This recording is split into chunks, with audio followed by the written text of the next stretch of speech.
We think that we are getting better each day, and we have come from a more primitive society, but we are getting better every day and becoming more superior in knowledge and technology, when actually, in point of fact, we are digressing.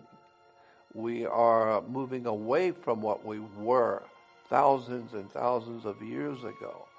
And I am of the opinion that our history has been vastly changed, and so that we don't really know the history of mankind on this earth.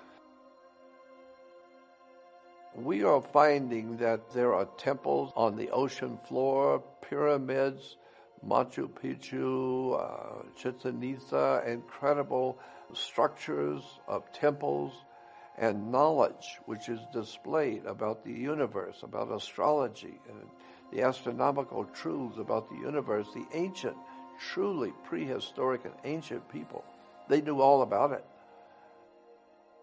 We're trying to catch up today to what they knew tens of thousands of years ago. We are finding everything that we think we know. It's already been here tens of thousands of years ago. There was a higher life forms on this earth than we are. I have a vision of, from the ancient world, were not what we would refer to as humans. I think that they looked like us, maybe, or in some ways like us. They were far superior. The people, whoever they were, that built the Great Pyramid of Egypt, had an extraordinarily brilliant understanding of the earth, of our solar system, of the galaxy we are in, and all of the esoteric and profoundly important knowledge about life and the spirit of man and where we've come from and where we're going. And so it all implies that there was a far higher civilization all around the world. And the best science we have today are admitting that we're just trying to catch up with what the ancient peoples already knew. These ancient, brilliant builders and teachers, they didn't grow into that. They came in fully developed. When you look at Egypt as a classic example. If you go to the very beginnings of Egypt, it came in as an extraordinarily brilliant society of builders and knowledge, and then eventually devolved into what Egypt is today. But there was a time when Egypt was in its prime when it was founded. So it didn't kind of work up to, as we say, we're working up to some kind of a wonderful future. But Egypt didn't do that. It came in at its pinnacle. How is that possible? The only way it's possible is because when whoever this was that we call the ancient Egyptians, they were not of this world to start with. They came here knowing all that we still are trying to find out. So it implies that they were not from here. They came in fully understanding the whole universe. And they were able to do things with their temples and with the way that they laid out the pyramids. They knew things we didn't know, and we still don't know. And we're still trying today in metaphysics and in occultism, religion. We're trying to find the bottom line that the ancient peoples, they already knew. There is obviously a high science behind the life, period. And all of the best of the best in our human life, like astrology and alchemy and all of the other, what I call sciences. Others would say, no, they're just belief systems. No, they're sciences, because when you really look into them, you begin to see that they're telling you things that scientists are just now beginning to realize. There's a higher occult or hidden. The word occult simply means hidden. And so there's obviously a higher science or an occult science behind mankind's ability to contemplate the spiritual aspects of life on the earth. Lots of ancient people already knew what we're trying to find out today. We know that the pyramids, say in Mexico and Central and South America, along with the great temples around the world, were solar temples. They were the center for astronomy. And so the ancient peoples were not looking for spiritual answers as such. They were looking at the actual universe and trying to figure out where we are, what we're doing, and what is the universe. And so from that inquiry into the actual setup of the way the universe operates, then from there they began to suspect that there was some kind of an unwritten, powerful laws in the universe that guided the sun, the moon, the planets, and the whole of the solar system. They start off scientifically just looking for answers to what we're doing here. What is this? And from there, they began to develop religions or philosophies, alchemy, astrology, medicine, and then human interrelationships. And then from there, you get into all the other metaphysical pursuits. And that's why today the world is half scientific and yet half spiritual. But the spirituality did not come first. There's the regular interest in how the world works. That's what the ancient peoples built those great observatories for. They just wanted to study the heavens. But in doing so, it didn't take long till around the world, mankind that was viewing the heavens for science began to suspect that there's something else going on here. And now comes the world of spirituality. As I said, the word occult simply means hidden. So there are many hidden sciences that the really bright people who are looking into these things know about. But generally speaking, the world of mankind is not really well informed about alchemy and about the sciences of spirituality. But that's growing now too. So people are beginning to wake up to the spiritual relevance to your life of spiritual subjects. I think that there is something there that needs to be looked at, this whole idea of where man has come from, where he is right now, and ultimately where is he going to go with his knowledge and with his life and experiences. What is the reason why we're having the experiences that each of us do have each day? We're all growing, and hopefully we are growing far more intelligent and insightful and looking at the spiritual aspects of our life. That's a very important feature of being alive, is to not just live for the material world today, but start asking serious questions about where were you before you were born? And where will you be after you leave here, this earth? And what is the reason for our human life? And why are we learning so many hard lessons the hard way? There seems to be some sort of an overshadowing presence in the universe that men have called God, or some sort of an ultimate spiritual presence that is leading or directing our evolution.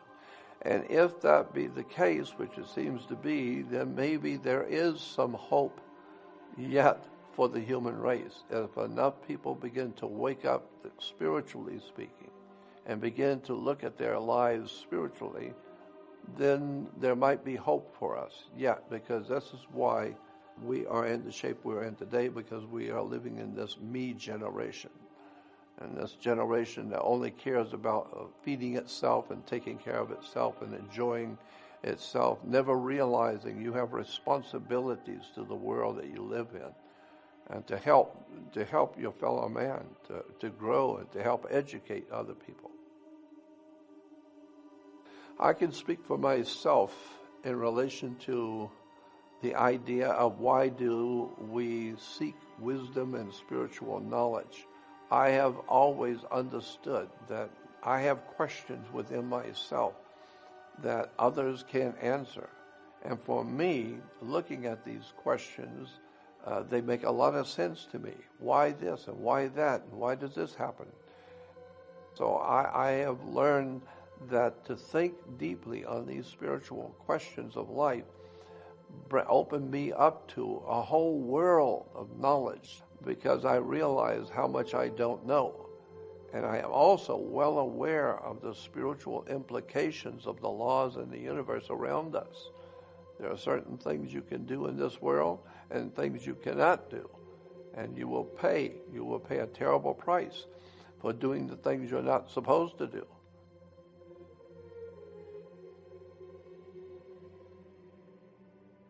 And I am totally convinced that there is some sort of an overshadowing force in the world that wants us to grow.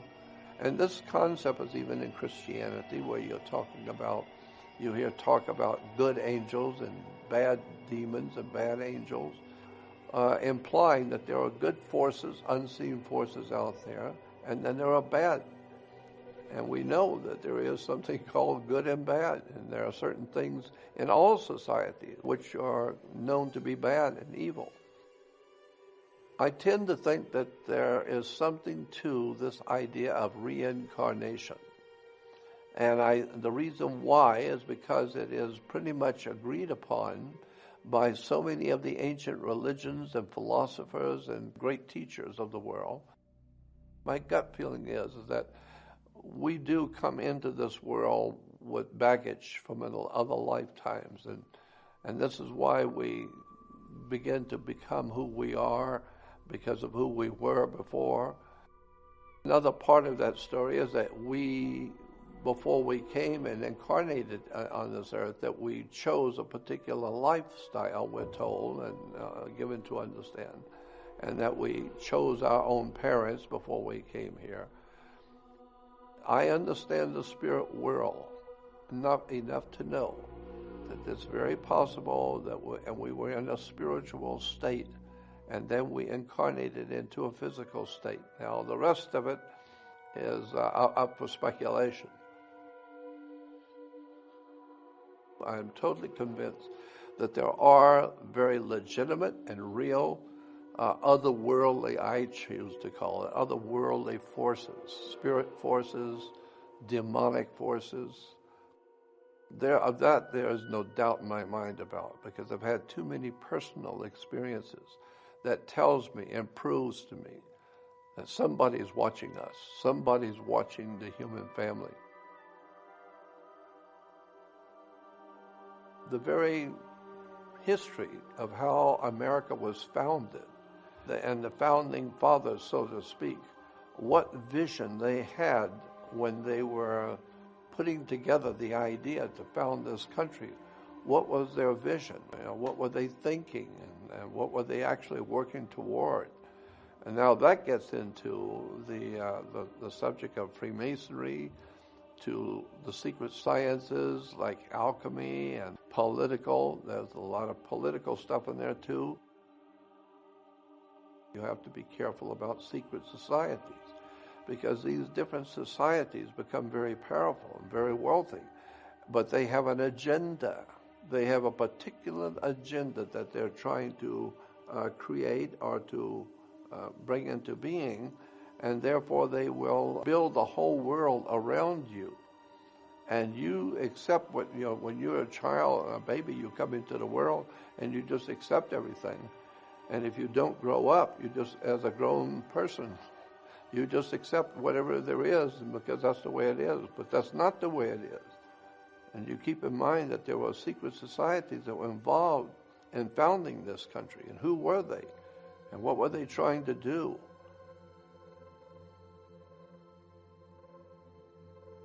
You have to know secret societies to understand why there are so many different symbols and emblems in Washington, D.C. and around the world.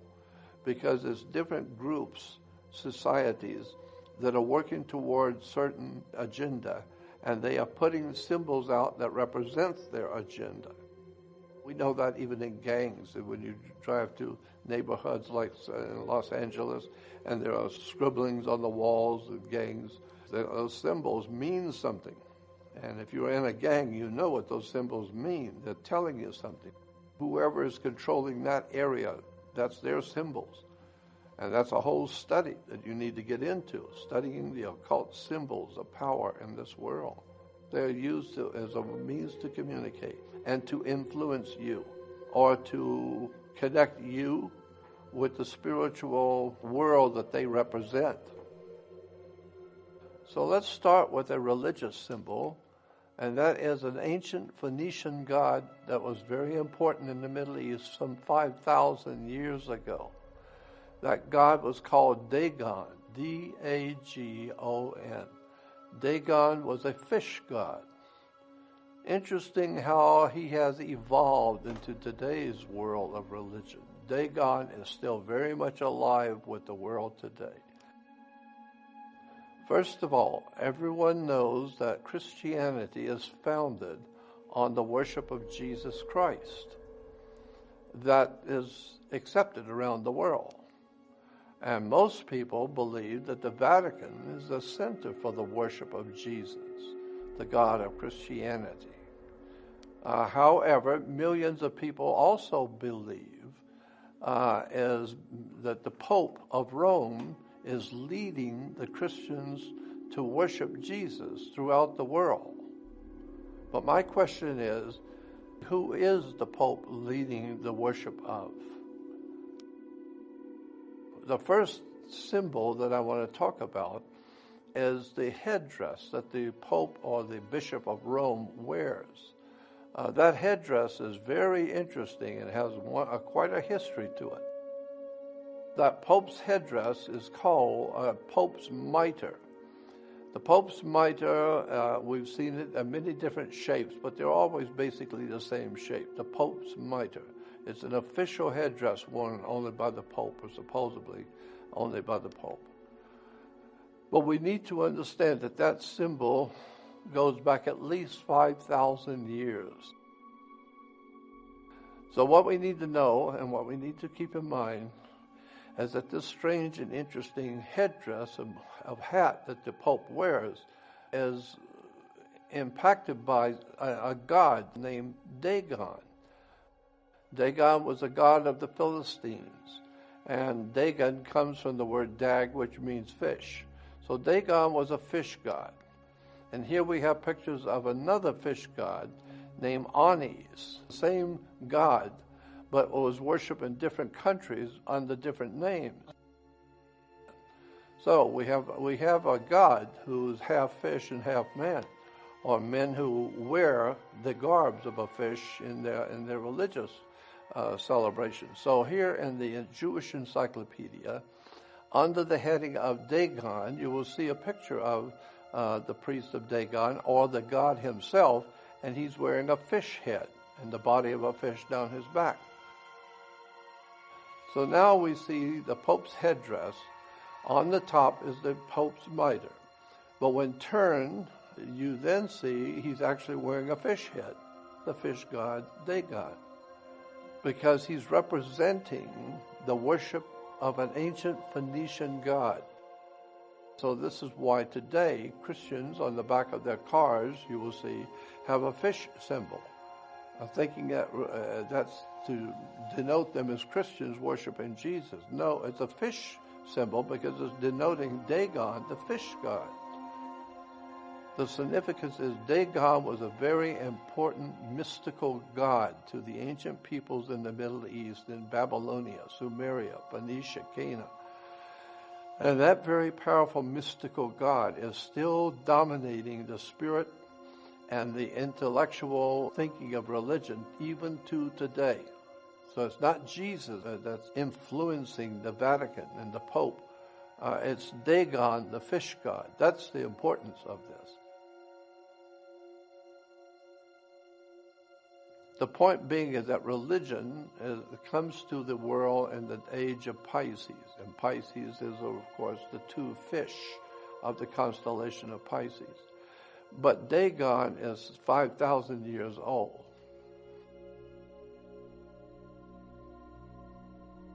Another one of the symbols I find to be very interesting that's used quite often around the world today, but a lot of people don't know how it's connected to the religions of today, and that is a magic wand.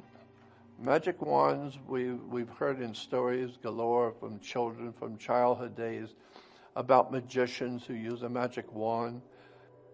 Well, the magic wand is just what it says it is. So it's some sort of a branch of a tree that has been consecrated and made holy by blessings from the priest, and now it has a magical quality that can do things that humans can't do. The Druid priests, they used the wood of a holly tree. They used Hollywood. And that's where we get the term today, Hollywood, and the magic of Hollywood. Today we have Hollywood. We have Mickey Mouse waving a magic wand. On the left side, we also have actual real magic wands as they are made today in Europe. And of course, orchestra leaders and orchestra conductors, they lead the music with a magic wand. A lot of people haven't thought about that, but that's what it is, a magic wand. So here we have a picture of Moses, where he is conjuring up the spirits in the universe with a magic wand. That's very interesting, Moses with a magic wand. In the ancient Roman Empire, the most important god at the height of Rome's power in the world was a god named Mithra. Mithra was a sun god. And according to the Roman explanation of their god, he was not only a sun god, but he did his miracles with a magic wand. Now here we have Jesus raising Lazarus from the tomb. And you will see that Jesus is using a magic wand. How many Christians know that all throughout Europe and around the world, Christian churches have Jesus working his miracles with magic wands? A lot of people don't know that, So we hear all about the magical things that Jesus was able to do, but here in the actual churches, we see that Jesus is doing his miracles with a magic wand. The importance of this is to point out that people do not realize that in Christianity, the understanding in the ancient world and in the medieval world was that these religious figures like Jesus were doing their miracles with magic wands. But it's actually legitimate, de jure, real magical system of controlling people's minds and directing their spirits and their hearts and being able to direct our civilization through magical symbols and magical words. Another symbol that I find to be very interesting is in Star Trek there was a Mr. Spock. And if you remember, Mr. Spock was always giving a hand sign, and he was said to be a Vulcan. First of all, his hand sign was actually a religious symbol in Judaism, in which it was a blessing to the congregation in Judaism. It's called the Kohen symbol. This symbol is a Jewish blessing symbol. But where did it come from? It comes from the split hoof of a goat.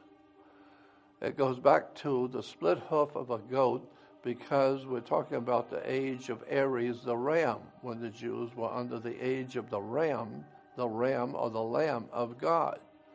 And so that's why today we call Jesus the Lamb of God, going back to the constellation of Aries, the ram.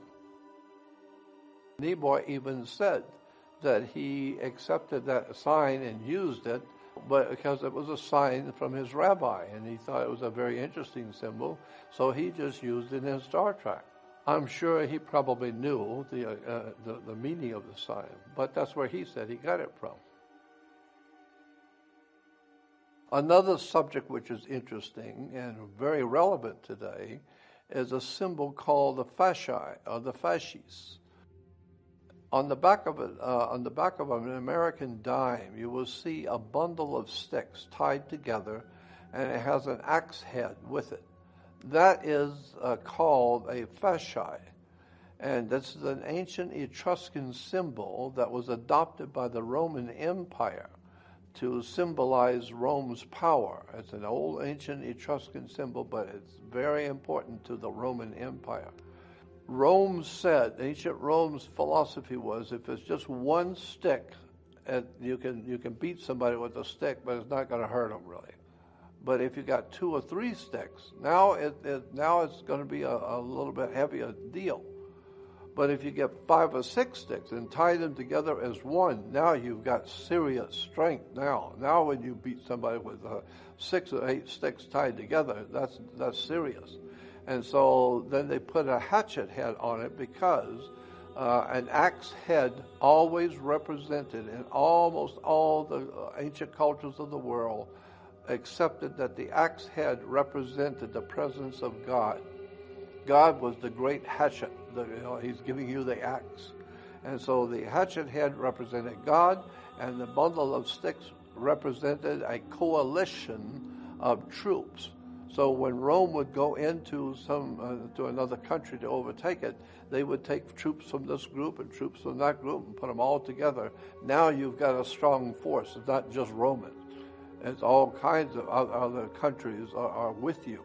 And so that's what we hear today when we hear the presidents talking about during the Middle East. They have a coalition of countries, not just America. We have other countries with us. It's a coalition. Coalition is another name for fasci, which is a symbol for world fascism, when you can get all the countries together and have them all doing the same thing, all of the countries marching to the same tune. Now you've got a strong military force. The fasci was usually carried officially behind Caesar. He would be in the front of the parade or whatever, and there would be what is called lectors behind him, and they would be holding the fasci, symbolizing Caesar's power over life and death. He is the man.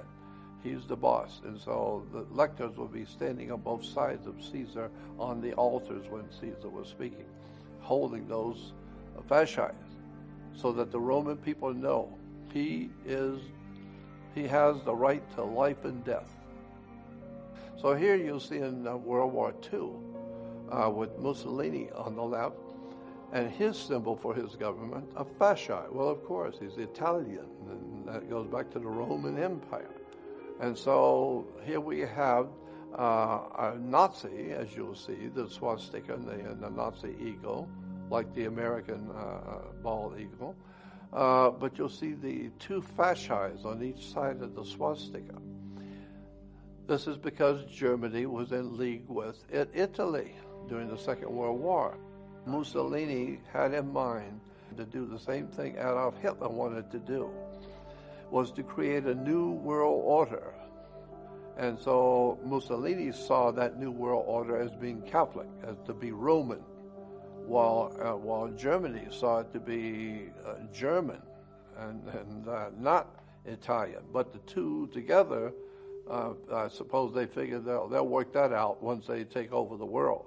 Well, Mussolini actually, according to history books, actually thought of himself as Caesar.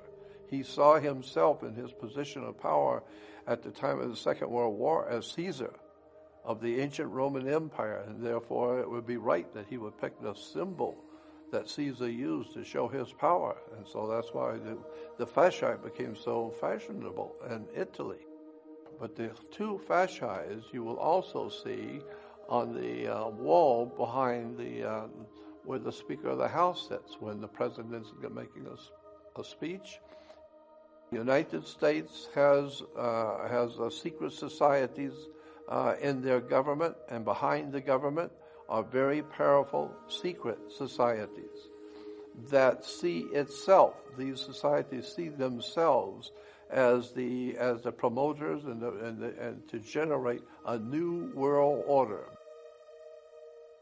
All countries copy each other. The fascists copied the Etruscans.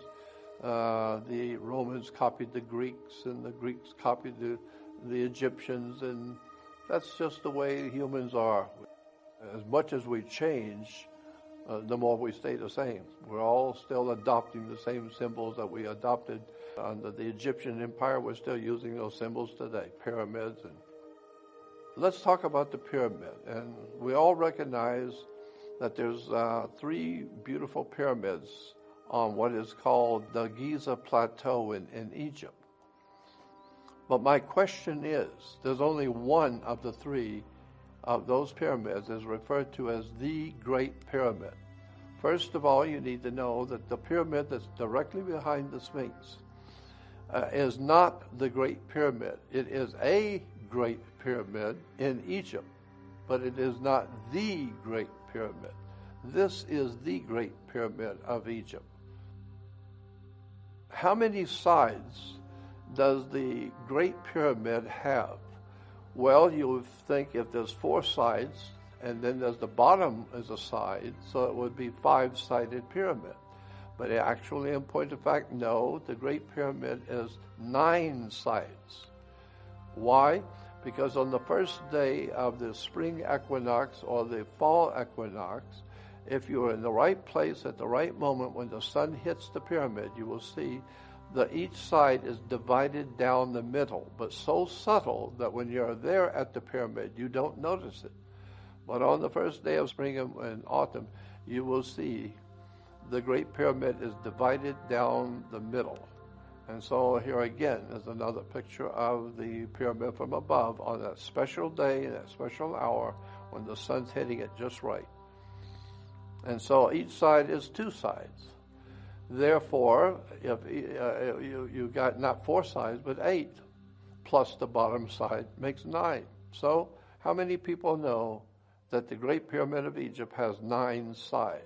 It's strange, but it seems as that no one really knows why the Egyptians took so much effort to divide each side of the pyramid so perfectly and so brilliantly and such that you would not see it until a particular day at a particular time. We call it the Great Pyramid because there's a lot of important stuff implied in that pyramid. And the other pyramids do not even come close. They don't have anything like what's in that Great Pyramid. That is one act by itself. It's the only one. That's why we today call it the Great Pyramid. The next subject we'd like to look at for a moment is the cornerstone in the Christian religion. Christians will tell you that in the church of Christianity, Jesus is referred to as the cornerstone of the church. But that's not exactly correct. The actual scripture says that he's not the cornerstone. It says Jesus is the chief cornerstone. A cornerstone is what it's said to be, just a stone at the corner of a building. But wherever you set that cornerstone up, you're going to line all the other stones up with it. So it's the first one that decides where this building is going to be aiming. And so Jesus Christ, the cornerstone. But Jesus is actually referred to as the chief cornerstone. And that's important because a totally different understanding of the word chief cornerstone. Chief cornerstone means a triangle placed on top of a pyramid. If you take a perfect, flawless pyramid triangle and you cut off the top, it itself is a pyramid, but it's a tiny one that sits on top of the big one. That tiny little pyramid is called a pyramidion. A pyramidion is a tiny pyramid sitting on top of the big pyramid. That's what the Bible says Jesus is. He is a pyramidion. He's not a cornerstone. He's a chief cornerstone, which is on the top of a pyramid. That was the genius of the ancient Egyptians. And so today, the more we have changed, the more we stay the same. And so we use the same symbols that Caesar used. We use the same symbols that the Babylonians used. It's because mankind is hardwired, so to speak, to realize the importance of very powerful symbols to represent your civilization and who you are, and where you've come from, and what your destiny is. It's everywhere from religion to governments to military, commerce, banking. Symbols is a way to communicate with the world. Now, as we begin the story of the sun and the ancient religions of the world and how much the sun has dominated civilization for as long as we have records, we need to go back to the very beginning, and that's a long time ago. Let's go back to Egypt. We'll start in Egypt because that's one of the oldest civilizations on the earth. And we will see how Egypt developed the concept of the importance of the sun in relation to theology and spirituality and religion. Now, this is an ancient symbol for the sun, prehistoric, that the ancient peoples drew to represent the sun. It's an equal arm cross within the circle. Here is an artifact that was found in England. It's unhinged. It's on a golden circle, which represents the sun, and then you'll see the cross in between, and this is about 4,500 years old. Almost 5,000 years ago, ancient mankind drew pictures of what they perceived the sun to be as an equal-armed cross, and you will see it also in the ancient religions of the Near and Middle East, the different ancient gods in the Phoenician, Canaanite, Sumerian systems. They all had the equal-armed cross. But it's important to remember that the sun was never perceived as a god. It was perceived to represent the spiritual qualities of God, in that it brought life to the earth, it brought warmth to the earth, it brought energy for us to live. So all of the good things about God and His creation was best represented by the symbol of the sun. Sometimes the sun actually even looks like it has an equal-armed cross in the heavens. The reason why it's 4 equal arms on the cross is because there are 4 equal seasons of the year. We have north, east, west, and south, the 4 corners. Then each one of those 4 corners represents a season of the year: spring, summer, autumn, winter. This is why you have 4 Gospels: Matthew, Mark, Luke, and John, because they're talking about the life of the sun. The ancient peoples, like us today, we draw a circle, a round circle, and we divide it into 4 equal parts.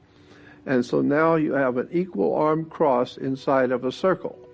Matthew, Mark, Luke, and John, spring, summer, autumn, winter. There are a lot of symbolism in the Bible that we have misunderstood and mistaken. The whole idea is the 4 lodging places of the sun gives us our 4 seasons of the year. You will find the equal-armed cross all over the world. Every race and creed and color has the same symbol for the ancient sun. The Nordics had the symbol, the Vikings kept the symbol, ancient France used the symbol. The symbol was on rocks and carvings and paintings. Even in India, you have the equal-armed cross. The Celtic and the Celtic Druids in Europe and England and Ireland had an equal-armed cross. Native Americans used it, Central America, and especially in Mayan and Inca and some of the ancient religions in South America have used the equal-armed cross. So it became known all around the world that the equal-armed cross within a circle represented the old 5,000-year-old petroglyph concept of the sun. Today, people see it everywhere, and so it has become not really important because it's just a general symbol that people realize is a cross. Here is a picture of the ancient Nordic peoples that were preparing for what we would call today the Easter sunrise service. Here, the ancient peoples in Europe realized that the sun was coming back to the northern hemisphere, and it would bring with it the warmth, the food, and life. And so they all gathered with their sun symbol to welcome back the sun that had died in winter and was coming back to the northern hemisphere. It became known as what we call today Easter. The circle on the cross is not a man dying on a cross. It's the sun on the north, east, west, and southern parts of the earth. The idea being, of course, is that when the sun dies in winter, and then when it is reborn on December 25th, the sun actually begins to move northward. And when it does, that tells the world that the sun is now coming back to the northern hemisphere, bringing back the sun to us in the northern hemisphere. Because for us in the northern hemisphere, the sun was dead to us because it was in the southern hemisphere. But now it's being born again and coming back to the northern hemisphere. That's the whole story in itself, is the vision of the sun going southward and dying on the cross and then being reborn on December 25th when it moves 1 degree northward and now is coming back and sort of springing back to life. And so in the spring, we call it springing back to life. Well, you will have the symbol everywhere, and even the European Agency for the Euro uses the same equal arm cross to represent the new Euro establishment. You will always find in royalty throughout the world, royalty and governments always use this equal arm cross. The Nazis used it. Even in the parade of the Nazis used the swastika, which is a symbol of the sun also. But you will see also that they are using the equal arm cross. Coptic Christians, even the kings and rulers like the emperors of Europe, always had the equal arm cross on their staff, equal arm cross with the sun god and churches. In September, mid-September, around the world, Christians will gather in schools and universities to worship their God Jesus, who died on a cross. And when they call this ritual, see you at the pole. See you at the pole means that Christians will gather around the flagpole at their colleges and schools to venerate and to worship Jesus, God's Son, the light of the world.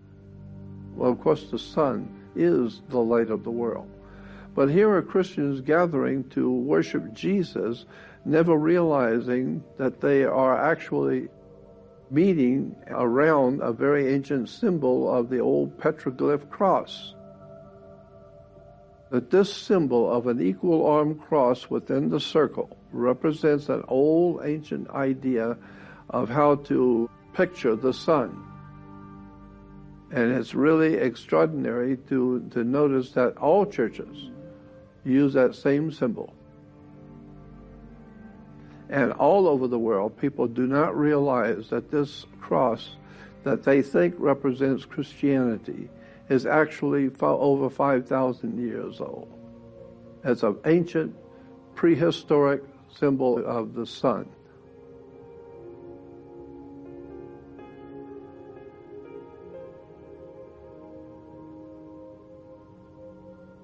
Jesus has always represented the sun, the S-U-N, not S-O-N. The etymology of the word for the sun. You see that sun can be S-U-N or S-O-N, and depending on how it's used. S-O-N and S-U-N are used interchangeably in Christianity. Illustrations in the Christian church, you will see they're all actually a round, glowing sun. Not a young child or a baby or a man, but the S-U-N. There's two words, S-U-N and S-O-N, but the Christianity and Judaism are based on the worship of the S-U-N, not S-O-N. That's a misunderstanding. That misunderstanding is part of the history of the English language.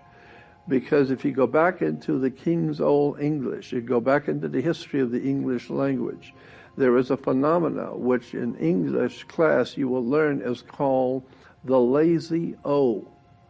The lazy O is a phenomena in English which means that translators always translated son, S-O-N and S-U-N, all in the same sentence.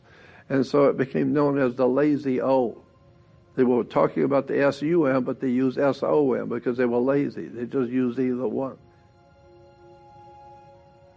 The mother of Jesus is Mary, which is actually Mari, M-A-R-I, not M-A-R-Y. Mari means pure. And therefore the mother of Jesus is a virgin, or Virgo.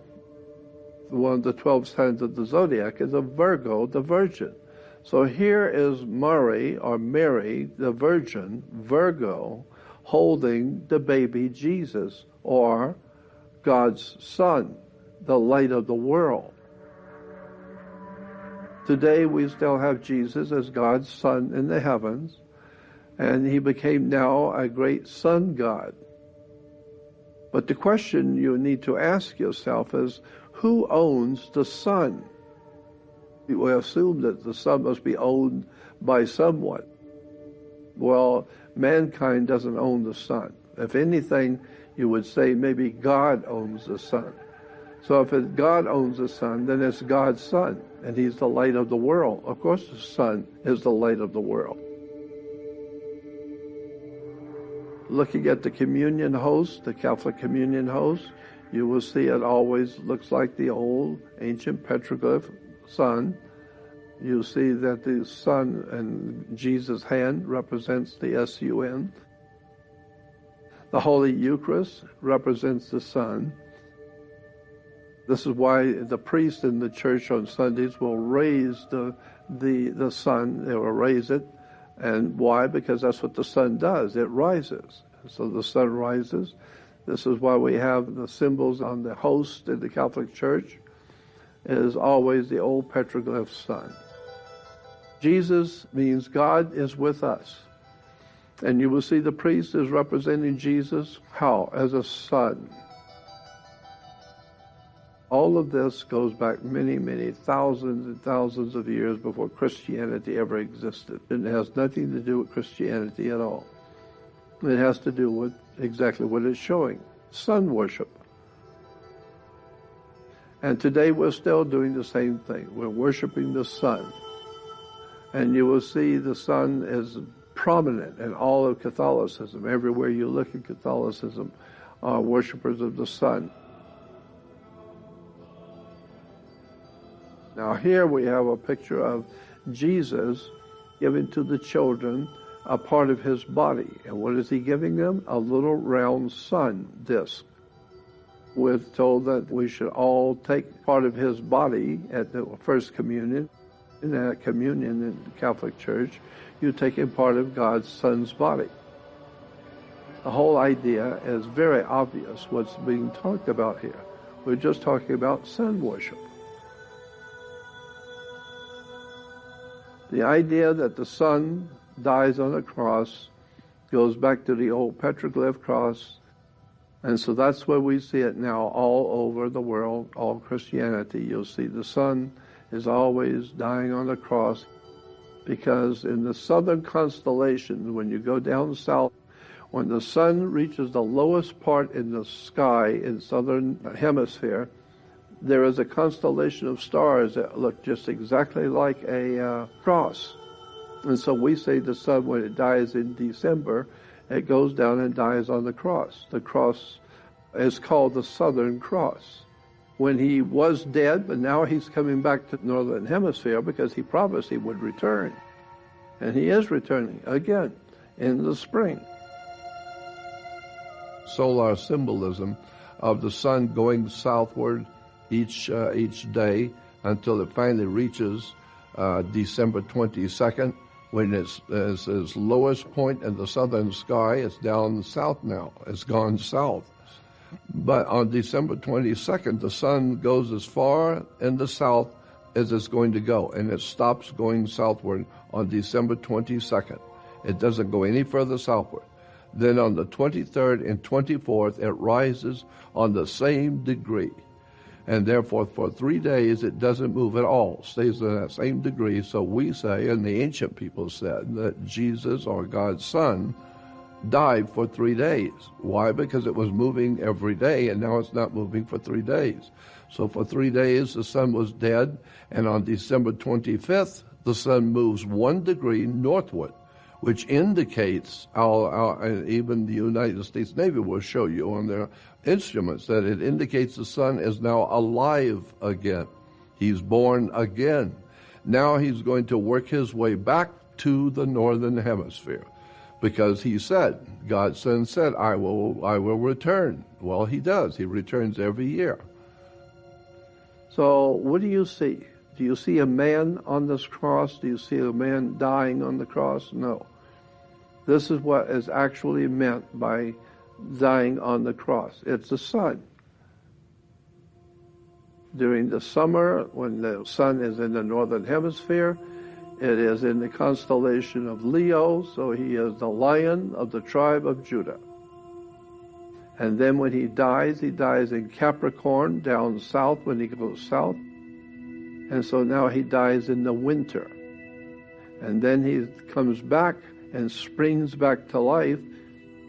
And when he comes back to the northern hemisphere, we call it spring.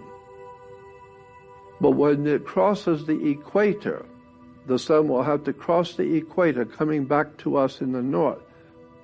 When it crosses the equator, it is said to have passed over the equator. So in the Hebrew religion, when the sun passes over the coming back to the northern hemisphere, they call that celebration the Passover.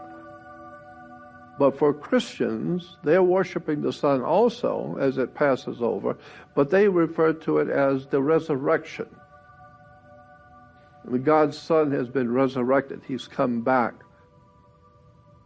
It doesn't matter how you say it, a resurrection or a Passover. It just means the sun is coming back to us in the northern hemisphere.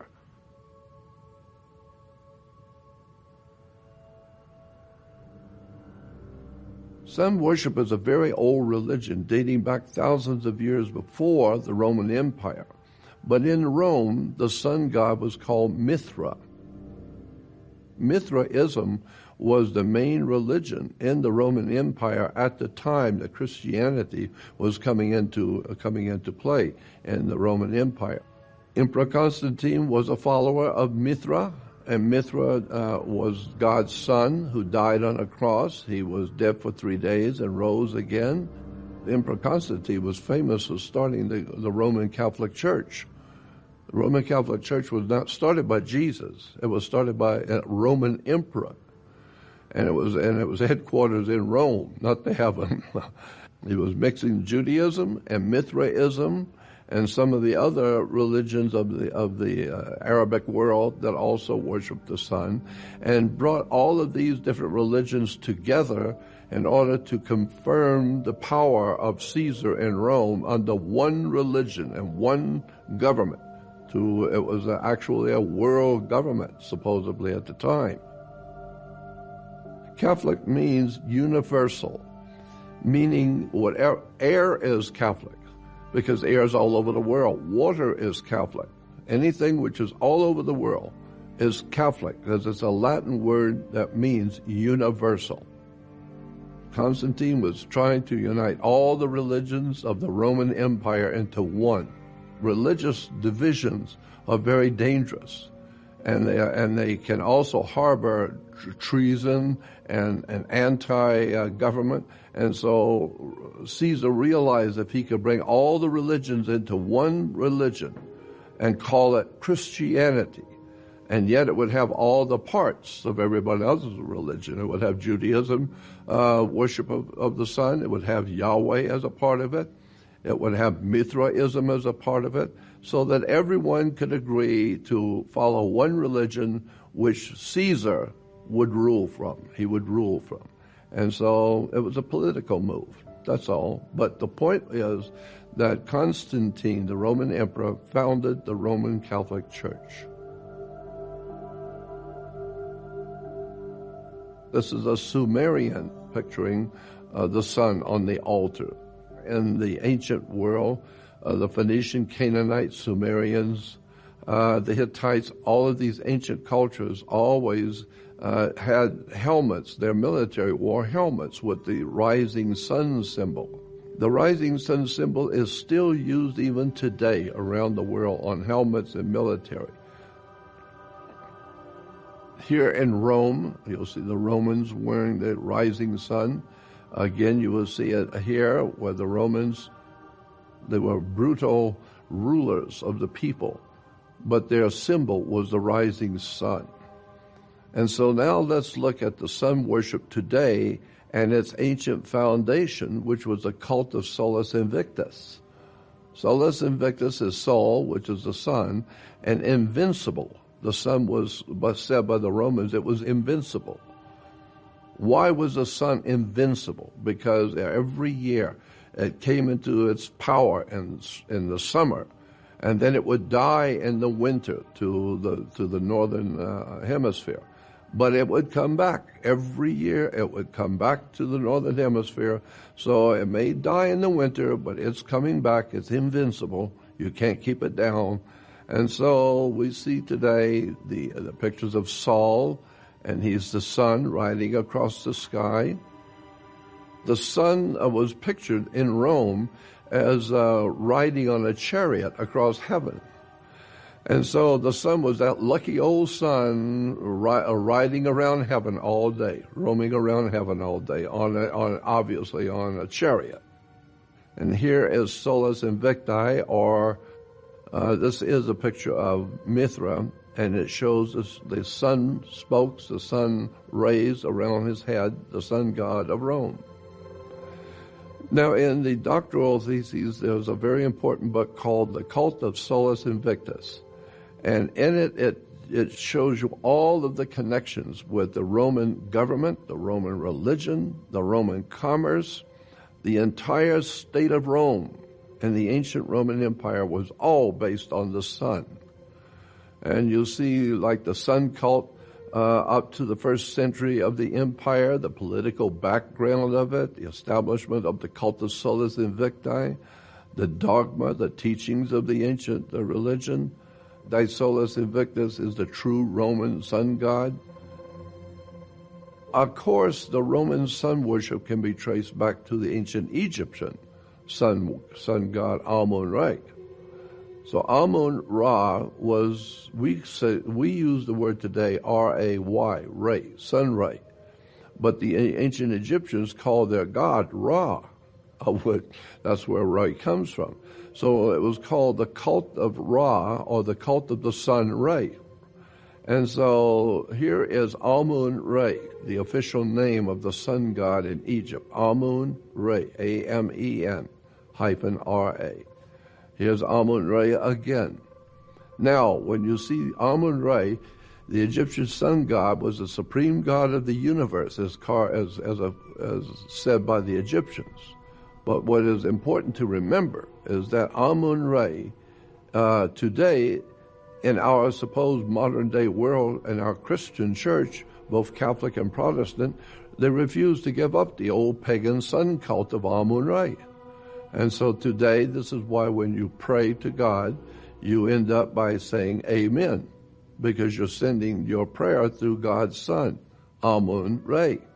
The Catholic Church is replete with all kinds of sun symbols. You'll always see the Pope wearing large sun symbols. It's on his hand, it's on his gloves, it's on the outside of churches, it's at the top of churches also, implying the sun is risen, and the sun rays are dominating the Catholic Church all over the world. So here's paintings on the wall of the Vatican showing the angels, showing the worker, the common man, the worker, to look to the sun for his food and for his life and for everything. God's Son is the light of the world. And so Catholic Church, or the Vatican, is promoting sun worship. Everywhere the Catholic Church and Christians meet, you will see the sun. This is a convention held in the United States for the Pope, and to honor the Pope and to honor the Catholic presence in America. But you will see that there is a sun in the middle representing Christianity, God's Son, the light of the world. The Savior is born. Here are pictures from modern day magazines of Christians. The Savior is born. Is there a child? You see a child there? No, you see the Son. And so the Son is always golden, so the Son of God has the spokes of the ancient cross behind his head. You will see he's always pictured as a blonde or the son baby. And here's the mother holding her son. And here in the Vatican is a very interesting picture of, this is a sculpture in the Vatican. And it is showing Jesus' mother, the Virgin, which is Virgo, the Virgin of the zodiac, holding her newborn son, S-U-N. And this is in the Vatican. Both baby Jesus and the grown-up Jesus are trying to show you what it's all symbolizing. It's symbolizing sun worship. Here you have the baby Jesus showing you the sun. Here the sun worship in the Jerusalem temple, the ancient Hebrews worshiping the sun. Today we have the Pope, all over the world carrying the sun symbol for the sun. This is not a man on a cross. This is obviously sun worship. And you will see the sun everywhere. Here's the Pope. This is what is being promoted throughout the world as Christianity, but which is in fact sun worship. Now, the ancient Egyptians pictured the sun had wings. And we see it, the sun is rolling across heaven. The sun in India and the Hindu worship of the sun. Now here we have the Inca priest kneeling on an altar and offering up the wine in the altar to the sun god. The same you will see in Japan. You'll see in England. They're singing praises in a hymn to the rising sun. The wood carving picture of the Jews and worshiping the sun.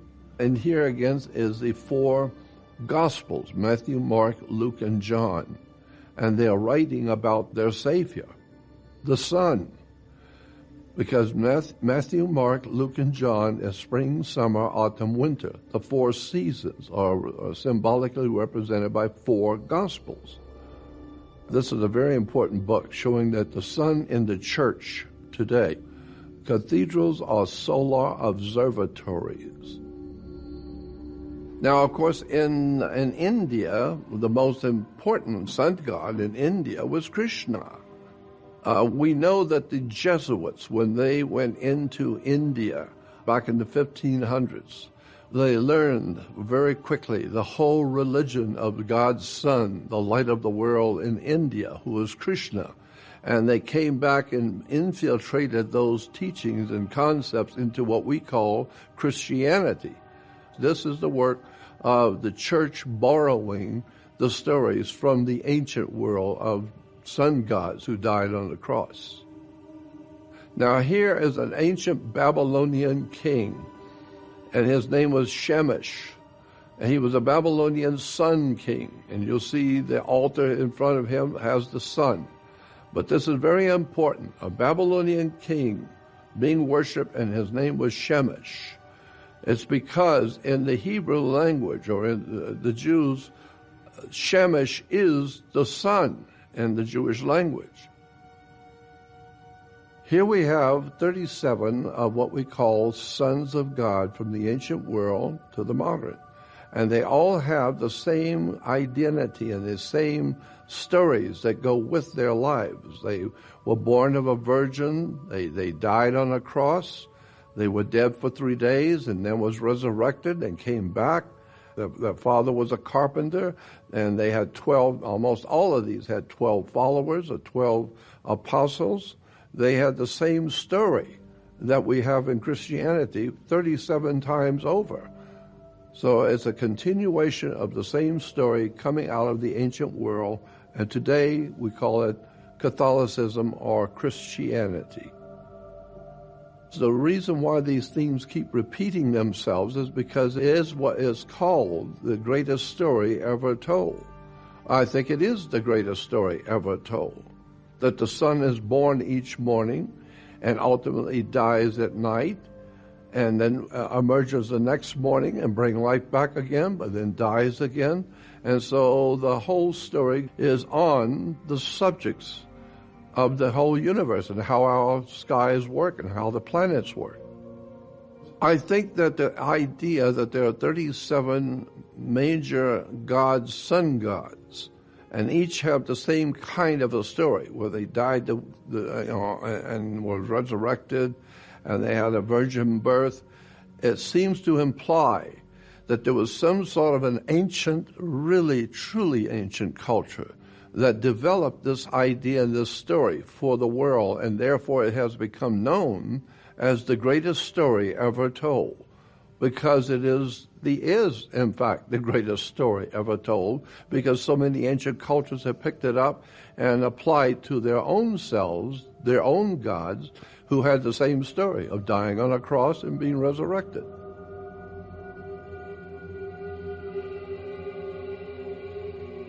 There will not be any Messiah coming back for the Jews, for the Christians, or for any other religion on the earth. It's all based on ancient concepts of the prehistoric and ancient world of the sun representing life to the earth. So there won't be any Messiah coming back, because there was none to start with. It's all based on the sun being the giver of life. So now that we have the technology today that we have, where we can talk to the world through the system of technology, we can now begin to show the whole world where all of this has come from. All of these ideas and concepts and gods and sun gods have come from. We're now able to do that with the technology we have today. So many people today are now beginning to see that their ancient and highly venerated religions are merely part of a world continuation of a same story, the greatest story ever told. So much of the world today is ill-informed about symbols and signs.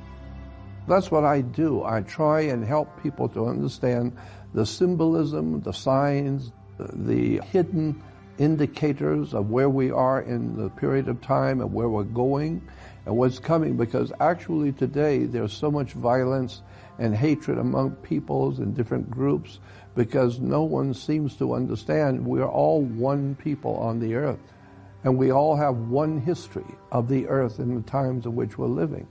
And so we need to realize that all the different religions are basically telling us certain things about the ordinances of heaven.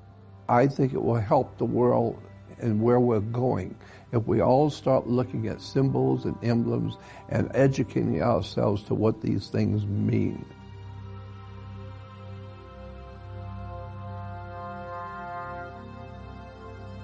Job 38:33, where it says, God is saying to Job, can you bind the chains of the Pleiades?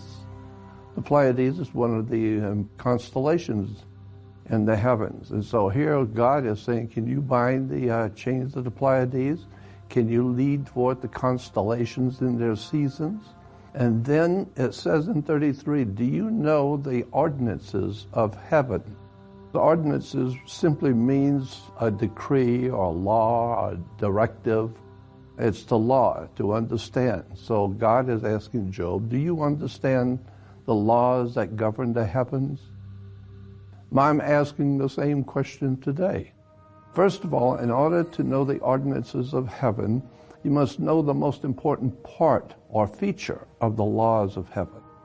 The word in the Bible is Mazzaroth, the ordinances of heaven. If you go to Job 38:32, you will see the word Mazzaroth. And in the footnotes it says the signs of the zodiac. Now, a lot of people think that the zodiac should not be connected to Christianity or the Bible at all. Actually, in point of fact, the zodiac is the basis for both Old and New Testament. When you consult Bible references like the Bible dictionaries and encyclopedias, you look up the word Mazzaroth and it will tell you it's the 12 signs of the zodiac. We are given to understand in the Bible that God created the zodiac. And that may sound strange to a lot of people because most people think of the zodiac as something evil, especially in Christianity. But no, the zodiac is the basis for much of our learning today, much of our symbolism today, especially in religion and politics. I mean, even the watch you wear is 12 signs of the zodiac, or the 12 signs that go in a circle. And that's what the word zodiac means, the 12 signs.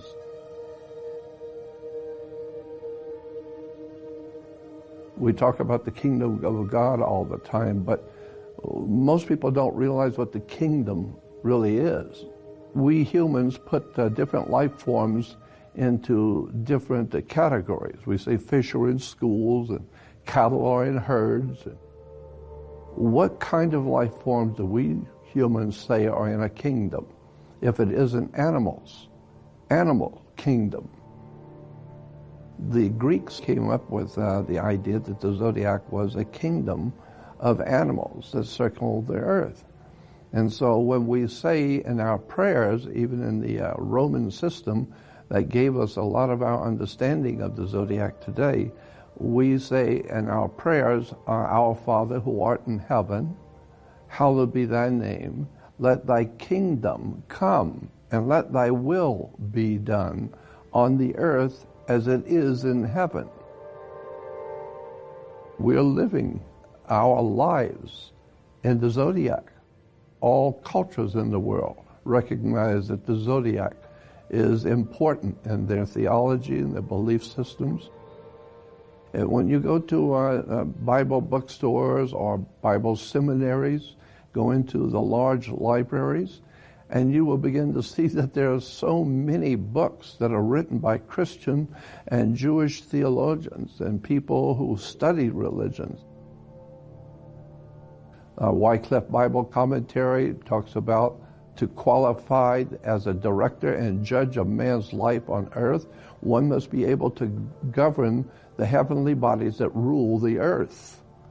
Note the repeated mention of the influence of the atmospheric or astral heavens on earthly affairs. We're talking astrology. Here in the New Interpreter's Bible, it says some connection between what happens in the heavens and what happens on earth is presupposed in the question that Job is being asked by God if he knows the ordinances of heaven. Being asked that question obviously means that God has assigned ordinances in heaven, and we're calling it the zodiac, Mazzaroth. Let's go back to Genesis 1:14 while we're on this subject. And in Genesis, the first book of the Bible, the first page says, God said, let there be lights in the firmament of the heavens to divide the day from the night, and let them be for signs. Another Bible translation says, and God said, let there be light holders in the firmament of the heavens to divide the day from night, and let them be for signs. The word signs means things to come in Hebrew. The word for signs, the word is oth, O-T-H. This is the Hebrew word which is translated in the Bible as just things to come. Well, that's what the zodiac purports to do. It tells you about things to come. All Christians are aware that Jesus says to his apostles that in my Father's house are many mansions. Dictators and kings have always felt that there's a mansion in heaven for them. Well, it's a misunderstanding. The incorrect way is to say, in my Father's house are many mansions. But other translations say, in my Father's house are many abodes. Abodes is where you live, and where you are is in your abode. In my Father's abode are many dwelling places. Oh, now we're getting to it. because the heavens is where God is. And if God is in heaven, the scripture says that in my Father's abode are many houses, are many resting places for the sun, houses of the zodiac. Basically, it boils down to this, that both the Old and New Testament are based on astrology. The 12 signs of the zodiac is part of the number 12 in Christianity. There were 12 tribes of Israel, the 12 brothers of Joseph, the 12 breastplate stones on the high priest, and then there's 12 apostles. Look in the Bible and you will see how many times 12 is used.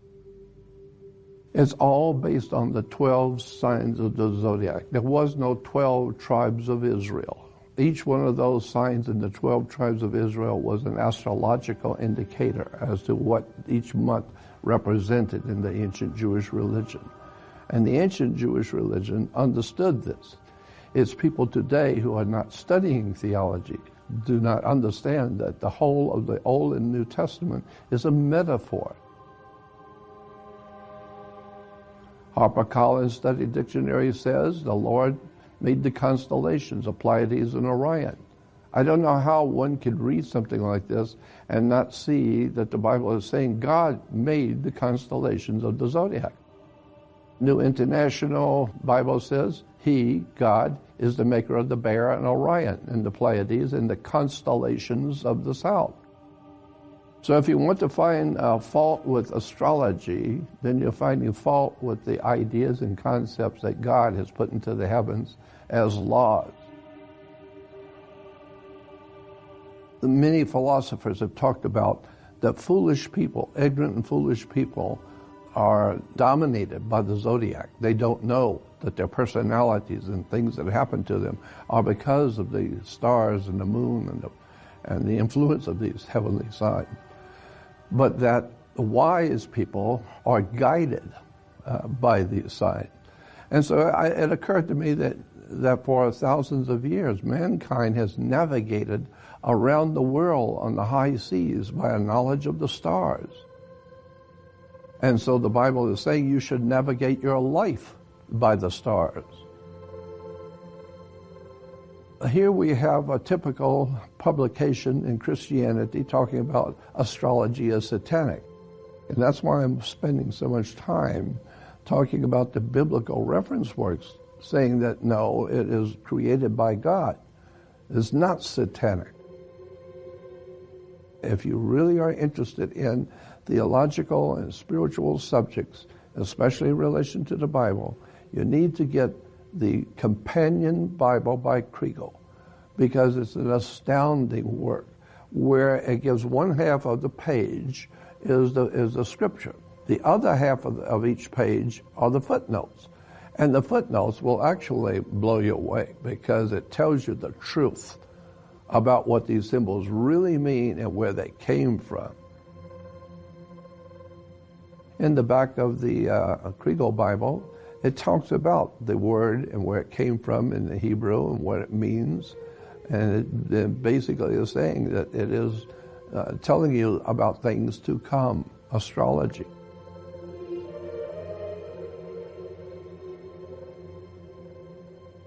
So here we see the four seasons, Matthew, Mark, Luke, and John, writing a story about their risen Savior. And what do we see them all for writing about? The Son. This is why Jesus had 12 apostles. Jesus represents God's Son, not S-O-N, S-U-N. Jesus is a metaphor in the New Testament for the Son. And he was our risen Savior. Of course, the sun rises each morning. You'll see this famous painting where there are 12 apostles. And to Jesus' right, there's the first apostle to his right is a woman. A lot of people do not know that one of the 12 apostles of Jesus was a woman. Why? Because there is a zodiacal sign called Virgo. Virgo was a virgin. That's why you have to have one woman in there to represent Virgo. the 12 apostles or the 12 signs of the zodiac. Now let's look at some of the zodiac symbols used in religious history. And we'll start with Taurus the bull. The age of Taurus was the age of agriculture, when the cows and animals that we were now beginning to use as food, that was just one of the qualities of the age of Taurus. The age of Taurus is between 4400 and 2200 BC. And keep in mind that Taurus the bull was recognized all over the world by all governments and all religions of the world. Everybody knew what it meant, except us today. So this is why you have words like holy cow, and the cow is still holy in India today. We see the Egyptians worshiping the sun between the horns of the bull. The sun is very important to the 12 signs of the zodiac. Most people do not realize that Taurus, being in the heavens as a constellational sign, was very, very important to Judaism. Here is Taurus, the cow, the bull, and he's in heaven. You see the sun behind him, so the sun is in the age of Taurus, the bull. And of course we have many stories about the Jews worshiping the golden calf. People don't understand what that story is all about. Moses goes up into the mountain to talk with God because it is time for God to change the ordinances of heaven. And it's important here to remember that each sign of the constellation lasts 2,150 years. Every 2,150 years, the world changes completely. All the great religions of the world realize that. And now Moses comes down with a new beginning of a new way to worship God. A new time when God is going to be worshiped in a different way. And so Moses goes up to find out what that new way of worship that God wants people to do. And so we have the story of the golden calf. Golden, well, because the sun is golden. And calf is a bull. So we have the golden calf, or the bull, Taurus, and the sun in the age of Taurus.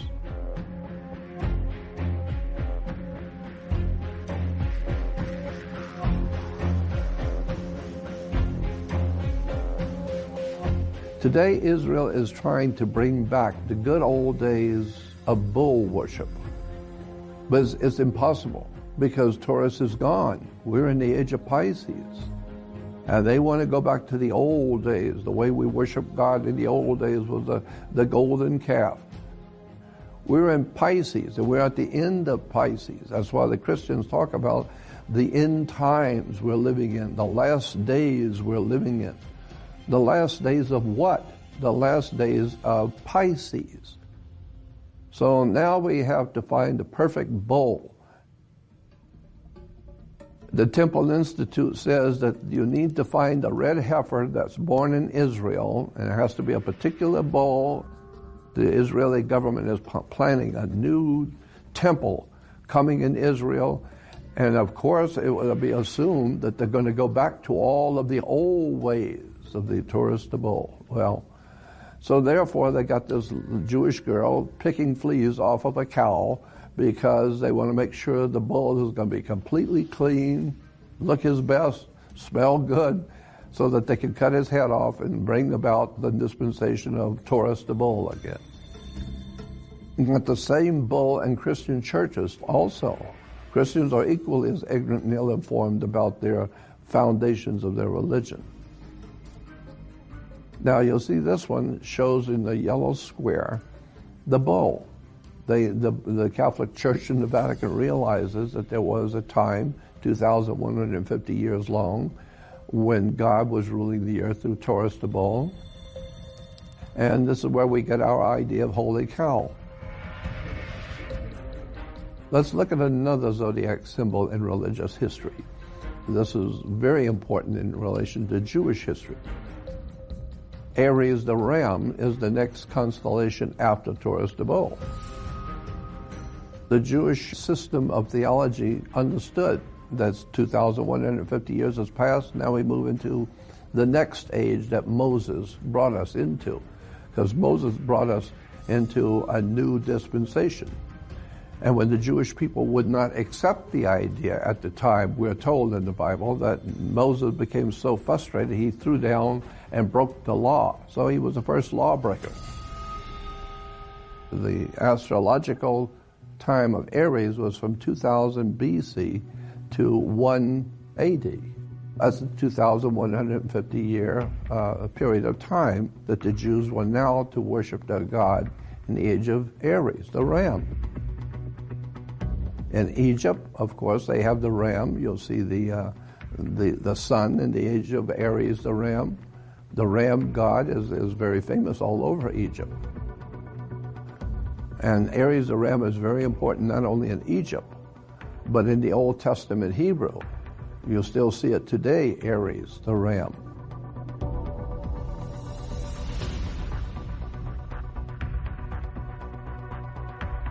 That's why Jews blow the ram's horn. Instead of parading around with the golden calf and the bull, now today they blow the ram's horn.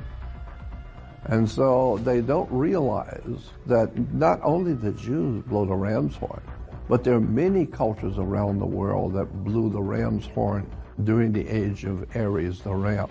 That's why today we have the shofar, or the ram's horn. You go back to the Vatican and you will see the same painting that was with Taurus the bull. Then you go back and see it's Aries the ram.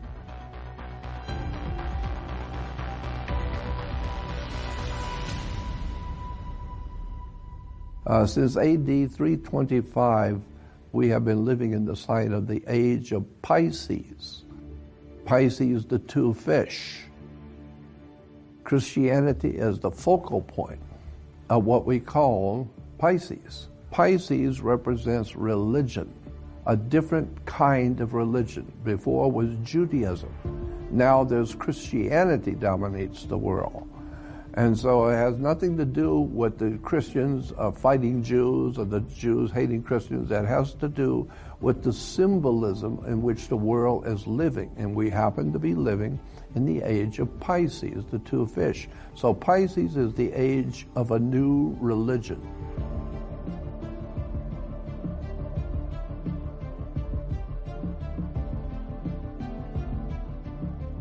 And if you remember that God's Son, Jesus, S-U-N, fed his followers in the Bible with two fish.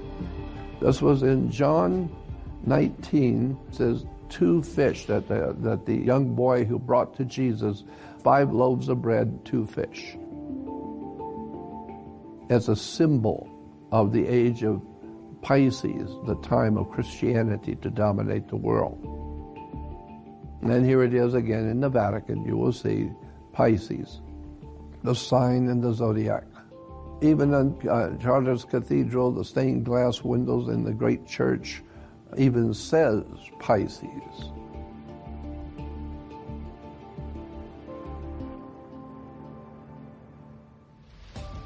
The fish of the early 3rd century appears to be the most ancient Christian inscription.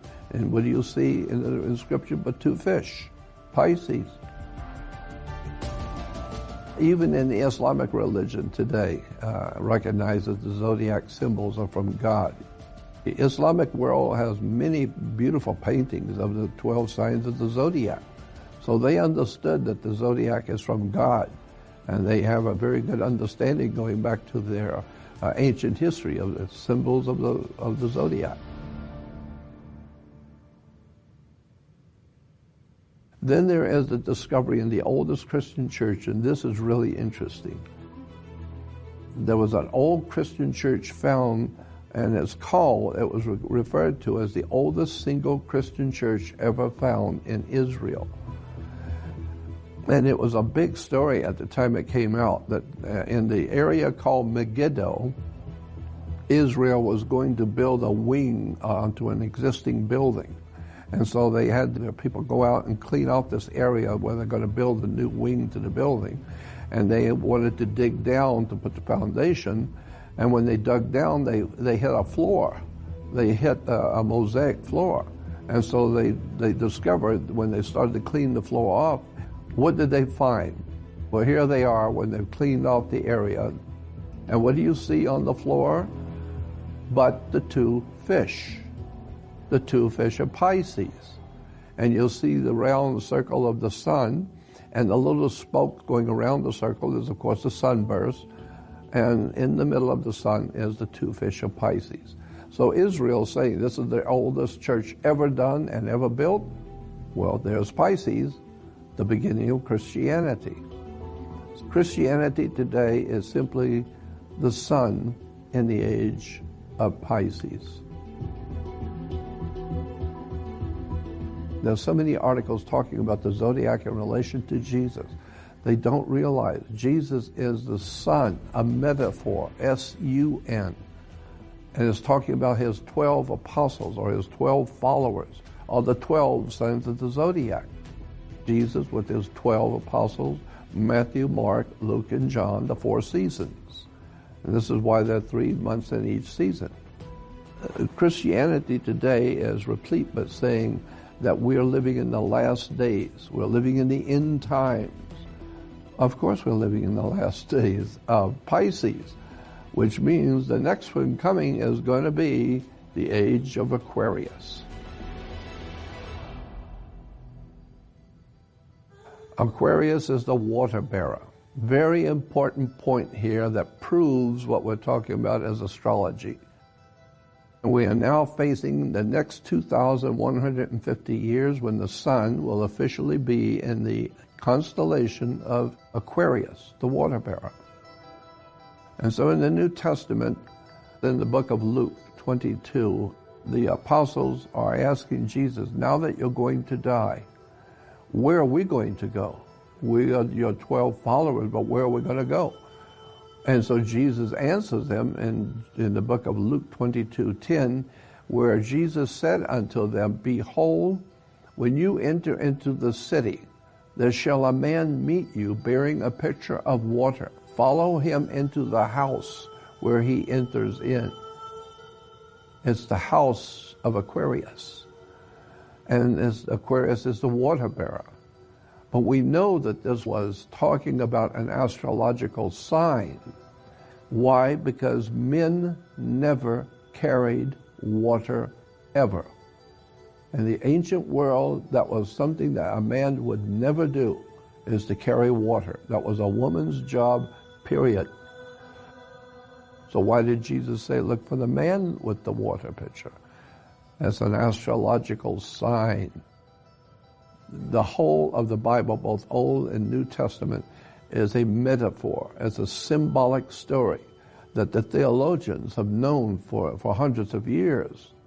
But nobody is telling the public. That's why I think it's important to bring this out, that people need to know there's nothing wrong with the zodiac. The Bible, both Old and New Testament, says God created it. So if you're calling down evil upon the zodiac as a work of the devil, that's not what the scriptures say at all.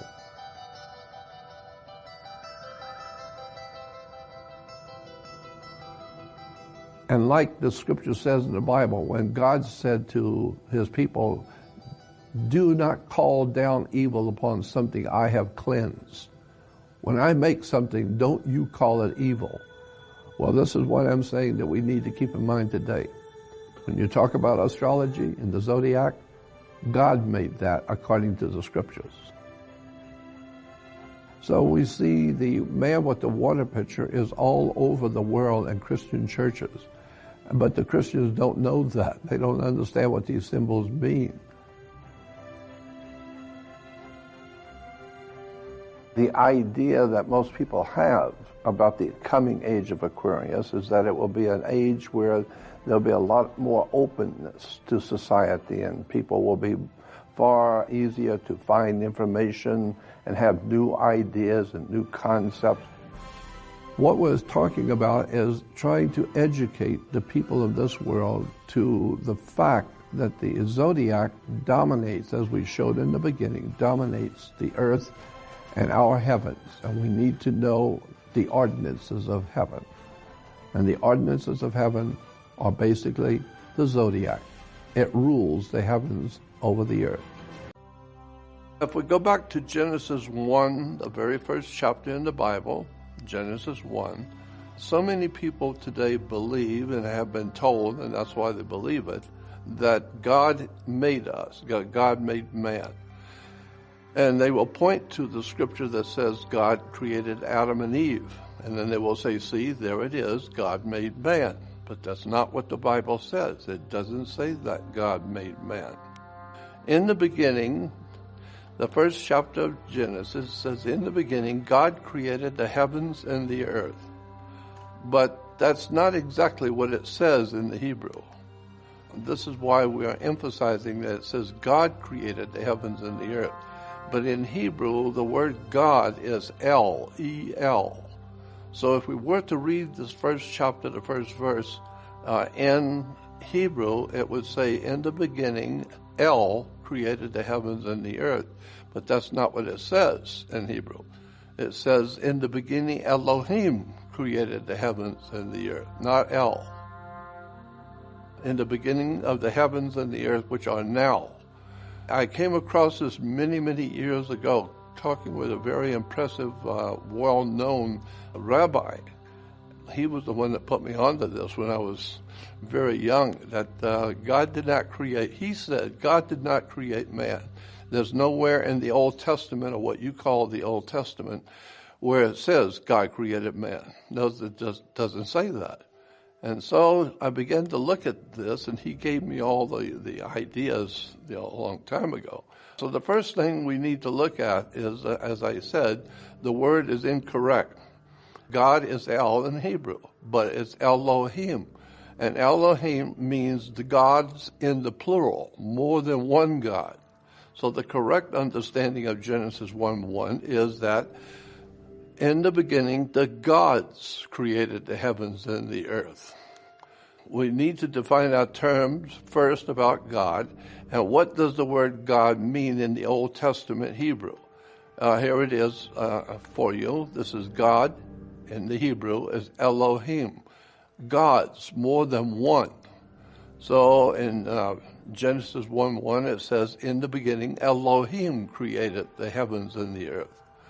So it's more than one God. But here's the important part. We see it again. This is from another Bible translation where the word God shows up, and then it says in Hebrew it's Elohim, which is plural, more than one. So God Elohim is plural. The word Elohim, on the top it says the word Elohim is a plural word. In Hebrew, the plural form of the noun ends in I-M-O-T. Elohim is a plural form. On the bottom it says, it is interesting to note that even though Elohim is plural, the Hebrew dictionary still translates it God instead of gods. This is what has confused people around the world, because the actual word in the Bible is gods. And this is why you will see in a lot of the reference works, they will make the distinction and show you this, the plural form of El. Now, when you go to the actual scriptures, in the Hebrew Bible and the Jewish Bible, it says, Elohim, we shall make man in our image and after our likeness. But it actually says in Hebrew, Elohim said, we, W-E, meaning more than one, we will make man. Remember the Moses with the Ten Commandments, where Moses receives the law and the Ten Commandments from God. And what is the first commandment? The first commandment says, I am the Lord your God who have brought you out of the land of Egypt and out of the house of bondage, and you shall have no other gods before me. He didn't say there are no other gods. He just said you will have no other gods before me. The emphasis I was told many years ago was, Rabbi pointed out, is that God is saying to the Hebrew people with the Ten Commandments, I am the Lord your God. You pick me. So there's a group. What I'm saying is that picture, say, 12 or 14 different gods, and each one is equal to every other one. But if you pick one and you make a deal with that one God, then you have a relationship with that God.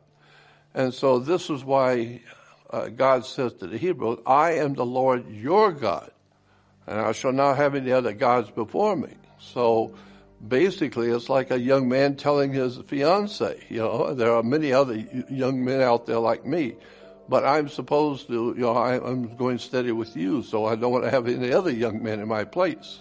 So God was a jealous God, but it's understandable if there were many other gods. So, thou shalt have no other gods before me. He didn't say there weren't any. Now, if you read from Exodus 20, verse 3, this is just some of the ways that it is expressed in different translations. Thou shalt have no other gods before me. Yes, have no other gods. Then in the Hebrew, the third one down is from the Hebrew Bible, and it says, "Thou shalt have no Elohims in my presence." So the ancient Hebrews realized that the word was mentioning more than one God. But it's the Christianity today that has caused that Elohim to be brought down to a singular term. And there's a lot of talk about this now, and it's starting to come out that there's a lot of question about what does Elohim mean. Well, it just means more than one deity. Judaism is said to be a first monotheistic religion. Mono meaning one, theistic meaning the study of God. But in point of fact, Judaism is not a monotheistic religion. It's the correct term is Heno, Heno, henotheology. Henotheology means picking one God out of a group. And so if you pick, as I said, if you pick one God out of the group, then he is your God and you are his people. It doesn't mean that that's the only God in the whole universe. No, it's just your God. Deuteronomy 11:16 says, "But be careful not to let yourselves be seduced, so that you turn aside serving other gods and worshiping them." So the Jewish God, the God of the Jews, was telling them, yes, there are other gods, but don't be worshiping them. First, you need to know that the people we call the ancient Hebrews were not Hebrews as such. They were, in fact, Phoenician or Canaanites, and this is where you can trace back in the encyclopedias, in the dictionaries, about ancient Cana, and the ancient area we call today Israel, and Lebanon, that whole area. They were called Canaanites. Here we have another article. This one was from a Jewish magazine, and it talks about it is the faith of the people of Judah, and it's the developed faith of the Semitic people known as Hebrews or Israelites. It is recognized as the first religious tradition noted for its monotheism. Then it goes on to say the Hebrew tradition did not begin as monotheism. So then we find out that all the people of the Middle East were anything but monotheistic. They were, the so-called Hebrews were, in that time, henotheistic, meaning picking one God out of many. Here at Liberty University, they had articles about henotheism toward the assessment of a divine plurality in the Hebrew Bible. I'm hoping to show you that this is understood in many Bible reference works, the word henotheism, and what it actually means. The God of Israel and ancient peoples' growing understanding from henotheism to monotheism. We see this happening with the human race for thousands of years. Things change. One religion begins and has a particular understanding of God, and give it 1,000 years and that changes, and add another 1,000 years and it changes again, until today we have a whole new understanding that there was only one God in the universe and he created man. which in point of fact is not true. The one article in the middle that was read, it says, we have previously established that the mighty ones are the sons of God, the assembly of messengers, and that Yahweh was a part of these messengers. So this is another thought being expressed, that Yahweh was one of the many gods. So again, it's important when you see here in the scriptures in the Hebrew, it says Elohim said, we shall make man in our image. Now, it's interesting too is that when Elohim, or the gods, said, come let us make man in our image after our likeness, as I was told many years ago, this was a misunderstanding of the sentence. You should not read it that God said, come let us make man in our image after our likeness, and then that would prove that God made man. No. The correct way to understand it is that the God says, come let us make man in our image, after our likeness. Not make man, but let's make him in our image, after our likeness. Well, that of course implies that we have been tampered with our DNA. This is maybe a long time ago, but nonetheless, we've been tampered with, and we still are today. We're still, even as humans, we're still tampering with our own DNA. If you go to the encyclopedias and reference works, you will see a lot of articles on Hebrew henotheism. And I'm saying this is because it is a well-established fact that the ancient Hebrews were not a monotheistic religion. This is in the book of Psalms 82, where it says, God standeth in the congregation of the mighty, and he judgeth among the gods.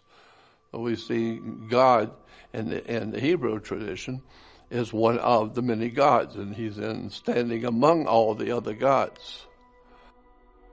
Let's see how the other Bible versions say it. God takes his stand in the divine council, or Elohim God stands in the divine assembly, where there are other Elohim. God has taken his place in the divine council and in the midst of the gods. So the point is that there is more than one God, and that the Hebrew God was just one of them. That's in the Old Testament, but even the Apostle Paul in the New Testament says basically the same thing. In 1 Corinthians in the New Testament, the Apostle Paul says, for though there may be called gods, whether in heaven or on earth, as there be gods many and lords many.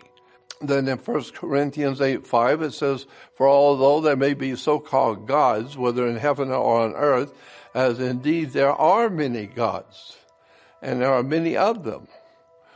So let's go on and move on from there. We're going back to Genesis 1:26.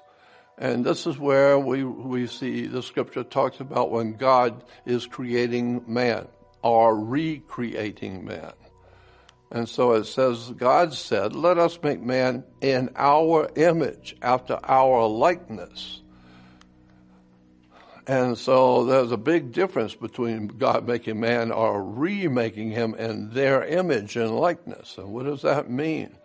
Let's see how other Bibles put it. The Good News Bible says, then God said, and now we shall make human beings, and they will be like us, and they will resemble us. Here in the New Living Translation of the Bible, it says, then God said, let us make human beings in our image to be like us. Common English Bible says, then God said, let us make humanity in our image to resemble us. This is a far better understanding of the scripture to start with. Here's the complete Jewish Bible that says, then God said, let us make humankind in our image, in the likeness of ourselves. So it begins to open up a whole new understanding about why we appear on earth as we do. It begins to look like that we are looking today like our Creator. The creators who created us are mess with our DNA and cause us to begin more and more to look like them. So that opens up a whole new can of worms also, to show that there's more than one God. And so we look like the gods that created us. The reason I'm showing so many scriptures, I want you to understand, all Bibles are saying basically the same thing, that we look like the creators that created us, the Elohim, more than one. And in Genesis 3:22, and it said, the Lord God said, behold, man has become one of us. Now he's become like us. He looks like us. He's acting like us.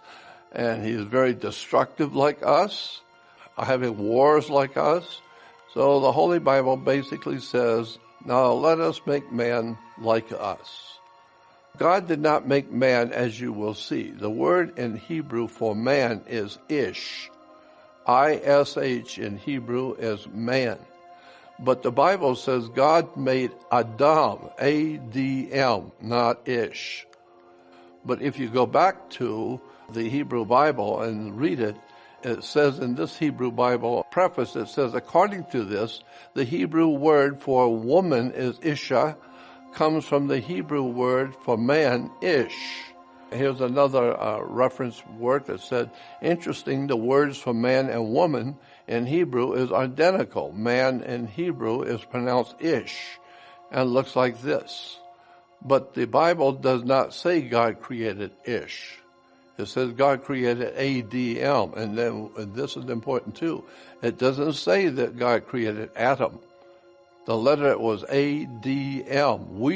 We humans added make it to be Adam, but it's not Adam. It's ADM.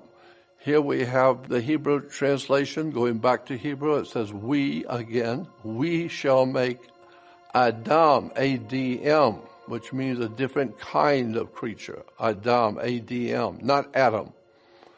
And we will make him in the image of us, A-D-M. Like so many other humans do, even ADM, Adam made human or male offspring. Look how the Bible describes it. In Genesis 5 of Genesis 5th chapter, it says, and Adam lived 130 years, and he begat a son in his own likeness, after the image, and called his son Seth. And Adam lived 130 years and begat a son in his own image and likeness. So we are seeing that man is now doing what the gods did also for us. They created us to look like them, and we now have the ability to create other offspring, and we have a son who looks like us. There are many examples in the Bible that show that the gods look like us. No, we look like them. They look what they look like to start with, but we were made to look like them. As an example, a classic example is found in the story of Abraham's meeting 3 visitors that came to visit him. This is in Genesis 18 and 19. We're told that Abraham and Sarah were in their tent, and that 3 men come walking up to the tent, 3 visitors. And when Abraham saw the 3 men, he went out and bowed down to them and saying, what is my Lord saying to his servant?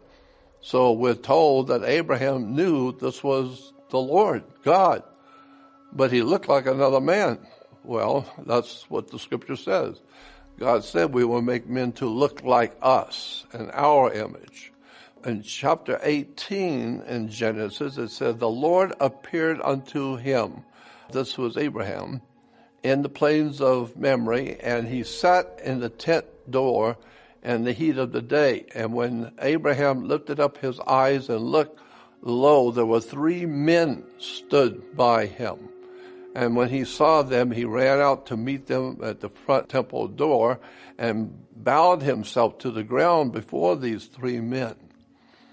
And here he is bowing before the 3 men that Abraham obviously knew was God, coming with 2 of his assistant angels. And so it says that the Lord appeared to Abraham, and then in Genesis 18:2 it says, and he lifted up his eyes and looked, and the 3 men were there. And so we're told that Abraham then asked the three men to stay for something to eat, to have lunch with him, and then they could go on. And the Lord said no, they were on their way to take care of some business, and they didn't have time. And the scripture says that Abraham went out and insisted that they stay for just a short time to have lunch. And God then said to Abraham, all right, then do that, but make it quick because we're in a hurry. And so the scripture goes on to say that Abraham's wife, Sarah, fixed a lunch for the three men. And now we are told that Abraham went out and sat under the tree with the three men as they had lunch. Now, after eating, two of the three men got up to be on their way, while the third man stayed a bit longer to talk with Abraham. So now we got a guy sitting under the tree talking with Abraham. He just had lunch. And the men rose up from thence and looked towards Sodom, and Abraham went with them to bring them on their way. So we're told that the men that left, they were on their way to somewhere, so Abraham quickly got up and escorted them a short distance on their way. Well, they were on their way to Sodom. And it says, and then in Genesis 19, the next chapter, the two men that were having lunch with Abraham, and then they got up and walked towards Sodom. That's in chapter 18. But in chapter 19, it goes on to say, and there came two angels to Sodom, and at evening time. And Lot sat at the gate of Sodom, and Lot, seeing these two angels, rose up to meet them. And he bowed himself with his face to the ground. And he said, behold now, my lords, turn in, and I pray you to come and be in my home, if you're going to be here. And the men said, again, we're interchanging angels and men. And so the men said to Lot, no, we won't stay at your home. We will just stay in the city and we'll be all right. But it keeps interchanging men with angels. Okay. So the point in this, according to the Bible, the word for God is Elohim and means the gods, plural, more than one. And they make us to look in their image and their likeness. We look like them, so that's why your male offspring looks human like you. So here's Abraham meeting the three men with Sarah, offering them to stay for lunch. Then we see this as portrayed in many paintings in the Bible of the three men, which are actually three angels. It implies also that the third man was actually the Almighty God because it's capitalized in the Bible. So this is the Almighty God who looks like a man and stays and has lunch with Abraham. So this is why the Christian New Testament has the Apostle Paul saying in the Bible, he says, be not forgetful to entertain strangers, for thereby some have entertained angels unaware. Meaning that if you see someone, another man, be careful because it might not be in fact another man. It may be an angel who you look like. But he looks like what he looks like to start with, and you were made into look in his image. You were made to look like him. So just be careful when you're talking to other people. Show respect because you never know who you're talking to. Here again in the book of Hebrews, chapter 2, this is Apostle Paul again, and it says, remember to welcome strangers in your homes. There were some who did that and welcomed angels without knowing it. Very interesting that we're beginning to see God didn't make a man. God remade man. He began to change, and this is why the scripture says it that way. Come, let us make man in our image, after our likeness. So today, what I'm saying is that we look like the gods who created us. And so this is why Abraham could go out and feed the three men, and then you find out, no, those are the angels that went into Sodom. All of this is actually very important in understanding theology and religion from the Bible's standpoint. This is something that most people have never heard before, that we look like the gods who created us. Gods, more than one. So when we go back to Genesis 1:1, in the beginning God created the heavens. No, it wasn't God, it was plural, Elohim. And Elohim, plural, gods, comes, we give the term henotheistic, meaning more than one God. And it is also interesting to understand that in Islam, in the Quran, everywhere God is talking to man, it's we. You look it up in the Quran, you will see everywhere that God is talking to his people, he keeps saying we did this, we are going to do that, or we had you do this, or we created you. And it actually says that in the Quran, we created you. So indeed, there are many different gods.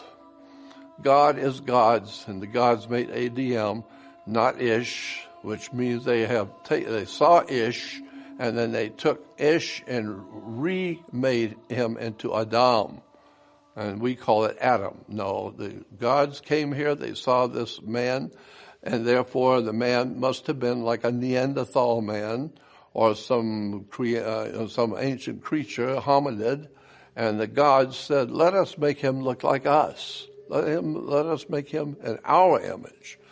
So that's what I'm saying. God did not create man because man is Ish. It doesn't say he made Ish. Ish was already here. So the three visitors to Abraham were three men, but Abraham realized they were gods. They were the creators. And the gods were always pictured as either men with angel wings or not. After the flood of Noah's day, chapter 9 says, and God blessed Noah and his sons and said unto them, be fruitful, multiply, and replenish the earth. When I talked to the rabbi many years ago, I said, is this a correct translation that says, be fruitful, multiply, and replenish the earth? Re means to do it again. And he said, well, obviously, if there were people here on the earth, and God decided to destroy that civilization of that time, and now there's nobody on the earth except Noah and his sons and their wives, if you're going to have people on the earth, you're going to have to replenish the earth, obviously. So I said, all right, so therefore replenish is correct. Yes, yes. And the reason why I'm asking that is because re means more, do again. Well, if you go back to, here is again in the Bible, in the Jewish Bible, it talks about Elohim, and Elohim said replenish. Okay, this is important because if you go to Genesis 1, where God is creating Adam and his wife, it says, this is in Genesis 1:27 and 28, it says, God created man in his own image, after the image of God created he, male and female created them. And God blessed them, and God said unto them, be fruitful, multiply, and replenish the earth. So it's not to be we're not to understand that God created man as the very first creature. No, when these gods created us, they said to replenish the earth, implying that some terrible catastrophe had happened on the earth, and that so much of life was lost. And so now the gods who created us say, go out now and redo it again. So how many people in the world have ever thought about Adam and Eve were not the first creatures on the earth? There have been civilizations here for millions of years. Genesis 1:2 says, and the earth was without form and void. That is an incorrect translation. It doesn't say that. Here it is again. Genesis 1:2, and the earth was without form and void.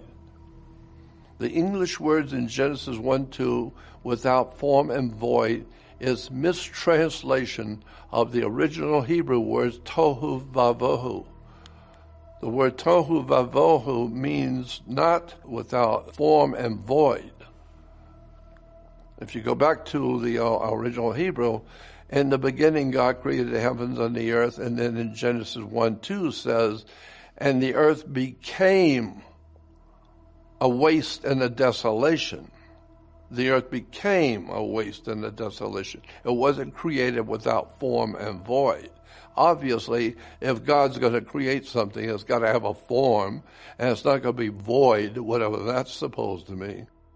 So therefore, the correct understanding is Genesis 1:2, the earth became a waste and a desolation. What are you talking about? The earth became a waste and a desolation. We find that in the Bible, again, it keeps telling us, all of these translations keep telling us that it actually became. It wasn't a form without form and void. It was formed the way God formed it, but it became a waste and a desolation. And here's another translation of the scriptures where it actually says the earth became a waste. Now, when you understand that the earth became a waste, not without form, you can go back to the reference works in the King James Bible, and it will explain to you that the words are tohu vavohu.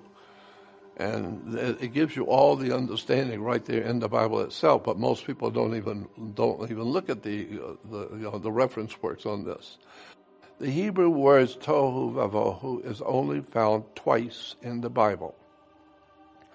The second place in the Old Testament book of Jeremiah. In Jeremiah 1:23, where it says, I beheld. Now, Jeremiah is talking about, and this is in the Old Testament, and Jeremiah says, I beheld. Well, first of all, Jeremiah is saying that he was on his bed and that God gave him a vision. The Lord gave Jeremiah a vision of the old ancient world. And he said, I beheld the earth, and lo, it was without form and void. No, it's, I beheld the earth, and it became a waste and a desolation. And the heavens, and they had no light. I beheld the mountains, and lo, they trembled, and all the hills moved lightly. I beheld, and there was no man, and all the birds of the heavens were fled. And I beheld, and lo, the fruitful place was a wilderness, and all the cities that were broken down in the presence of the Lord, and in his fierce anger. For thus hath the Lord said, the whole land shall be desolate, and yet will I make it full an end. So here we're seeing that God's showing Jeremiah the earth in its earliest beginnings, when it was a beautiful, it says, all the cities there were broken up. But it says also in 25, there was no man. So now you have to wonder, well, who was building all the beautiful cities if there was no man? So it implies that something else was going on this earth a long time ago that we have no idea about, but there was a massive destruction that happened to this planet maybe thousands of tens of thousands of years ago, if not maybe millions of years ago. And that Adam and Eve were told to go forth and do it again, start all over again.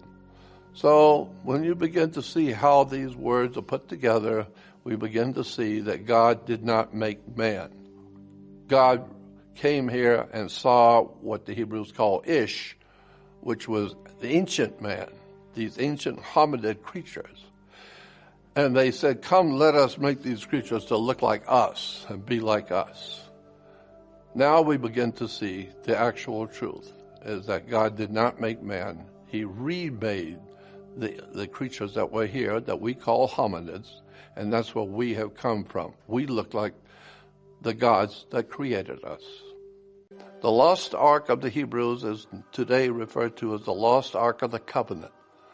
Here's a nice, very nice picture of what the lost ark of the covenant of the Hebrews looked like. But here we have a picture of the Ark of the Covenant carried by the priests of Israel. It's a large chest with two angels sitting on the top of the chest. And incidentally, the chest was said to be so important and so holy that one could not actually touch it. You would not want to touch it, for you will die. And so God said to put ring eyes on the side of the chest and put poles through it so you could carry it without touching it. So that's interesting that this is a general idea about what the Ark of the Covenant of the Hebrews looked like. The Ark of the Covenant was a symbolic connection between God and the Hebrew people. The things which both God and the Hebrew people held to be so sacred to their relationship. So the idea was that both God and the Hebrew people agreed on certain things were so important that they would put it into this chest and protect it and keep it together. And so it represented God's connections with the ancient Hebrew people, the most important symbols. We're told in the book of Revelation what the items were, and we'll get into that later because it's actually written in the Bible what was in the Ark of the Covenant. It wasn't used as a weapon as such, but we're told that it was able to kill you. It was able to strike you dead if you touched it. But I don't know if it was actually used as a weapon. But it was a protection, supposedly, that God put on that if you touched it without the permission, you could die. Today we have pictures like this showing the Israeli priests, the ancient priests of Israel, showing how much they adored this magic and important Ark of the Covenant.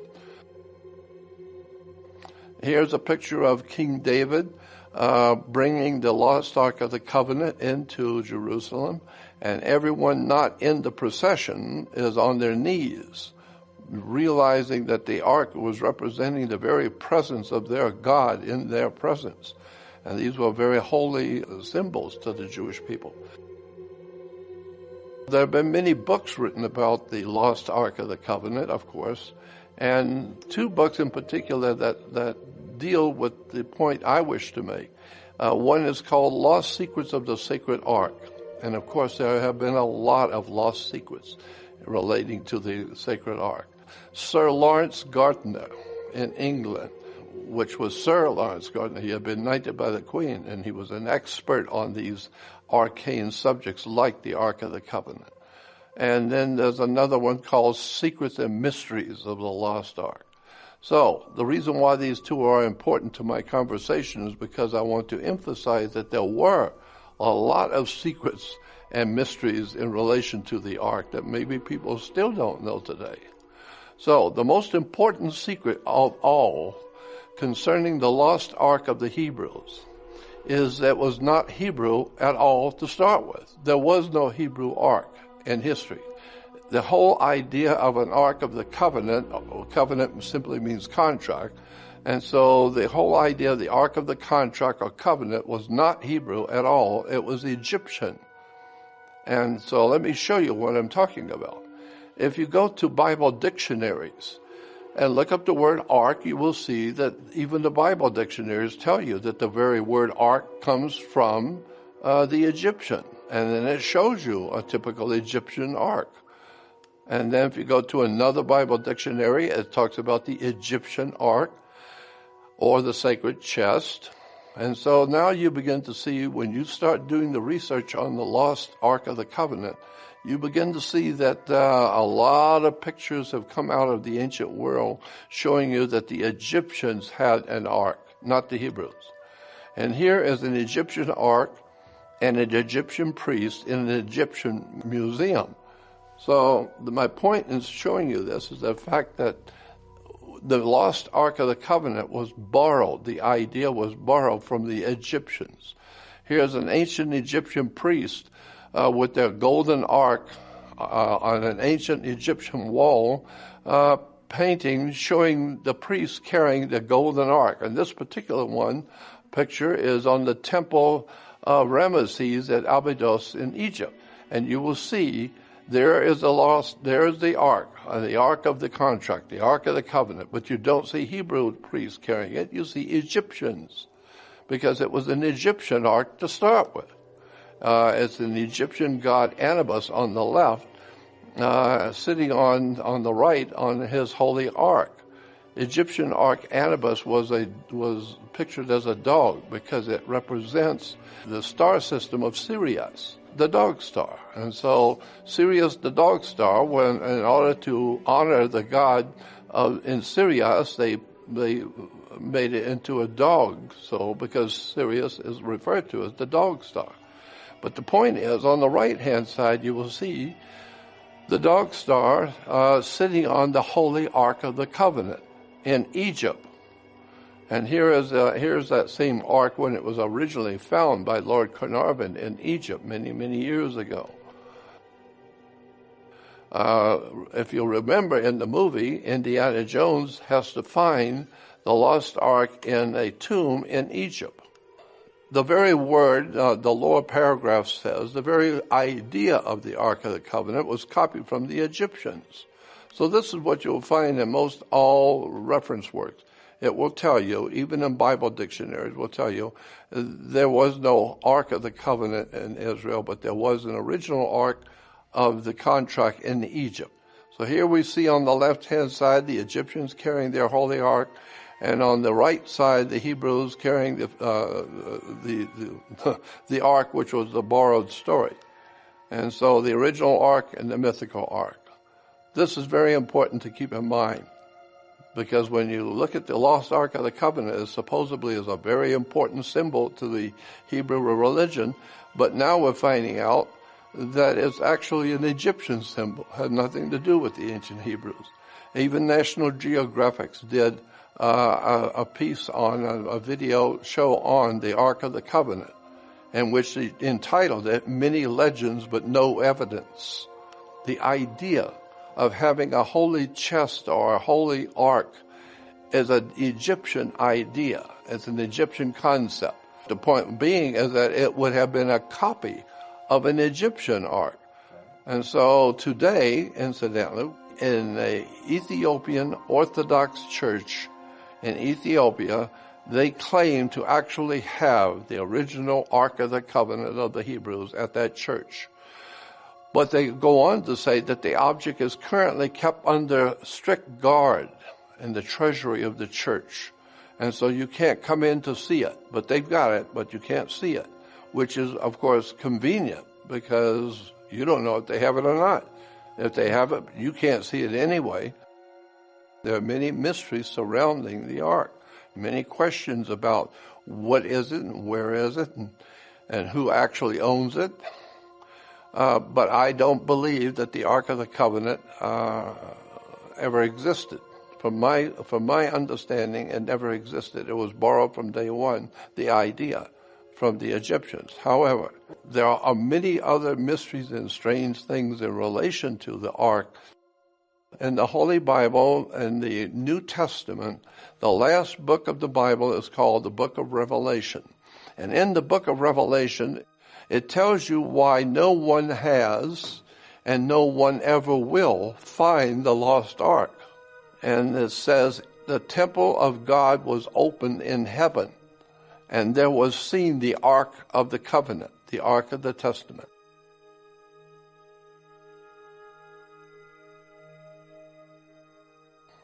All right, now the next subject I would like to share with you is about the King Solomon in the Bible. A very important name in the biblical history of the Hebrews was King Solomon.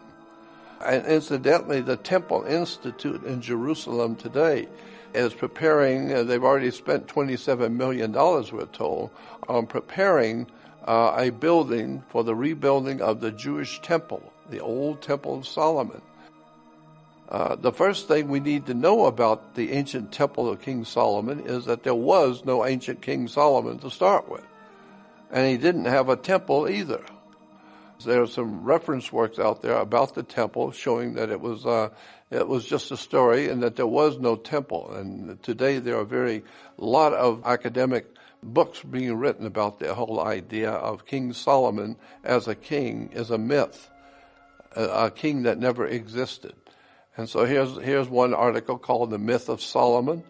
This is written in the Department of Classical and Near Eastern Studies in Melbourne, Australia. Another book called The Templars, or The History of the Myth from Solomon's Temple. Ultimately, Solomon became king because his father was King David. So when his father left the kingship, it was given to King Solomon, his son. King Solomon was very famous in history for being a very wise man, and very, very highly intelligent and very interesting. He was a very wise man, wise King Solomon.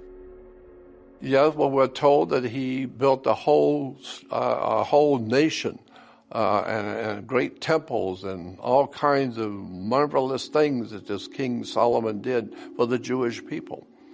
But in point of fact, today, reference works coming out of Israel say that there's no evidence that King Solomon ever lived. And for sure there's no evidence a great civilization or temples or anything at all was ever erected to King Solomon. They've never heard of it. Donald Redford, an author and leading authority on the era, writes in frustration about the absence of anything to verify or to prove the Bible stories.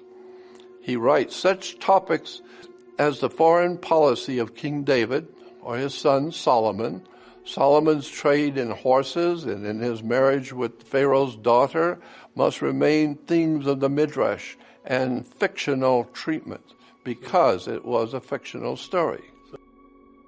Midrash is the commentaries of the ancient rabbis, commentaries written about stories that we read in the Old Testament Bible. Here's Philip Davies in Search of Ancient Israel. He discounts any possibility. He says, quote, a Davidic empire administered from Jerusalem, the range of indices considered by Jameson Drake, make it necessary for us to exclude the Davidic and the Solomonic monarchies, let alone their empire and a non-biblical history of Palestine. So what the article is saying is that it's very difficult to prove there ever was a King Solomon or a King Solomon's reign in Jerusalem. There's just no proof of it. Nothing can be unequivocally attributed to Solomon, nor is there any trace of a great culture that he developed. Hazar, Megiddo, Gezer, they have been widely excavated, and palaces, temples, and fortifications have been found, but none mention Solomon. People believe such myth, and they succeed in their purpose because they are attractive stories and convincing. If they were not, they would be useless. The popularity of myths cannot be any evidence of their truth. Another article says the absence of any historical confirmation of a Solomon simply does not deter biblical scholars. God has told them that there was a Solomon, and so what scholarship can contradict that? One of the most popular and very well-known scientists and historians in Israel, his name is Israel Finkelstein, and he has written quite a few very important books here lately concerning Israel's history.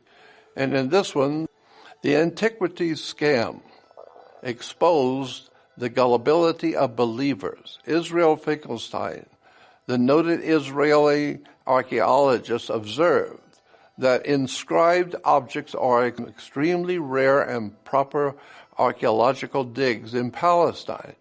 And yet the antiquities market kept producing them by the cartloads. Now, quoting Finkelstein directly, he said, there is an eagerness all over the world in museums to display antiquities of great value, and there is no question that some of them were not careful enough in their methods. It was some sort of a naivete, something about wanting to believe. So if you go on the web yourself and look up Solomon's temple myth, you will see that both Solomon and the idea of his temple is actually considered a myth around the world. Solomon did not exist. This article is Solomon did not exist. The archaeological evidence in Jerusalem for the famous building projects of Solomon is non-existent. 19th and early 20th century excavations around the Temple Mount in Jerusalem failed to identify even a trace of Solomon's fabled temple or palace complex. This is from Israel Finkelstein. So we see that there are many articles been written about the idea that the temple and King Solomon were both myth. If there was no King David or King Solomon, then where did we get the name Solomon? The origin of Solomon is simply the name of the sun in three ancient languages, Latin, Hindi, and Egyptian, as you will see. If you do some homework on the subject, you will see that Solomon comes from Sol, Om, and On, three names of the sun. At the top you will see Sol is an ancient Roman god, personification of the sun, a sun god in Rome named Sol. Sol is Latin for the sun. And then Om, we all remember the priest of Om, and it's a holy meditation symbol in the Hindi, and so that's where we get Om as an Om, and then of course the city of the sun. Today we refer to it as Heliopolis.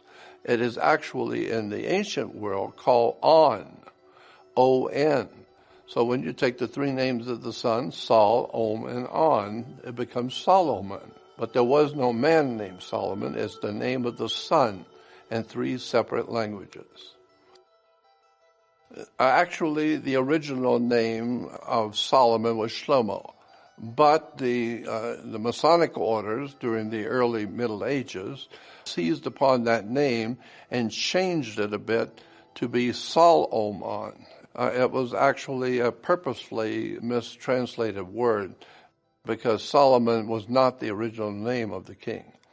Now we see that Solomon, according to the Masonic order, puts Solomon into the position of being a sun god. And so the Temple of Solomon was actually, according to the Masonic orders, the Great Pyramid of Egypt. Solomon's temple was the Great Pyramid of Egypt, according to World Freemasonry. And because the pyramid was called the Pyramid of the Sun. And so the sun was Solomon. Because they are trying to make Solomon represent a sun god. Because the sun is very important in World Freemasonry. And so the sun represents light, intellectual, spiritual enlightenment. So the Masonic order, it wants to take the Shlomo and make it into Solomon, as we see in the Masonic literature, and present King Solomon as a king of wisdom. He's a very wise king. Wisdom or intellectual, spiritual knowledge. Freemasonry quite often will change names and change histories to fit their concept of where they're going with symbols. Let's look at the idea of Solomon's Temple as it's presented to us today by the Masonic order, because it's a very important symbol in Freemasonry, Solomon's Temple. So how are we to understand the symbolism that the Masonic order designs Solomon's Temple? Well, let's look at the layout. According to the Masonic order, the old ancient Solomon's Temple, as it is even today, reproduced as if it were being built today, it is obviously a phallic symbol. The Masonic order has used the same phallic symbol many times. The architectural symbolism is very obvious. The whole idea of Solomon's Temple begins to take on because of the World Masonic Order, and incidentally, the World Masonic Order is talking today about rebuilding Solomon's Temple. But here in Freemasonry today, we see Solomon's Temple as a Masonic symbolism, but it's based on sexual symbolism. A lot of people don't realize, unless you see it from above and see the Masonic architecture. The Old Testament Bible is filled with sexual symbols. One example is the story of Jacob and his pillar god, found in the book of Genesis 35, 9 through 15, where Jacob is said to have fallen asleep on a rock, And when he woke up the next morning, he had a vision by God, so he felt that that rock itself was very important, a very spiritual symbol. So he said that this rock that I have slept on is a symbol for God's house, and this is where God is. He's in this rock because I had a dream that God gave me. After Jacob dreamed that Yahweh stood on a ladder that reached into heaven and promised him great fertility, he awakened out of his sleep, the scripture says, and took the stone that he had put up for his pillow and set it up as a pillar and poured oil on the top of it. That's from Genesis 28:10 through 22. On another occasion, we read that God appeared to Jacob and promised that nations would be coming out of his loins. And Jacob would set up a pillar in the place where he talked with God, and the pillar of stone, and he poured a drink offering thereon, and he poured oil thereupon it. Here's a typical picture of Jacob pouring the sacred oil on the pillar that he slept on. This was obviously a phallic symbol. So many people attribute things to be sacred when in point of fact they may mean something totally different. The whole world knows what happened to the Twin Towers in New York in 2001. The Twin Towers has become a very big subject around the world. But I want to show you where the idea, the concept of Twin Towers came from. We all know about the Twin Towers and the World Trade Center in New York. And just about everybody on earth has seen it all many times. But there's more to the story about the Twin Towers, as you will see. Most folks are not aware that when you see two tall high-rises standing together, that this is a very ancient symbol coming out of the ancient world, looking back to thousands of years ago. So let's look at the idea of two twin towers and what they symbolically actually represent. We see twin towers quite literally around the world. In India, in hotels, in Italy, in the Middle East, in Egypt, they have twin obelisks or twin towers. In Islam, they have all over the Islamic world, you have twin towers before the mosque. In Nazi Germany, they had twin towers in churches, and these are in synagogues, for instance. These synagogues have twin towers. In the Masonic order, there is two twin towers, which are called Jachin and Boaz.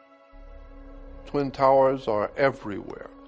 And there's a reason why there is something called the Twin Towers. And that's what I want to get into and explain to you where this idea comes from and what it represents.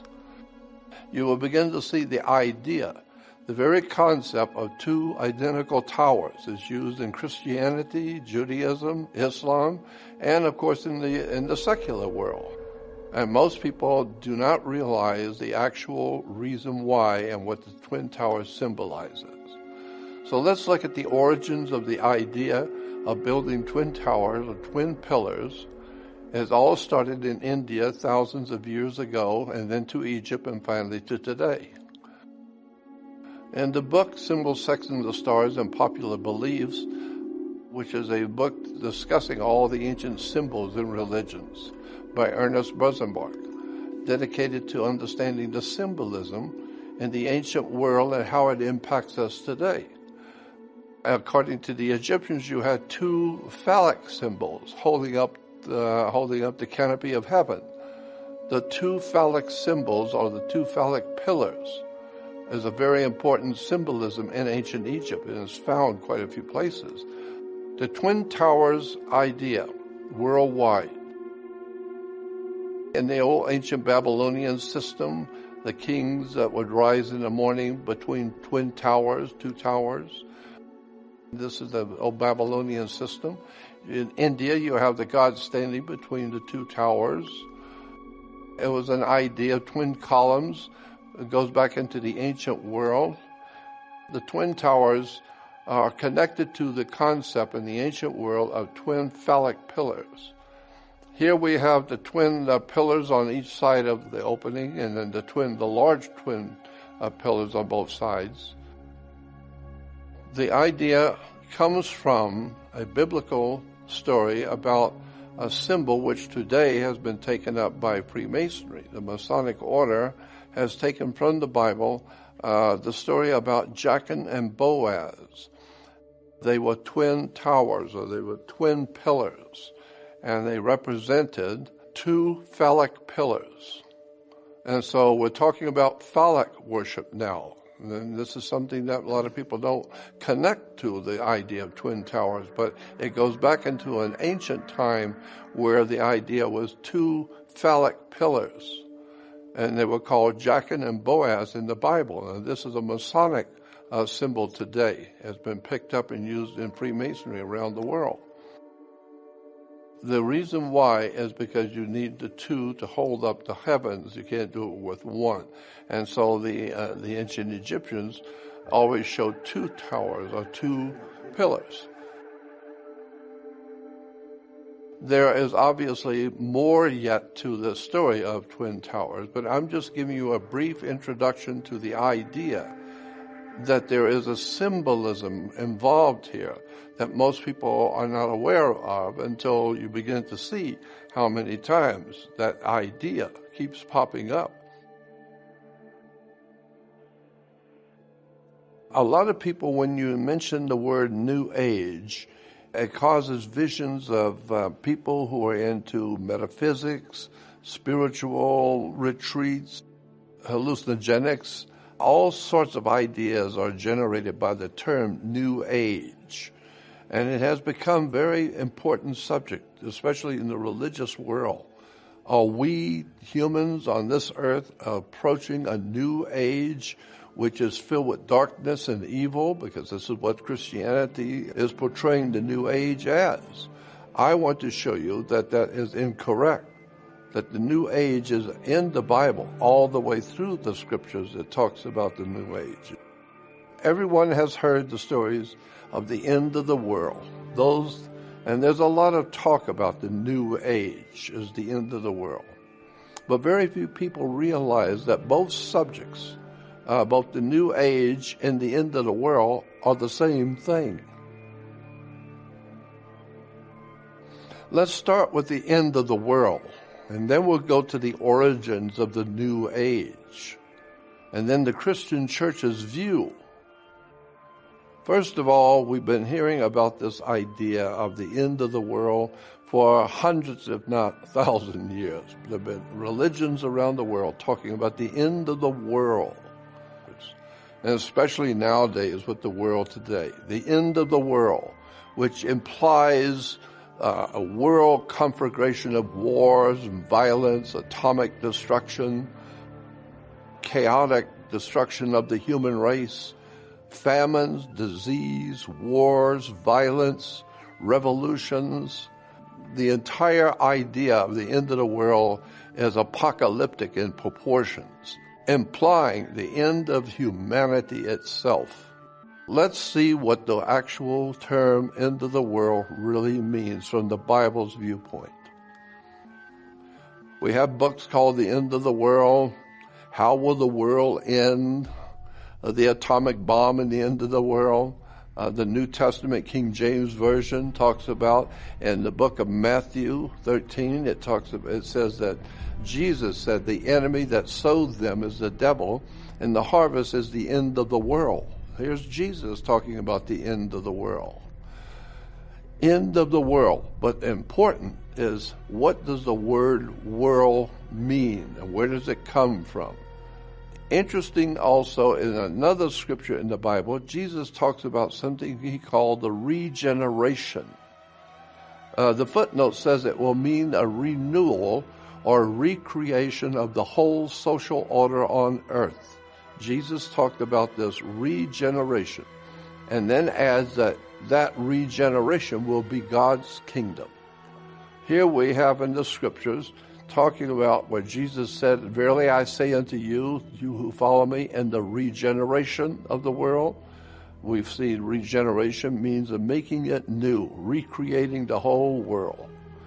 And we find other Bible translations when speaking about this recreation of the social order of the world, refers to it as the New World Order, the New World.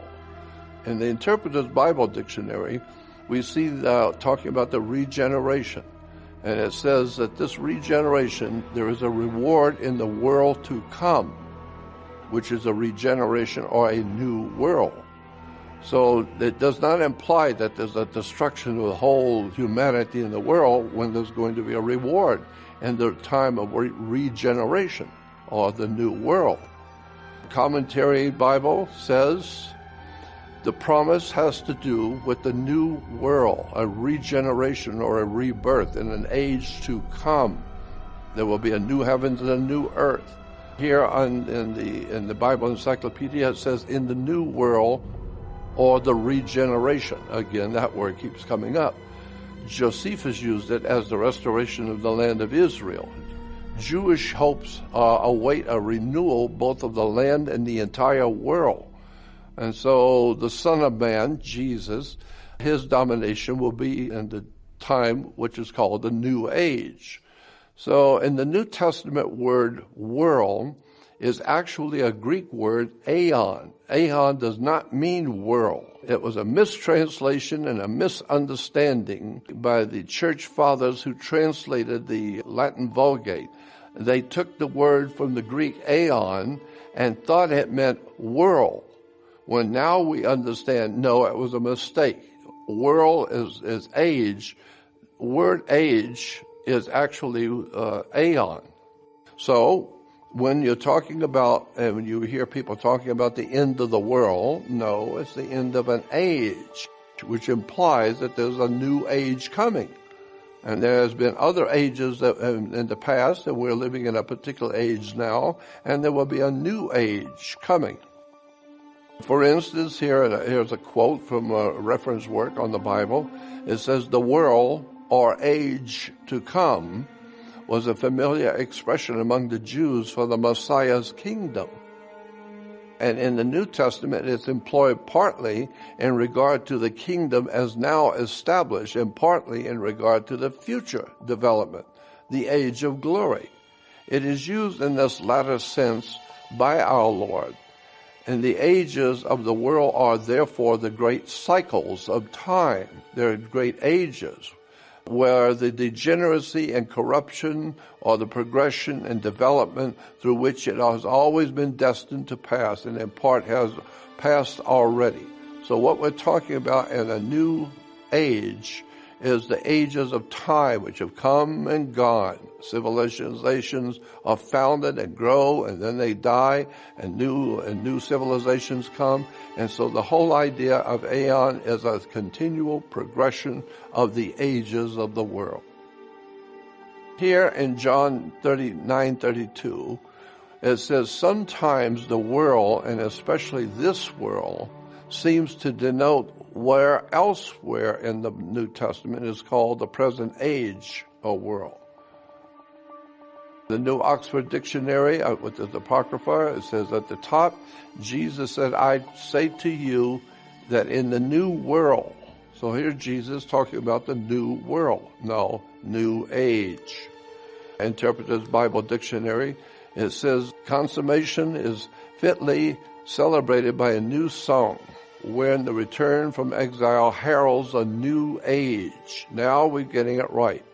So that it goes on to say, in the New Testament ideas are taken up and applied to the kingdom of God introduced by Christ. His bearers recognize in his ministry a new teaching, a new age which draws with his ministry is a regeneration or a new world. But it's new age. Here in Matthew, we see in the Harper Study Bible Dictionary, it says, where Jesus said to his apostles, "Truly I say to you, in the new world." Again, the misunderstanding of the word aeon. It's the new age. Expository Dictionary of the Bible says the Greek words, various Greek words are translated world in the Bible, age, aeon, which means age, and translated world. So here's a classic example, just showing you very simply that the translators of the Bible misunderstood the Greek word. Now we will see that many modern Bible translations are correct when they are translating the word aeon not as world, but as an age. Here we have, for instance, Jesus said, I will be with you. He's talking about his apostles, and he said, I will be with you even to the end of the age. Not world, end of the age. The Holy Bible, New and Old translations, we see marks clear distinction between the reward already in this age and the reward in the age to come, showing that there's two ages, the old age and the new age. And it says in the Bible, in the age to come. New Testament says, and this is Ephesians 2, it says, in the ages to come. This is a new translation. And now they're doing it right. Now they're saying that aeon means age. Ephesians says, in the ages to come. We even have Jesus himself promising that his kingdom will be coming in the new age. Jesus replied, it says here in the scripture, Jesus replied, truly I tell you, in the world that is to be. Again, New and Concise Bible Translation says, Jesus said to them, I give you my solemn word, in the new age, which the Son of Man takes his seat upon the seat of glory. So here's Jesus saying, in the new age, which is to come. The American Bible Translation says, Jesus said, I give you my solemn word, in the new age to come. So now we're getting it right. Each time we see the scripture talking about Jesus talking to his apostles, he tells them he will be with them to the end of the age, and he will see them in the new age. These ages we're talking about are part of the zodiacal system of what we call the zodiac, because the zodiac has 12 signs which represent 12 different ages. And so we are now in one age, and now we're told that we're getting ready to go into a new age, which is going to be the kingdom of God in the future, into a new age of the zodiac. And so that's why the word age is very important to understand. It has to do with the 2,150-year ages of the zodiac. Each one of the signs of the zodiac is 2,150 years long, and each one is called a zodiacal age. And so now we're getting ready to leave an old age of Pisces, and we're getting ready to come in soon to the new age of Aquarius. So that's what we're talking about in the Bible. When you talk about the end of the world, notice the end of the old age of Pisces. And that's why when you hear Christians talking about these are the last days and the end times, yes, it's the last days and end times of the age of Pisces. And we're getting ready to go into the new age of Aquarius, the man with the water pitcher. That's all we're talking about. Today, Protestant Christianity and Catholic Church both are everywhere talking about the obvious new age, the new world to come is evil, and that this world's coming to an end, and it's frightening the whole world because nobody seems to understand what the words really mean. And I think that it's probably true that the church purposely misled the people into thinking that aeon meant world. So it would frighten kings and rulers and princes and all kinds of powerful people on the earth to know that there's coming an end of the world, and the only way to save you is if you submit yourself to the Holy Father and to the church. I think this was a political move to frighten the world into submission to the Holy Father and to Christianity. What else has the church known that they didn't tell us? What's the real story in the Bible? See, so this is why the church figures it's better, like a president during wartime, don't go into why we're at war. Just leave it alone. Whatever it is, let people think whatever they want, and just leave it alone. Because all you're going to do is cause yourself a lot of trouble if you start digging into the real facts behind the world events. So leave it alone. People believe this, let them believe it. So the bottom line is that there is no end of the world. It's an end of the aeon, a Greek word which is translated correctly, an age, one of the ages of the zodiac. Moses is one of the most interesting characters in the Bible. I hope to show you why. So we all know that Moses was the prophet that brought down the law to the Jewish people, and he has become the symbol for law pretty much around the world. So in talking about Moses, you think about law. But there's a lot more to Moses that you need to know about. Moses was a prophet in the Jewish system of things. He was one of the oldest names in the Bible, one of the most revered figures in the Bible, because he was supposedly so close to God. And he has given to the world the 10 Commandments. The history of Moses takes us back to ancient Egypt and to the Israelites back in the time of Egypt and ancient Egypt. He was a very fierce man for the truth and for leading the people, and supposedly the Jewish people, the Hebrew people. He was a major leader at the time when they were in Egypt. And he became, because he went up into the mountain and got the 10 Commandments from God, he became known as the lawgiver. The point we need to remember is that Moses was a very important man to the Hebrew people and into the history of the Jewish people in Egypt.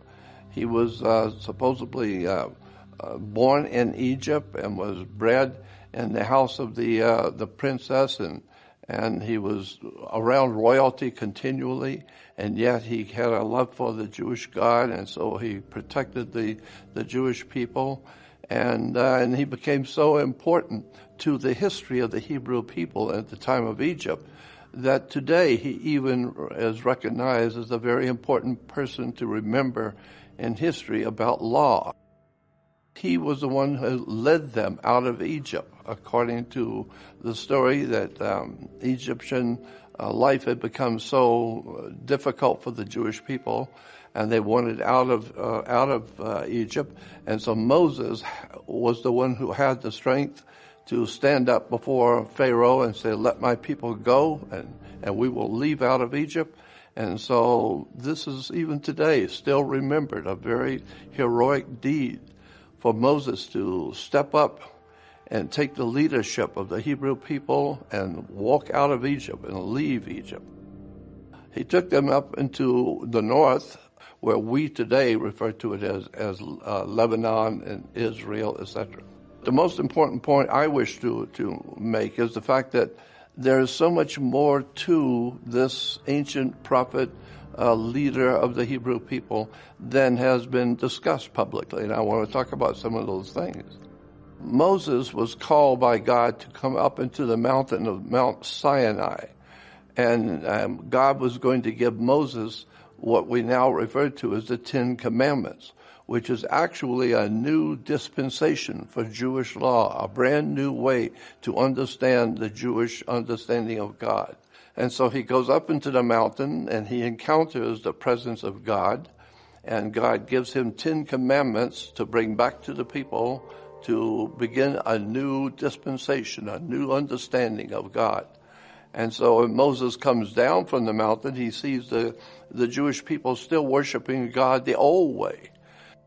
They were worshiping a golden calf because it had to do with the particular astrological times in which they were living. And the times in which they were living then, at the time of the 10 Commandments, was Taurus Tabor. And so they were worshiping the golden calf in relation towards the bull. Well, Moses comes down and sees the Jewish people still worshiping in the old way and becomes very frustrated. Before he even talks to them, it becomes very frustrated and then throws the law. It was referred to as the law. And so Moses throws down the law and breaks the law. So Moses was the first lawbreaker. He was carrying 2 stones on which the laws, the 10 Commandments, were written. And so he carries these down, and then when he sees the Jewish people still worshiping the old way, he throws those down in frustration. And so that's where we get the term today, breaking the law. The Jews were worshiping the calf because they realized that they were worshiping the sun in the astrological age of Taurus the bull. The next astrological age of which Moses was going to lead his people into the next age was going to be Aries the ram. And he was teaching them that there was a new way they were going to worship God. And this time they would blow the ram's horn to signify the age of the ram, the shofar. Here we have pictures showing that God is handing Moses the 10 Commandments on these tablets. The tablets themselves are very interesting, the design and what they were all about. We find that there's a very interesting connection between the 10 Commandments of the Hebrews and the 12 negative confessions of the Egyptians. The Egyptians already had 12 laws, so to speak, and they were called the 12 negative confessions. And so when you read the negative confessions and then the 10 Commandments, they're exactly the same. The only difference is one is in Egypt, they said, here are the things we will not do, as a negative confession. Here are the things we will not do. We will not lie. We will not steal. We will not do this or that. Well, the 10 Commandments says, the Lord says, you should not do this. You should not do that. But it's very similar. So we know basically where the 10 Commandments came from the 12 negative confessions of Egypt. Well, if you remember that religion itself is a development of human creativity, and so many stories in different religious books around the world, so many wonderful stories in theological ideas and concepts which obviously were just made up by men to promote their particular religious belief.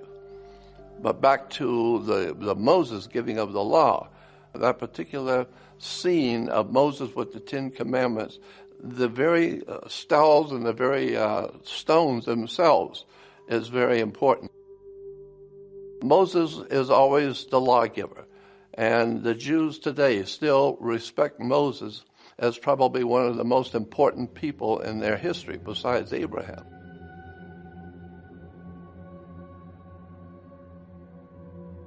You will see Moses in pictures and paintings and sculptures. Moses has horns. And it's been all around the world. People have wondered, why is it Moses? He has horns.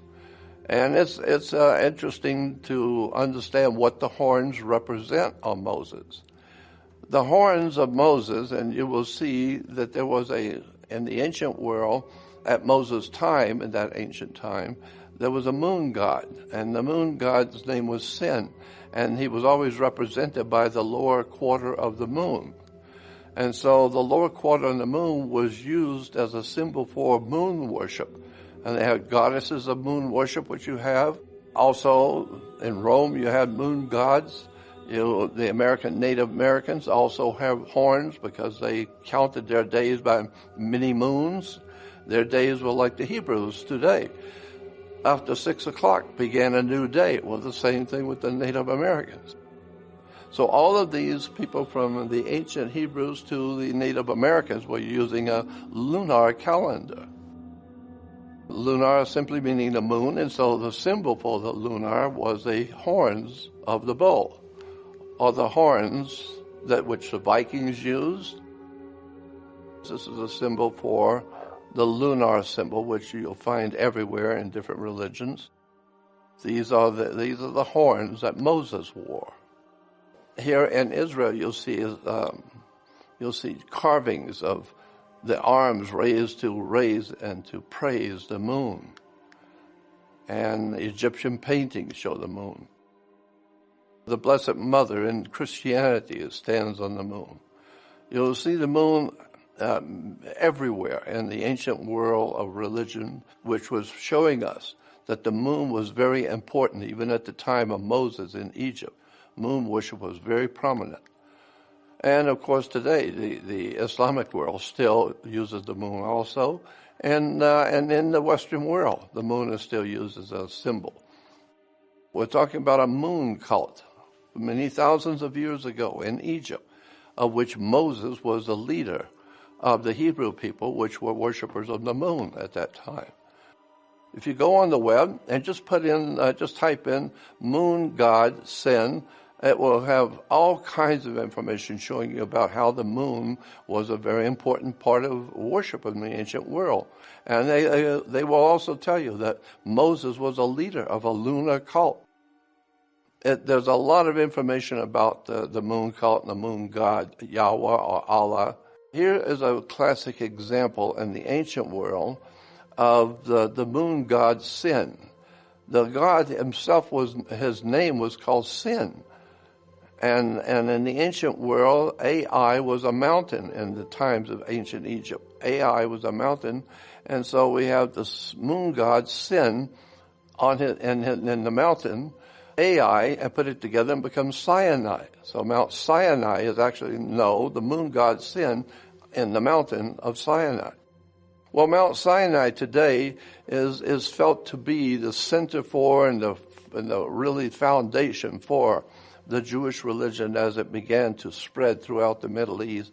Mount Sinai was where God met with Moses. God met with his people at Mount Sinai. But Mount Sinai is actually Sin Ai. Now it's interesting that today in most of the Western world, the word synagogue is spelled S-Y-N-A. But in Israel it's S-I-N-A, because Israel realizes that the original word was S-I-N, not S-Y-N, and because of the moon god Sin. Synagogue basically means temple of the moon, because Sin was the moon god. I think it's important to realize that there's a difference in the way it's spelled, one way in Israel and a different way in the rest of the world. Here is just one of many reference works. This is by Andrew Kay from the Southern Methodist University. His article is Traces of the Worship of the Moon God Sin Among the Early Israelites. The Jewish tradition talks about the combination of the heavenly moon as a part of the most important part of the Jewish worship at that time.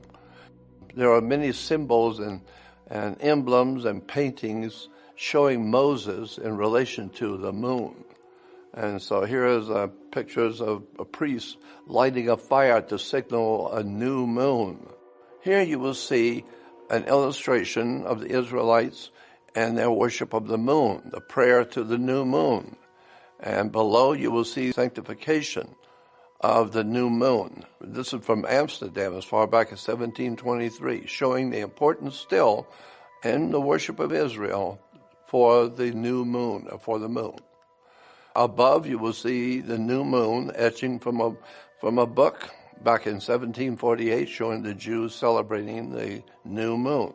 Today, the new moon is still very important around the world to many cultures. And here we have a picture of Egypt and the Sinai.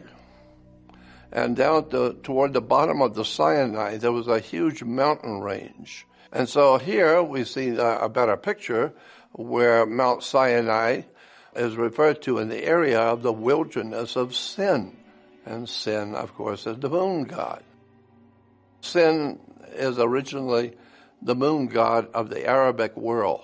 Allah and Sin and Moses with Yahweh, it all had to do with the worship of the moon god Sin. For some reason, the ancient Arabic world placed a very high respect on the moon. It's probably based on some phenomena that the new moon caused, because the Arabic world and the ancient world in general realized that the moon has a huge effect on our bodies. It has an effect on our food supply, and it pulls the oceans of the world. And so the moon was very important to the ancient world. I mean, that is a whole study in itself, why the ancient Arabic world had such a reverence for the moon. They always used the moon to keep the track of days, because their days started at sundown, at 6 o'clock. Because why? Because that's when the moon comes out. While the Christians were worshiping and having their holidays and important times in their religion, on Sunday they were worshiping worshiping the Son of God. The ancient Arabic world and the ancient Hebrews were under the influence of the moon god. The Christians, as you know, have a sun calendar, and their days start from sun to sun, while the Hebrews and the ancient Arabic world had a lunar calendar, which counts their days from sundown to sundown. The moon, as it comes up, and it was referred to as the lunar god who lived in the mountain, and the real Mount Sinai. Mount Sinai itself was understood to be a volcano, and this is why when Moses goes up into the Mount Sinai to get the new 10 Commandments from God, he is confronted by the mountain is on fire. And so anytime you have a mountain on fire, that happens if you have a volcano. And so Mount Sinai was known, and is even today recognized as being probably connected to volcano worship also. And so this is why Moses goes up and he sees the mountain on fire and he talks to God. And the scriptures, even in the Old Testament, the Bible says that the ancient Hebrews were frightened when they would hear the thunder in the mountain, because they said thunder was a word we call thunder, but the ancient Hebrews said it was the voice of God. He's talking to them. And he had lightning, and that was trying to get their attention. So God was very angry and very upset with the Jewish people, because it was like a mountain on fire. Well, of course, we're talking about a volcano. So Moses becomes important in volcano worship also. Here you will see Moses pictures. These are all pictures from Christian and Jewish publications showing Moses going up into the mountain, and it appears to be a volcano. Well, it's because it was a volcano. Here we have a Jewish publication showing the children of Israel running away when they hear God thundering in the mountain. It looks like a volcano. All of the pictures of Moses going up into the mountain to get the 10 Commandments always shows the mountain on fire. All right, so here we have Moses preparing to go up to the mountain to get the new 10 Commandments from God, and that appears to be a volcano. Here is a particular religious celebration. It's called the Feast of the Giving of the Law. And in the Hebrew reference works, you look up the celebration of the Feast of the Giving of the Law, and what do you see but a volcano? So the word volcano comes from a Latin volcano god called Vulcan, or Vulcanus. It's derived from an old Cretan deity, Vulcanus. Here is the old volcano god Vulcan. And it was always because the people were frightened to death at the thunder and the lightning that was caused by the volcano. And they thought it was God talking to them. And so then we talk about Prometheus, was another ancient god about the time, was also a volcano god who was worshipped and took him to Greece, while Yahweh was a volcano god who the worshippers took him back to Judah. And this is again why Moses encountered God in the burning bush, and it seems as not only the burning bush, the whole mountain was on fire. Yahweh was worshipped by the Jews as a volcano god and a lunar deity, And there's a lot of interesting connections with the ancient world religions that it's not that easy to explain how all of these pieces came together to form a particular religion. It says in one of the reference books, it says, yet the original Yahweh seems to have begun as a volcano god also. Mount Sinai, where Moses encountered him, was the seat of a Midianite god who had formerly dwelt in a volcano. Here we have Moses getting the law from God, and you'll see the lightning and the fire and the thunder and the lightning all around him.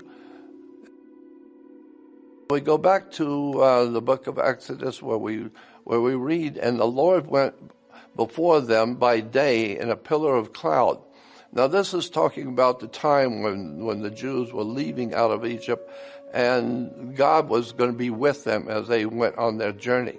And so it said that God went before the people by day in a pillar of cloud. He showed that he was with them by having a cloud follow them everywhere they went to lead the way out. And by night, he would have a pillar of fire to give them the indication that he was with them at night. They could see the fire. So they knew God was with them. In the daytime, it would be a pillar of cloud, and at night, it would be a pillar of fire. It goes on to say in 22, it says, and he took not away the pillar of cloud by day and the pillar of fire by night from before the people, to let them know he was with them. Well, that's what you get in a volcano, is a pillar of cloud by day, right? A pillar of cloud by day does not necessarily mean God is there. It means it's a volcano. And then you have a pillar of fire by night, of course, a volcano. So we go on to read in different parts of the Old Testament Bible about Yahweh being a God of the fire and the pillar of fire, etc. Now here in Job 38 in the Old Testament, we read that in the footnotes, the storm, the clouds, God's tent.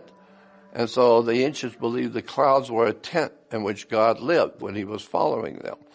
So the clouds, God's tent, gathers as the thunder, the voice of Yahweh, roared. They descended, and God shoots the arrows of his lightning. Down in 37, it says his thunderbolts. God thunders wonderfully with his voice, showing that Yahweh in the Old Testament was just another volcano god who thunders with his voice. And of course, Zeus was also connected to the worship of Yahweh because he was also a god of lightning and thunder, the same as Yahweh. As a matter of fact, there's a whole story about the connection between Zeus and Jehovah, because today Zeus gives us our word for God, Dios in Latin. And so Dios is Latin as God. It's taken from the name of Zeus. And they even have a canal called the Suez Canal, which is Zeus spelled backwards. So Zeus was very important back in those ancient days too, as a volcano god. You can see how the ancient people would be frightened, thinking that God was in this holy mountain and the mountain's on fire. We keep in mind that in the Hebrew language, says thunder is called kolath, or voices, for it's considered the voice of God. The Bible in the Old Testament uses a term for the voice of God, but it is actually the word for thunder. After it, a voice roared. He thundered with his voice of his excellency. Again, just showing that we were talking about a volcano god going all the way back into ancient Egypt. And Yahweh was also called Volcanus. He was a Vulcan god, the god of the Vulcans.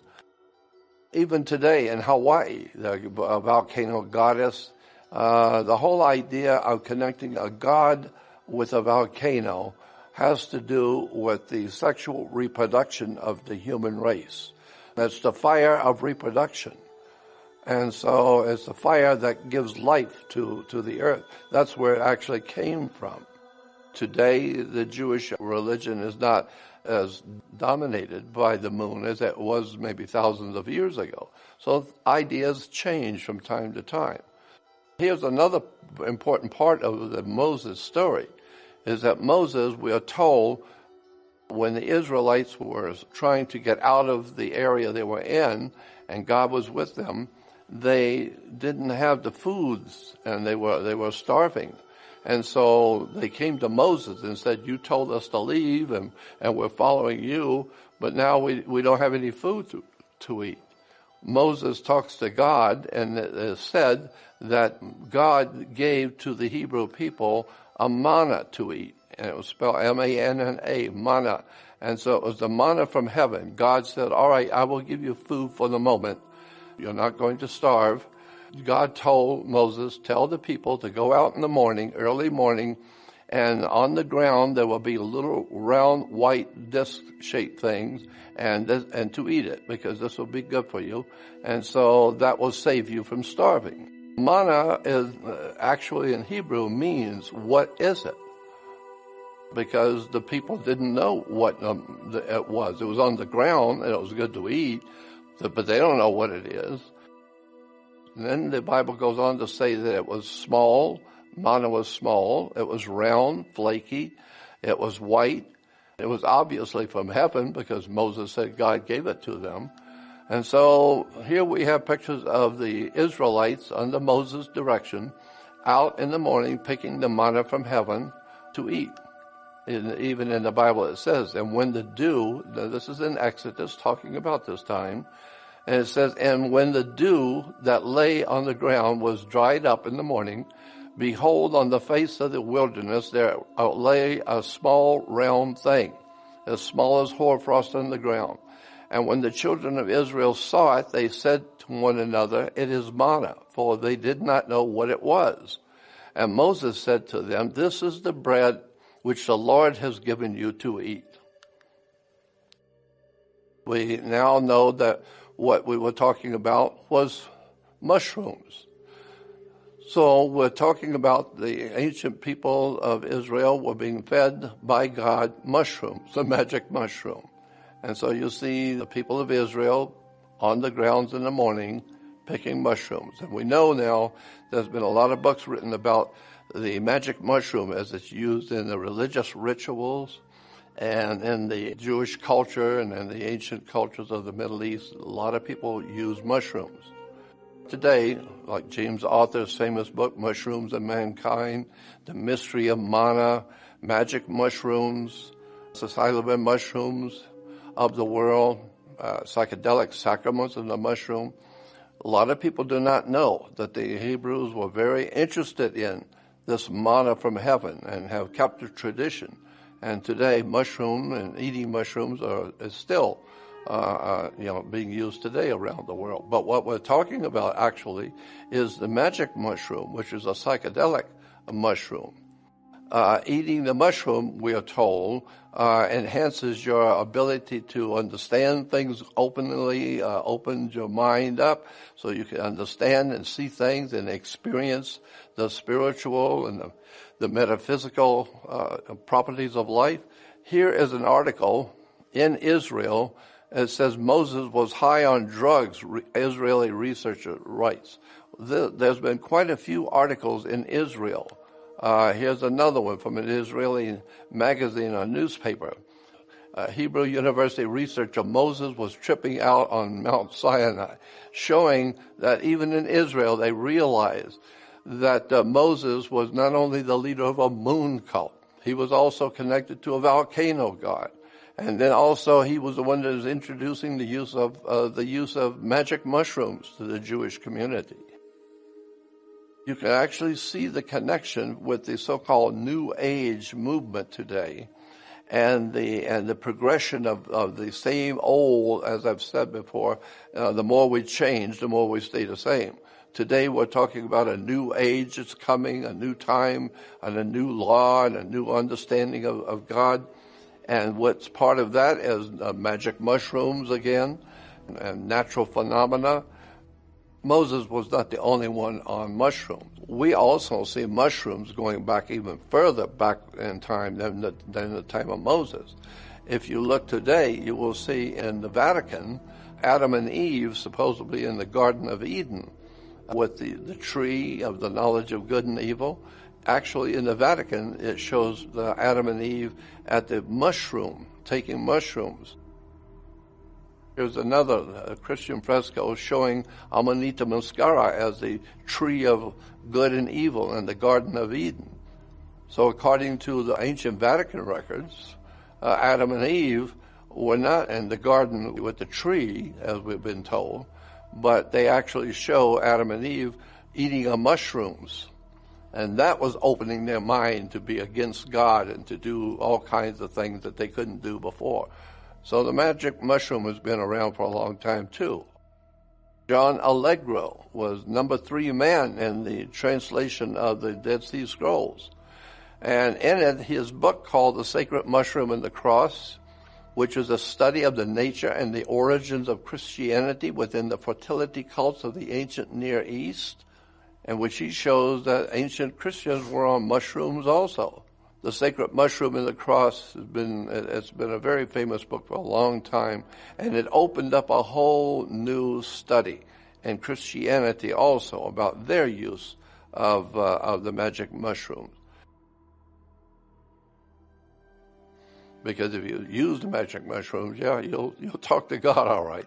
You'll have some psychedelic experiences, and Christians will call that, I talk with the Lord. No, it's just a psychedelic experience that mushrooms have on your mind. But we see this magic mushroom, which is Amanita muscara. This particular one is very potent for giving the brain a whole new experience taking this. And so we see it used everywhere. Many religions in the Middle East and India and Africa depend on the magic mushroom and the effect it gives in the human mind to put you into an altered state of consciousness. So, now there are many symbolisms connected to all of the stories coming out of the Old Testament about Moses. And one of the symbols that I think is interesting is the headdress that people and royalty and people in the Middle East use, which connects directly to the idea to Moses introducing the magic mushroom, because so many of the priests were priests of the mushroom. There have been many books written about the fact that they were called priests of the mushroom. They wore mushroom headdresses. Mushroom headdresses were actually rather prevalent in the ancient times. So Moses was involved in a lot of things, a lot of stuff in the Bible that Moses is involved with. We just don't understand the implications of it. Today, in the world of religion and government and secret societies, there's a very important facet to the connection between governments and religions by secret societies, and that is the use of the planet Saturn. Saturn is referred to in the ancient world as Lord of the Rings. Well, of course he is the Lord of the Rings. And men were told to, when they get married, to get married before your Lord, and you wear a wedding ring. Circles and rings were used in different religious events.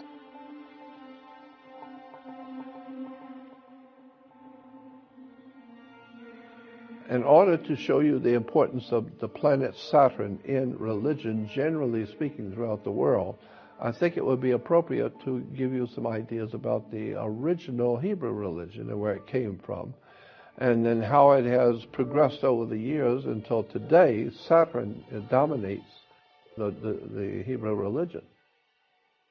It also dominates many of the other religions of the world in the Middle East.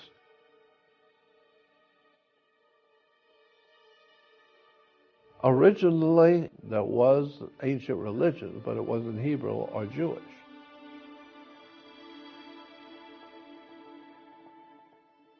Going back to the Middle East, we find that it was probably more Egyptian than it was Jewish. But the Jewish people, or what we call the Jewish people back then, At that time, the dominating worship at the time in Egypt and the whole Middle East was the worship of the moon. And moon worship was very important. The Egyptians especially put a lot of importance on the worship of the moon.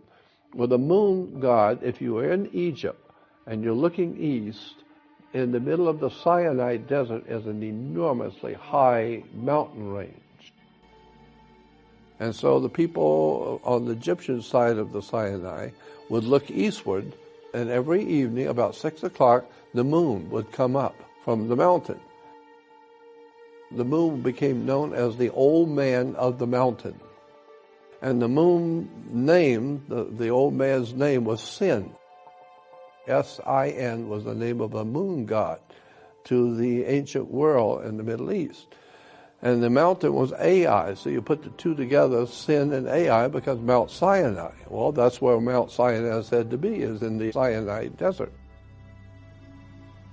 And this is why the Hebrews today, as they did many hundreds of years ago, they have a lunar calendar based on the moon. They trace their beginnings of each day from sundown to sundown. Why? Because that's when the moon comes out, is from sundown to sundown. First of all was the moon. Later on, Jupiter comes into the picture in ancient Hebrew worship. Jupiter, because in the ancient world, Pater, P-A-T-A-R, or P-A-T-E-R. And in the Phoenician Canaanite language, it was a Piter, P-I-T-E-R. The ancient name for the Jews was I-U, in the King's English, the old King's English, for the word Jew. It wasn't spelled J-E-W, it was spelled I-U or I-O-U. So I-U was Jew, and Pater was the father. So it became known as the father of the Jews was I-U Pater, where I's and J's are interchangeable. So now it becomes J-U Pater, or Jupiter. Jupiter now becomes very important in the Jewish religion, and then from the changing of the astrological age of Aries, from blowing the ram's horn, to Pisces, you now move into the Christian age. Today, we have, in the Vatican, we have a statue of Saint Peter. No, it's not Peter, it's Pater, Father God, Pater. And you put J-U in front of it, it becomes Jupater. That's at the beginning of the Christian dispensation. And now, within the last 500 years, 400 or 500 years, Jupiter has now been eclipsed and has kind of gone into quiet. And now the main planet today is Saturn. Saturn is referred to as the Lord of the Rings. And as we said, that Saturn is today actually the god of the Hebrews today. In the old Phoenician Canaanite language, you spell the name Saturn S-H-A-B-B-A-T-H, Shabbat. And so if you're going to worship the planet Saturn, the Shabbat, you do it on something called the Sabbath. So when you hear in the Ten Commandments, remember to keep holy the Sabbath. Sabbath is the Phoenician name for the planet Saturn. Saturn, as a god, was always called the god of the black robe. Black is a very important color in both Judaism and the Catholic Church and Christianity because black represents Saturn. Saturn is the god who is a judge of all mankind. That's why judges in courtrooms wear a black robe. Shabbat also has another interpretation. Saturn is the seventh planet. He's also sometimes represented as the Grim Reaper, Father Time. Very interesting, all the little details about Saturn and its numbers applying to it and the colors and all of that. We get our idea about chronology from Saturn, so we have something called a calendar, chronia, the calendar. Saturn was Chronos in Greek, Another reason why Saturn was important is because Saturn was understood to be the inhibitor, one who holds you back in life. That's why when you are celebrating your God on the Sabbath, you do no work. Because the ancients said if Saturn is the inhibitor who holds us back, then we won't do anything. He doesn't have to hold us back. We'll just not do anything on Sabbath. The reason why that Saturn became known as the inhibitor, and because it circled, ancient man didn't know there were any other planets out past Saturn, so they assumed that he's the bottom line. He's the one that holds us together. Saturn is still important in Middle Eastern religions, Arabic religions.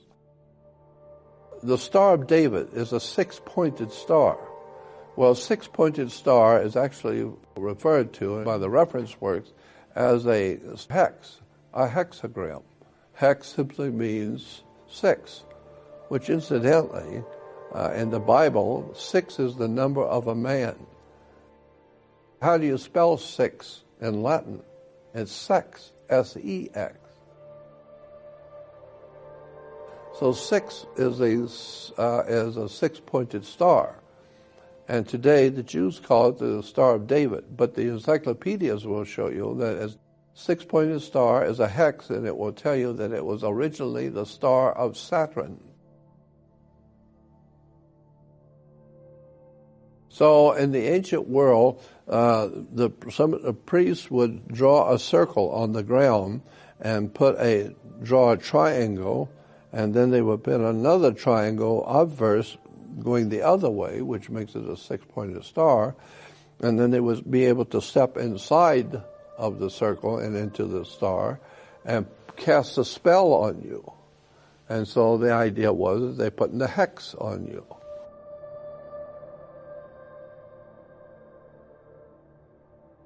In 1977, NASA sent out the Voyager, and as that probe moved out into space, it passed over Saturn. And as it passed over Saturn, it happened to go close to the North Pole of Saturn. For some reason, on the North Pole of Saturn is a hexagram, a six-pointed hexagram on the North Pole of Saturn. Scientists cannot explain how there is a six-pointed star on the North Pole of Saturn, and what's even worse to try and explain is how come the Jews knew that Saturn was connected to 6 in a hexagram. Somehow or another the Jews knew that six-pointed star was somehow connected to Saturn. There was no way for us to know until 77 when the space probe went across. NASA had to explain to us that it was simply a fluke. It was something that just happened, nothing to be concerned about. Then like 40 years later, when the Cassini craft goes out, that same hexagram is still there on Saturn. It wasn't just a little fluke. It's there on Saturn even today. In the motion picture Lord of the Rings, Sauron is portrayed as an evil eye. If you go to the South Pole of Saturn, you will see what as altogether looks like an eye, the all-seeing eye. However, if you think about the planet Saturn with its rings, if you turn the angle just right, now the rings look like two separate eyelids with the center circle as the eye. So there's a lot of mysticism connected to the planet Saturn, the Jewish religion, the Catholic Church and the Catholic religion. Even Islam today has a symbol of Saturn that is dominantly important to Islam. It was a black square or a black cube. And the black cube represents the planet Saturn. Well, that's what Mecca is in Saudi Arabia, is a black cube, a black square. All over the world, large black cubes and architecture and churches and monasteries, huge black square cubes, just like Mecca. In the movie 2001, Space Odyssey, in the book, the original book on that gave birth to the movie, in the book it was the astronauts were going to the planet Saturn to find this black cube. There again is the black cube in the planet Saturn. Anyone who studies the dark arts, the dark sciences, or the world of the occult knows that Saturn is very important to the dark side of this world in relation to religion and occultism. Saturn is the inhibitor. It'll set you back and teach you a lesson. Saturn represented government, military, the police department, governmental agencies.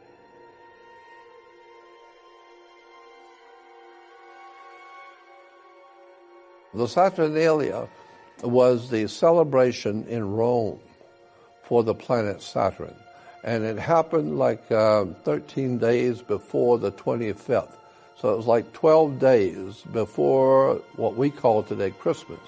But it was the 12 days before, and it was called Saturnalia because Saturn was in Rome considered to be the god of chaos. That was another thing he was known for. What the Romans did with worshiping Saturn, they actually had 12 days of chaos in which the kings would bow to slaves and prisoners were let loose and they would be in charge of their masters who put them in prison. There was alcohol and sex and drugs and whatever you wanted. In the Roman Empire, you're free to do whatever it is you want to do. And so if you are a slave, when Saturnalia comes, you can go to the house of your master and bring him out and make him bow down and kiss your feet. So the idea was it was a chaotic time in which all law was just thrown away. And now it was up to anybody, whatever it is you want, go out and get it and take it. Today we call it Christmas. In the Roman Empire, the Saturnalia.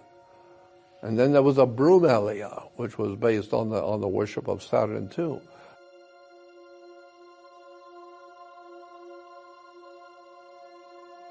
A very important NASA scientist named Norman Berglund has written a book called The Ring Makers of Saturn.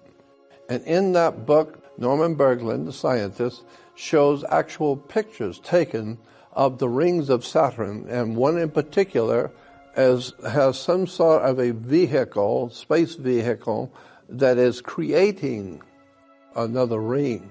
And it's not quite finished. So there's a ring on this side, and there is some kind of a space vehicle creating the ring, and it's almost ready to connect the ring, but it's not quite. And so we got some beautiful pictures, and it's going to ultimately connect it together, and that'll be a new ring in Saturn. So we know that the rings are artificial. Somebody's made them. I was speaking up in a conference in San Francisco a few years ago. He came over to me, and I wasn't expecting that. And he said, "Jordan, I've come here to meet you. I want to talk with you in private." And so we went back into the back of the restaurant and sat there, and he says, "I'm here to tell you something. I've come here. After I talk to you, I'm going home." And he said, "But you've been talking about the planet Saturn. I want to show you some things about Saturn you don't know." And so he pulls out some pictures. He had some pictures and NASA pictures. So he said, "But what we do know is that it's inhabited." My question was, could the rings be like a dish for communication in deep space? Because we have television dishes, the big dishes. Maybe the rings could be some kind of a communication device that can send out or receive from extreme distances, hundreds of light years away, with this dish set up. And he said, "Well, that's interesting. I don't know, that much about that idea." Saturn is a very important planet that balances out the positions of other stars. Jupiter and Saturn dominate our solar system. They're so large.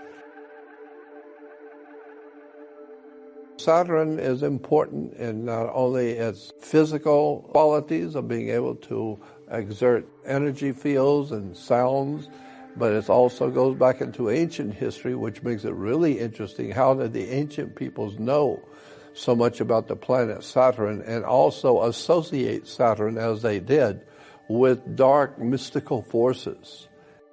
Saturn is probably the dominant figure in dark religions today, in the occult world, metaphysics.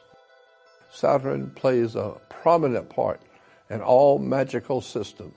As a matter of fact, in Germany today, there is a very powerful secret society called the Brotherhood of Saturn. The books written about them say they are probably the most important secret society on the face of the earth. They are connected behind the scenes to all kinds of powerful organizations, governments, secret societies. I think the darkness associated with the planet Saturn and the occult religions of the world has to do with some actual, in fact, influence that Saturn has on the human race that the Jewish people realized that we didn't realize. And they probably got the idea from other ancient cultures that also venerated the planet Saturn. I am convinced that the world we live in is being dominated by an extraterrestrial presence. And I think that extraterrestrial presence is the one who is feeding us our ideas about theology, religion, the occult world, governmental systems, churches, and somehow the older teachers were knowledgeable about planet Saturn. But David Icke has been talking about this too for a long time, that Saturn is a very important planet to the occult world. And it is, because if you do any research into occultism, secret societies, Freemasonry, you will find that Saturn dominates the whole subject. I think that we have been on this earth, we humans, the way we live today, we've been on this earth with other life forms, other higher and far more intelligent and creative life forms that we really haven't looked at very closely and haven't really thought much about it. But when you do that kind of research into the things which are found on the earth that we can't explain, pyramids on the floor of the ocean and great temples in the Pacific and in the Atlantic Ocean, and the pyramids of Egypt and all of the wondrous, beautiful structures of the ancient and prehistoric world, there are just too many indications that there's a higher civilization that has been on this earth than we are, far higher. They understood the universe far better than we do even today. And so the Aztec, Mayas, the Incas, the Toltec peoples, the Egyptians, Babylonians, Sumerians, all of these ancient cultures were far, far smarter than we are. We've been learning from them. Our numerical system comes from Babylon. Our understanding of our religions and the concepts in our religions come from Egypt, come from the Hindus, the ancient Hindus. So I am totally convinced, as many other researchers and writers on the subject, that we are not as wonderful as we think we are, but there were far more civilizations that were far more adept at science and taught us today. They taught us. I believe that we're being manipulated even today by what we call government and governmental officials. But if you look at the history going back 6,000 years, it seems as though there's always been an overshadowing intelligence behind our evolution and our destiny. Someone as smarter than we are has been guiding us. The idea that we have been created by a higher form of life, a higher civilization has created us. It implies that they, in creating us, have purposely not given us full potential, because you don't do that with a new experiment. You just bring it along little by little and guide it the way you want it to develop. And so we don't have the wherewithal, intellectually speaking, to break away from the masters who have created this earth and seem to feel that they own us and that they can control us. We don't really have the wherewithal. And I think the reason why is because knowledge is power. And if you don't understand some of this hidden knowledge and hidden history of who we are and how we've got here, if you don't understand that, you're never going to understand why we don't have the power that we could have if we joined together.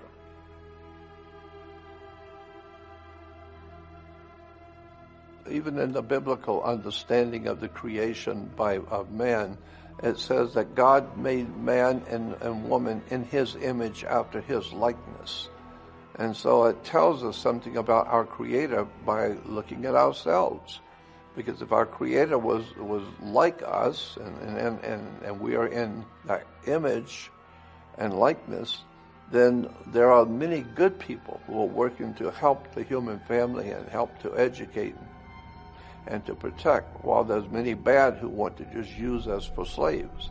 So I think that there are good extraterrestrial life forms here who want to see us progress, but they also are aware that we should not become too smart, because if we become too smart and too clever, we may be presenting more trouble for everyone else out there in the universe, because we're already talking about going out to the stars and setting up new civilizations on other planets. But the extraterrestrials look at us and think, wait a minute, you're talking about coming out to the stars and setting up new civilizations like the one you've got on Earth today? I don't think so. With all the violence and pornography and drug addiction and murder and all the bad blood among peoples, and you're going to bring that out into the universe? You better think about that. I think the bottom line on this is that there are two sides to the story. There are some good extraterrestrials, aliens, and there are some who are evil. Same thing can be said for the human family. But that doesn't mean everyone's bad. It just means the ones who are bad are more vocal, and you see what they're doing. Because of the conditions that the world that we live in today exhibits, that there is a dark force in this world that tends to cause man heartache and tragedy and drug addiction and alcoholism. And I think, this is just my opinion, but I think that the reason why there is so much, drug addiction, alcoholism, the movement toward I and me and I want what I want, I think all of that is part of the frustration of the human family that realizes it's capable of so much more, but that the powers that be over us keep us down. They won't let you. If you're too smart, you're going to be in trouble. Government doesn't want you too smart unless you're working for government.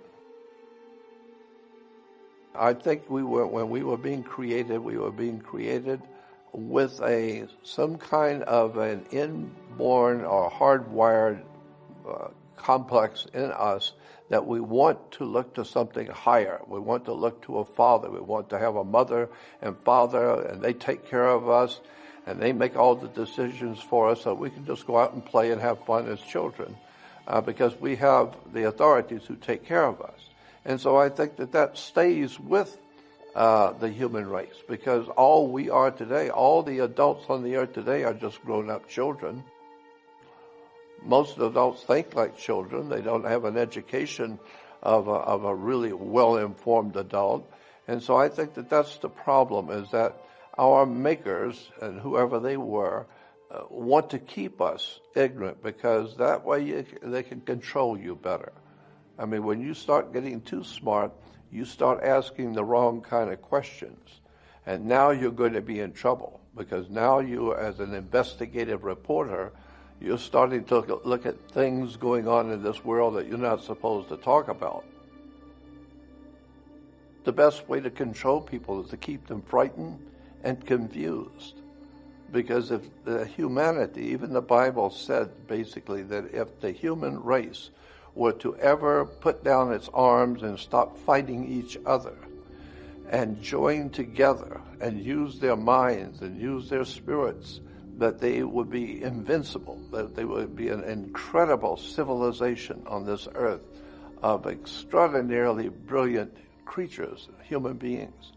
And so to keep that from happening, because if we get too smart, our creators, or those who think that they own us and control us, will have bigger problems trying to control us. So they keep us ignorant and ill-informed and unread and fighting among ourselves like children. That keeps us out of their way, so that they don't do what we do. They don't fight each other.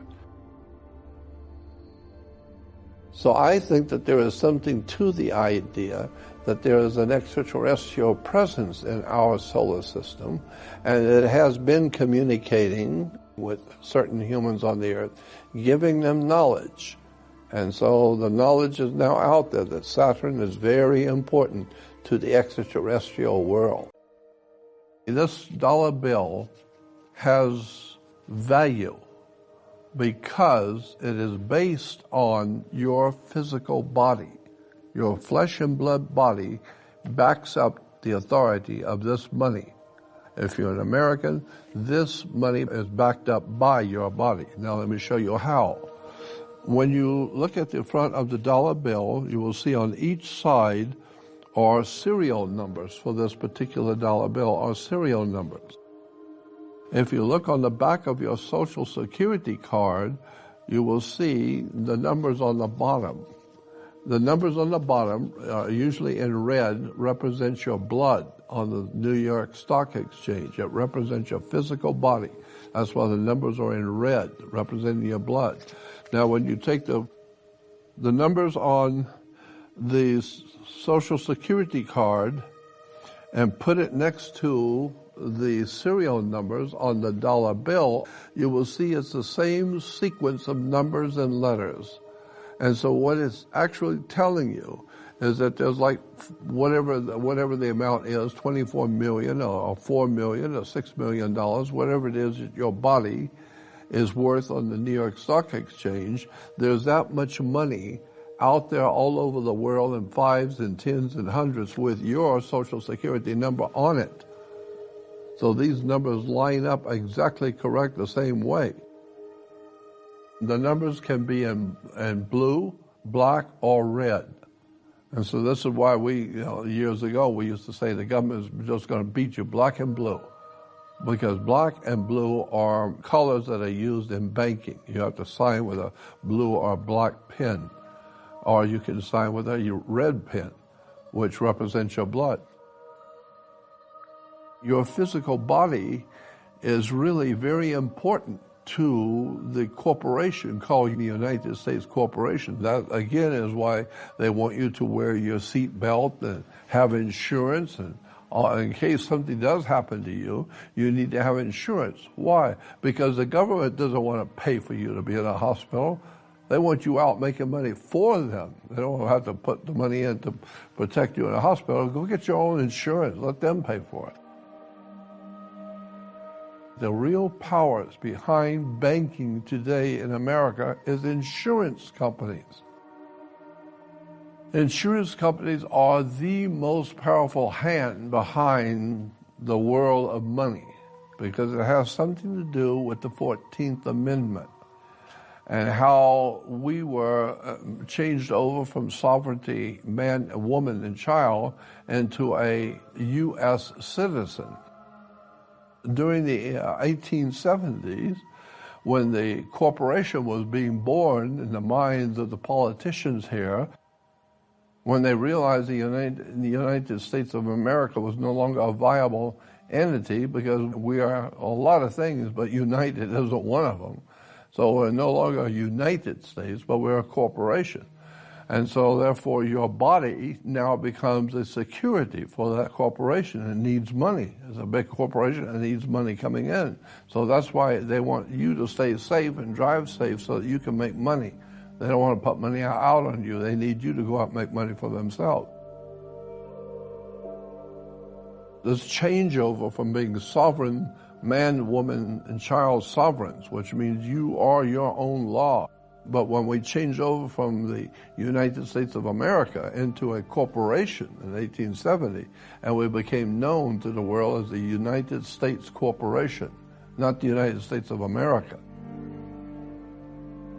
From 1870 to the First World War and then the Second World War, the United States Corporation went broke, financing all these escapades around the world with wars and revolutions and paying other countries to be our friends and all that. So the corporation called United States went broke. So they had to go back to the old days, go back to the British banking cartels who can print money out of nothing and had the ability to finance anything they wanted to do. And so the corporation had to borrow money from the British bankers to keep this corporation going, because the corporation's broke.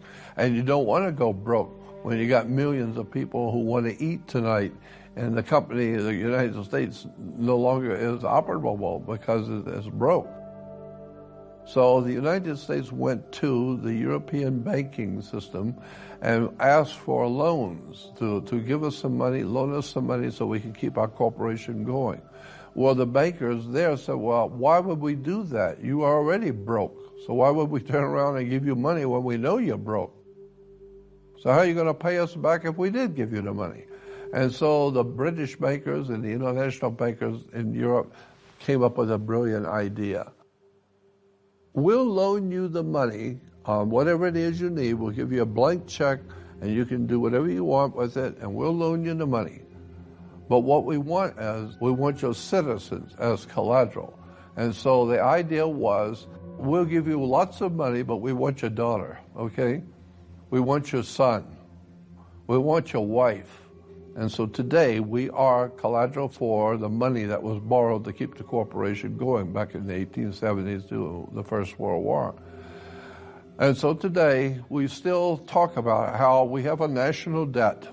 We have to pay off this national debt. No one's ever asked the question, who are we paying off? Who are we in debt to? My God, I thought we were the most powerful country in the world, and we're the envy of the whole world, and yet we have a national debt. And so the politicians tell, no, what it is just that we owe ourselves. You know, we do a lot for you, and so we've spent a lot of money on you, building your bridges and all that kind of stuff we do. And so we just want to keep it in the house. So you need to pay us, your government. Yeah, but it's not your government. It represents the bankers of Europe and England. And there is a debt, and you will pay it, because the British bankers loaned us a lot of money to build our railroads and our airports and our highways and all kinds of things that we've been building America, and it's very impressive. Yeah, but you don't have any money. You went broke during the First World War. And so that's why we today are a collateral for the debt. We do have a national debt. And ultimately, at the bottom line, is the Vatican. The Vatican is the ultimate bottom line on all of this dark dealings behind the scenes with bankers in Europe, wars and violence. The whole banking establishment is based on the Vatican canon law.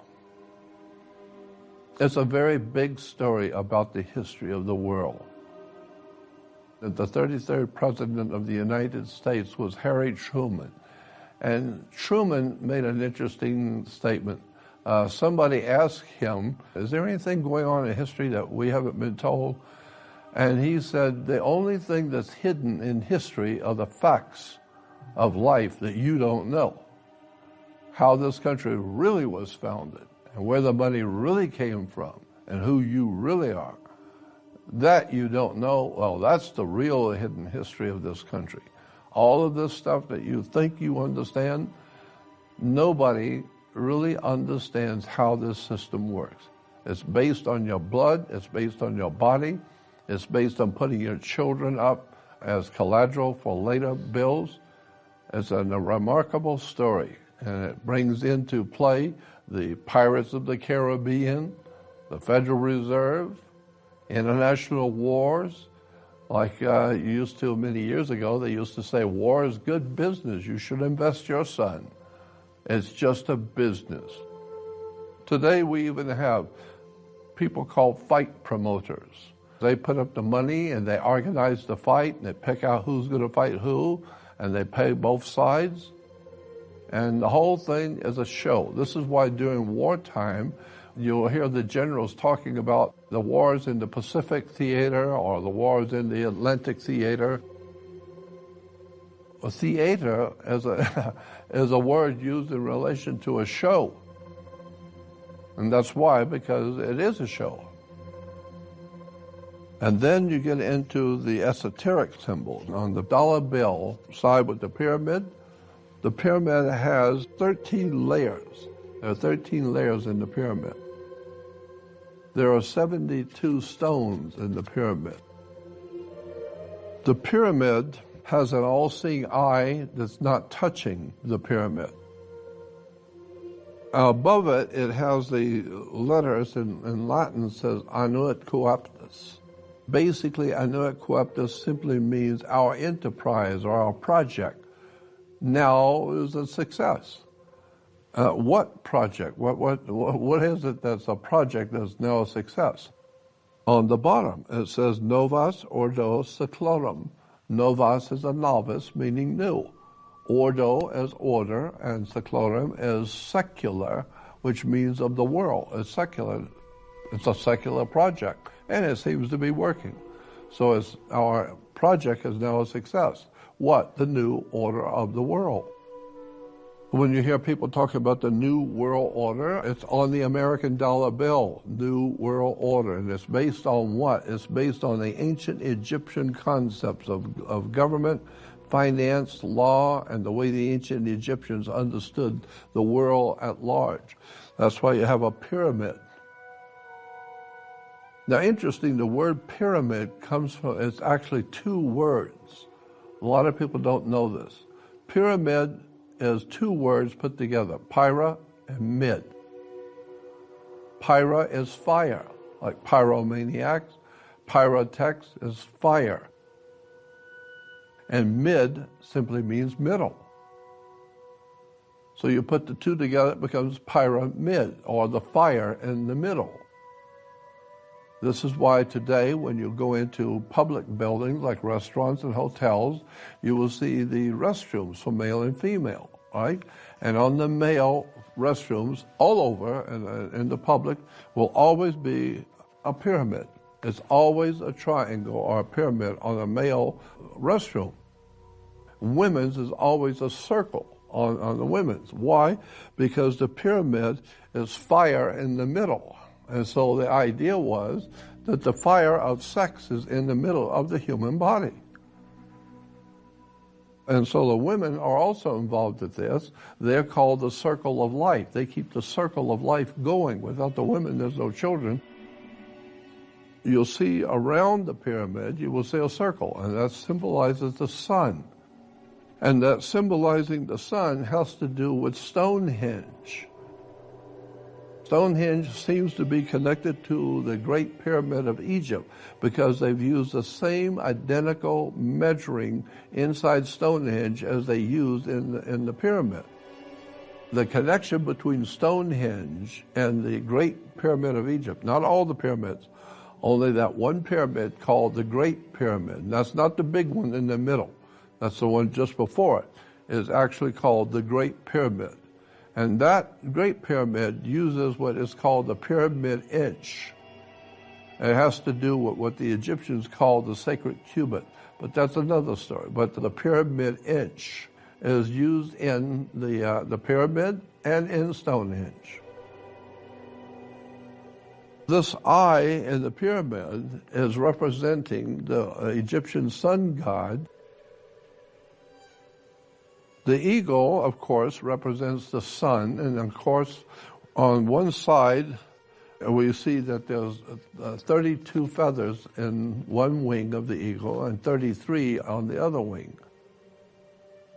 32 and 33 are Masonic numbers, the 32nd degree and then the 33rd degree. And of course, when you're going into court, they're going to give you the 3rd degree. And so showing that the courts are all Masonic construction to start with. So if you're not a Mason, you need to stay out of court. You better find out what you're doing when you go into court, because they're going to give you the 3rd degree. You will see 13 stars above the eagle's head, but the 13 stars are in the configuration of what we call the Star of David. And it's actually a 6-pointed star, which is a hexagram. We call it the Star of David, but that is not correct. Actually, in point of fact, it's called the Star of Saturn. And look it up in the encyclopedias and you will see a 6-pointed star has always been referred to as the Star of Saturn. But Saturn plays a very big part today in the world religions. The 13 stars, there are 13 arrows, there are 13 berries and leaves, there are 13 strips on the eagle's chest for the original American flag. The tail of the eagle has 9 feathers. There's a reason why. 9 is very important to the secret societies of Freemasonry coming out of the Vatican. The Vatican Freemasonry, York and Scottish Rite Freemasonry, they all realize that there's something very important about the 9 feathers, because the tail feathers of a bird help it direct its flight.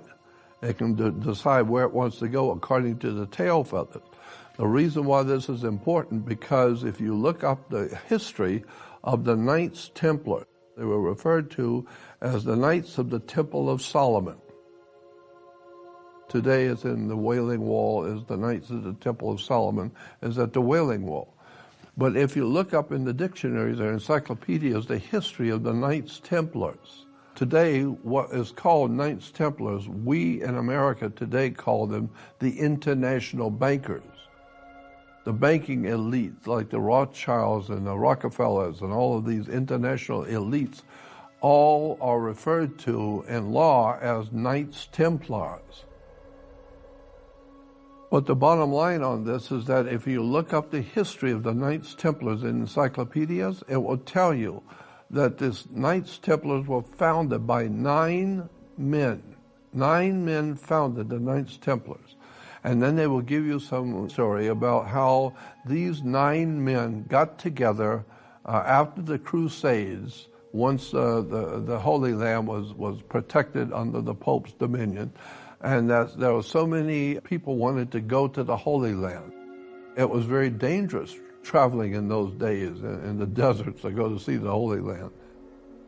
Those 9 men got together, the reference works say, and they formed a protection for the pilgrims going from Rome and from Europe over to the Middle East. Well, logic alone would tell you 9 men are not going to protect anybody. They're not going to go and protect all the millions of pilgrims going to the Middle East with 9 men. That was a cover story. But the actual story is that the Knights Templars were 9 Catholic Masonic Order Freemasons who were putting together for the Vatican a whole new superstructure of money and banking and government, and the entire operation was under the Vatican control, and there were 9 men who were in charge of that project of rebuilding a new order in Europe. And so that's why the eagle has the 9 tail feathers. And most of the members of secret societies know that. If you bring this up, they'll tell you, yeah, well, there was no 9 men who protected the pilgrims. No 9 men could do that. The eagle has always been the symbol for the sun. Why? Because it has an eagle eye. It can see everything, and it's high up.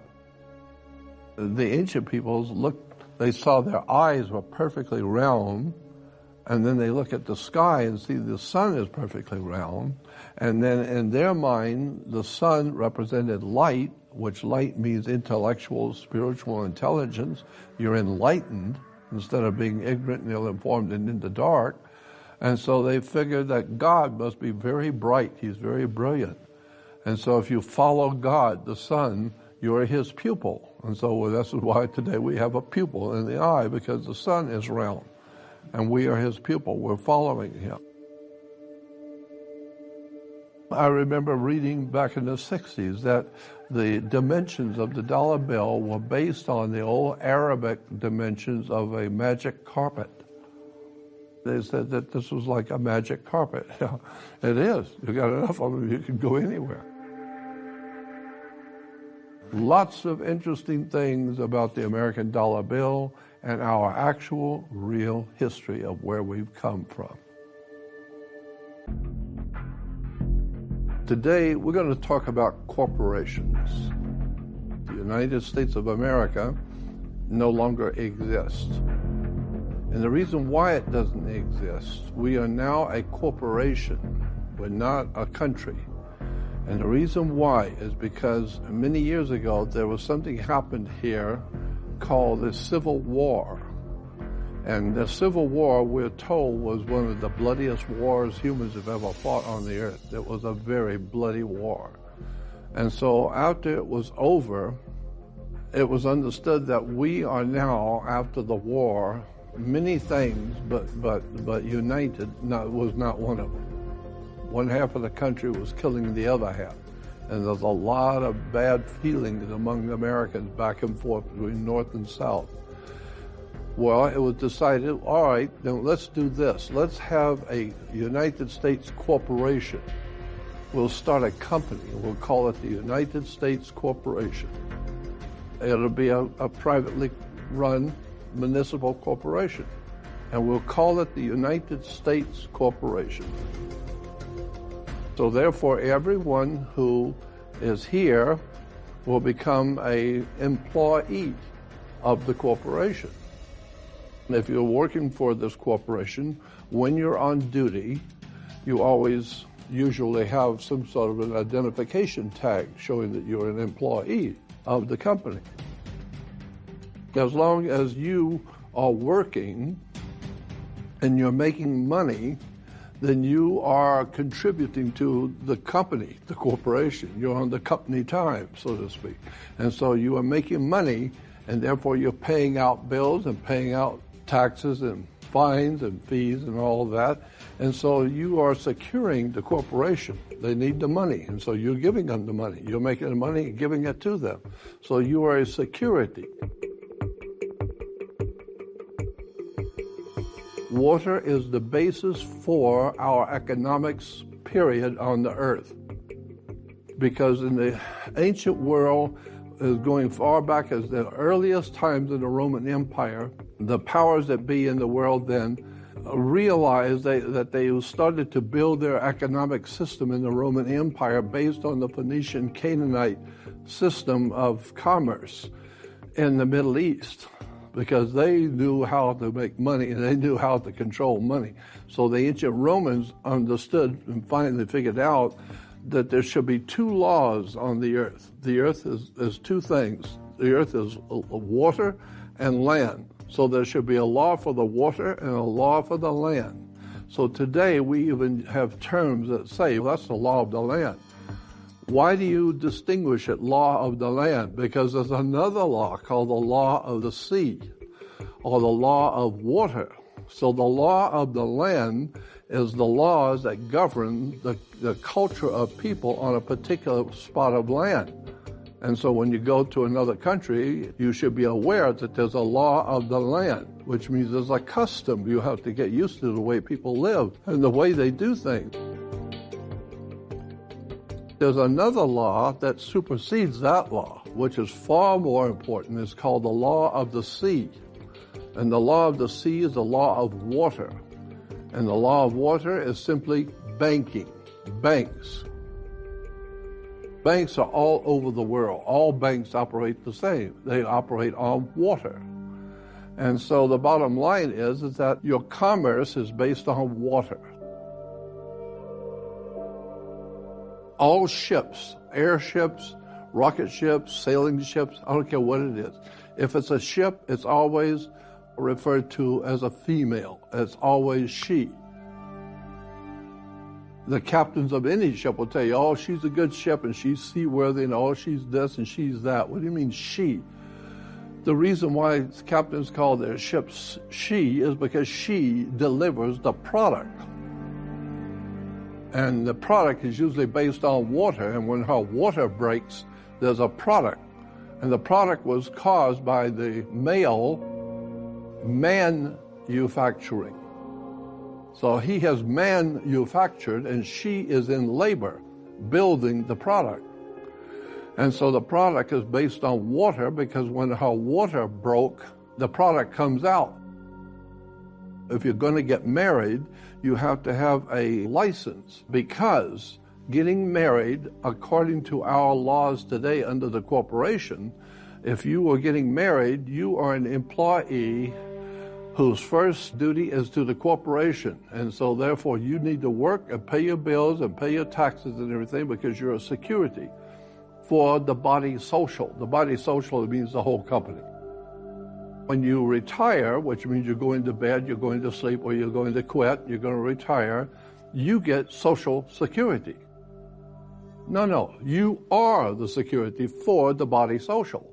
And so they're going to give you a few dollars to live on, keep you alive, because if they don't, you're going to get all very upset. You don't have any money to live on, and you're going to cause more trouble. Give him something to live on and get him out of here, right? When a ship pulls into port, because I said all of our commerce is done by water, our biggest business is shipping. All over the world, shipping. When a ship pulls into harbor, it parks at its what we call its berth. It's a berth where they're berthing the ship, B-E-R-T-H. And so any item that was on that ship represents money. Therefore, every time a television or a car or anything, whatever that item is that's being brought here from another country, it's coming in on a ship, and she is bringing in the product, right? She. When the ship parks, it's sitting in its berth. And therefore, every single item coming off of that ship has to have its own certificate of manifest. Why? Because yesterday the ship wasn't here. But this morning you come to work and there's a ship here with $800 million worth of Toyotas. So it's manifested. So you have to have a manifest. And it's called a certificate of manifest, which goes with each one of those products. And on that manifest, it tells you, is it a 4-door? Is it 2-door? Does it have air conditioning? What nationality is it? How much does the baby weigh? What color eyes does he have? And does he have 5 fingers? And is he African or what? Does he have air conditioning? So you are simply a product because you are a product that has to have its own certificate of birth. So therefore you have today something called a birth certificate. And it has to be signed by the dock because that's where the ship is sitting, at the dock.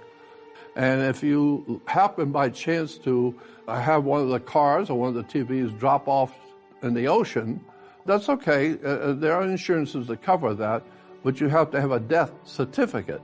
Why? Because you're not just going to lose a car and the bank is not going to make money on that. You lost a car? Yeah, well, you better go find it. And if you can't find it, then you need to go through the regulations and sign a death certificate. And that's why, as I said, that's why you have to have a license, because this is a corporation. And used to, when we were a republic, you could wear a gun anytime you wanted. And you could go into town and go in the bar, and if you have a falling out with a guy in the bar, you can either settle it like gentlemen, or you can go out in the street and duel. And one of you is not going home tonight, see? Why? Because it was a free country. And individuals, men and women and children, when this country was founded, was said to be, and it was understood, that you are a sovereign in this country. That's why you could wear a gun anytime you wanted. Cowboys wear guns, and then people even in the eastern states will wear guns. Why? Because you are a sovereign under international law. Anyone born in the United States of America was a sovereign, which means you're a king or a queen.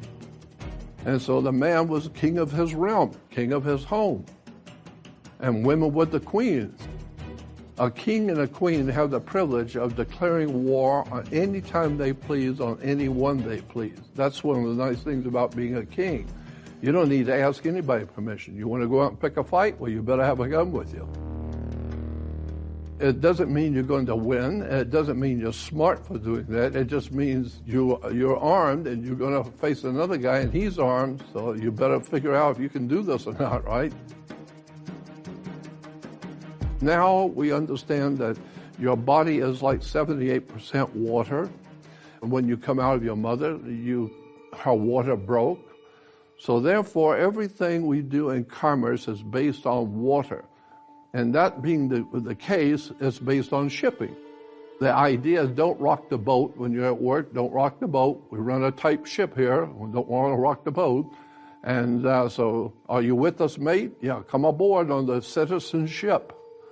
And so now you got the dealership and sportsmanship and citizenship and all the different kind of words that end in ship. Why do you have banks? Where do you find banks? Banks are on both sides of a river. They're called river banks. What does a river bank do? It directs the flow of the currency. Money runs through your hands like water. No, money is water. That's when you put it into a bank, it's called currency. Because it's a current, it's an ebb and flow. Comes in and goes out, and comes in and goes out. It's a flow of money. And then money is water. Money is a cash flow, a liquid asset. There's a reason why everything works the way it does. In a corporation, let's say you work for General Electric or Ford Motor Company. General Electric cannot make law like stamped in stone. Whatever General Electric does, they don't have the power to create law. But they do have the power as a corporation to make their policy. And so they will tell you, look, it's just our policy. There's no damn law. There's no law that says it. But our policy is for you to show up at 7 o'clock in the morning. That's just our policy. And our policy says that you take off at 11:30 for lunch and you go home at 4 o'clock. That's just our policy. It's not written in stone in God's law. It's just our policy.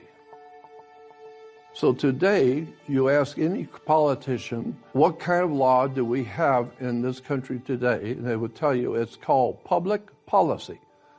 It's a policy. It's not law. Who came up with that policy? Well, we have policy makers. Oh, really? Policy makers. Oh, okay. Yeah, they're lawmakers. They're the lawmakers. They make the policy. They don't make law. They make a policy. And it's just our policy that you do this and you do that, and you go 65 on the highway, and you do this, you park there, and these are all just our policy. And the police will see to it you abide by it. So that's where the police come in, because back in the John Wayne days, in the cowboy and Indians, there was no police. Why? Because you have a constitution. You're a free man and can do whatever you please to do. But you take care of yourself. There's no government checks. There's no government anything. You just take care of yourself. And if you want to buy a gun, buy 10 of them. It doesn't matter. Nobody cares. You're free as an American. But today, you're no longer an American. You are a U.S. citizen. U.S. is a privately owned company, a corporation. It's called a municipal corporation. It's a company. Well, according to corporate law, you have to have, this is in all corporate law, you've got to have a president of the corporation. That's just corporate law. You've got to have a vice president of the corporation, and you've got to have a secretary treasurer. Because those three guys are the main ones that handle the money. And since we are giving you permission, I'm giving you permission because I'm playing the part of God. I am the corporation, 1870. But if I'm going to give you the privilege, and you can be a corporation too. But I gave you permission. So I want 20% off the top. You understand? It's just business. When we're talking about the Federal Reserve, first thing you need to understand is where is the Federal Reserve's corporate headquarters? Because it's going to tell you something when you find out. Corporate headquarters for the Internal Revenue and the Federal Reserve is in Puerto Rico, not the United States Corporation. And why is it in Puerto Rico? Because Puerto Rico was picked a long time ago, over 1,000 years ago. It was picked by the pirates of the Caribbean. That's why today Puerto Rico houses the Federal Reserve and the Internal Revenue. It's because the Federal Reserve is today the pirates of the Caribbean. When you begin to see that this is the whole setup in the Federal Reserve and the Internal Revenue, it's just piracy. It's just the pirates of the Caribbean, and that's where they started. So what was the symbol for the pirates of the Caribbean? Well, their flag was a black flag with a skull and crossbones. And it was referred to as the Jolly Roger. Well, today, the skull and crossbones are a very important symbol used in World Freemasonry. It's used on toxic and poisonous medicines and things. Skull and crossbones basically meant death. Well, that's what piracy in the Caribbean was like. It was a very dangerous and deadly game where they were stealing on the high seas. And so when you're stealing something on the high seas, then you have to deal with an admiral, which gives us our word admiralty law. Admiralty law is the law of the high seas. England, in order to travel the world and do what they did to build their great empire, were great seafaring peoples. Their navies were next to none. And so this is where the idea that even in England today, they have such a thing as an admiralty. And so it gives birth to an admiralty law, which means it's giving birth to a law based on water. Why? Because England was the masters of the seas after the Spanish. And so today, it's just interesting that the Federal Reserve and the Internal Revenue are corporate headquarters in the Caribbean. As it still is today, ships will carry their own flag so that anyone else on the sea will see that ship with that flag and understand who owns it and who's controlling that ship. Well, they developed an idea a long time ago among the pirates to fool their victims, and they would put up a flag of a country that was friendly with, I guess, the other ships coming, and so the other ships would not think anything about it until they got close enough to attack them. Then they would send up their Jolly Roger flag, the flag that represents the pirates. Then the people on the other ship know they're so close now. They thought it was a friendly ship. Now they find out it's a pirate ship. And so that's where we get the concept today of a false flag. And my goodness, there are false flags everywhere in the world that we live today. So many people think that if you trust some country or trust somebody to do something for you and he's a friend, and then one day you find out they're not your friend. They've never been your friend. Then we see the idea of a false flag. They were putting up their false colors. And we even say that kind of thing today, that, wow, I was with so-and-so last night and he showed his true colors. True colors? What do you mean, a false flag? Yeah, because he's always been nice, he's always been courteous, and last night he was horrible. So now he's showing his true colors. So that tells me he's been putting up a false flag all this time. Now we know who he really is. or how he really thinks. I would say, first of all, it's not federal, and it's not a reserve, because it isn't. There has no reserves. They just print money. And they don't really print money. They print what they call a Federal Reserve note.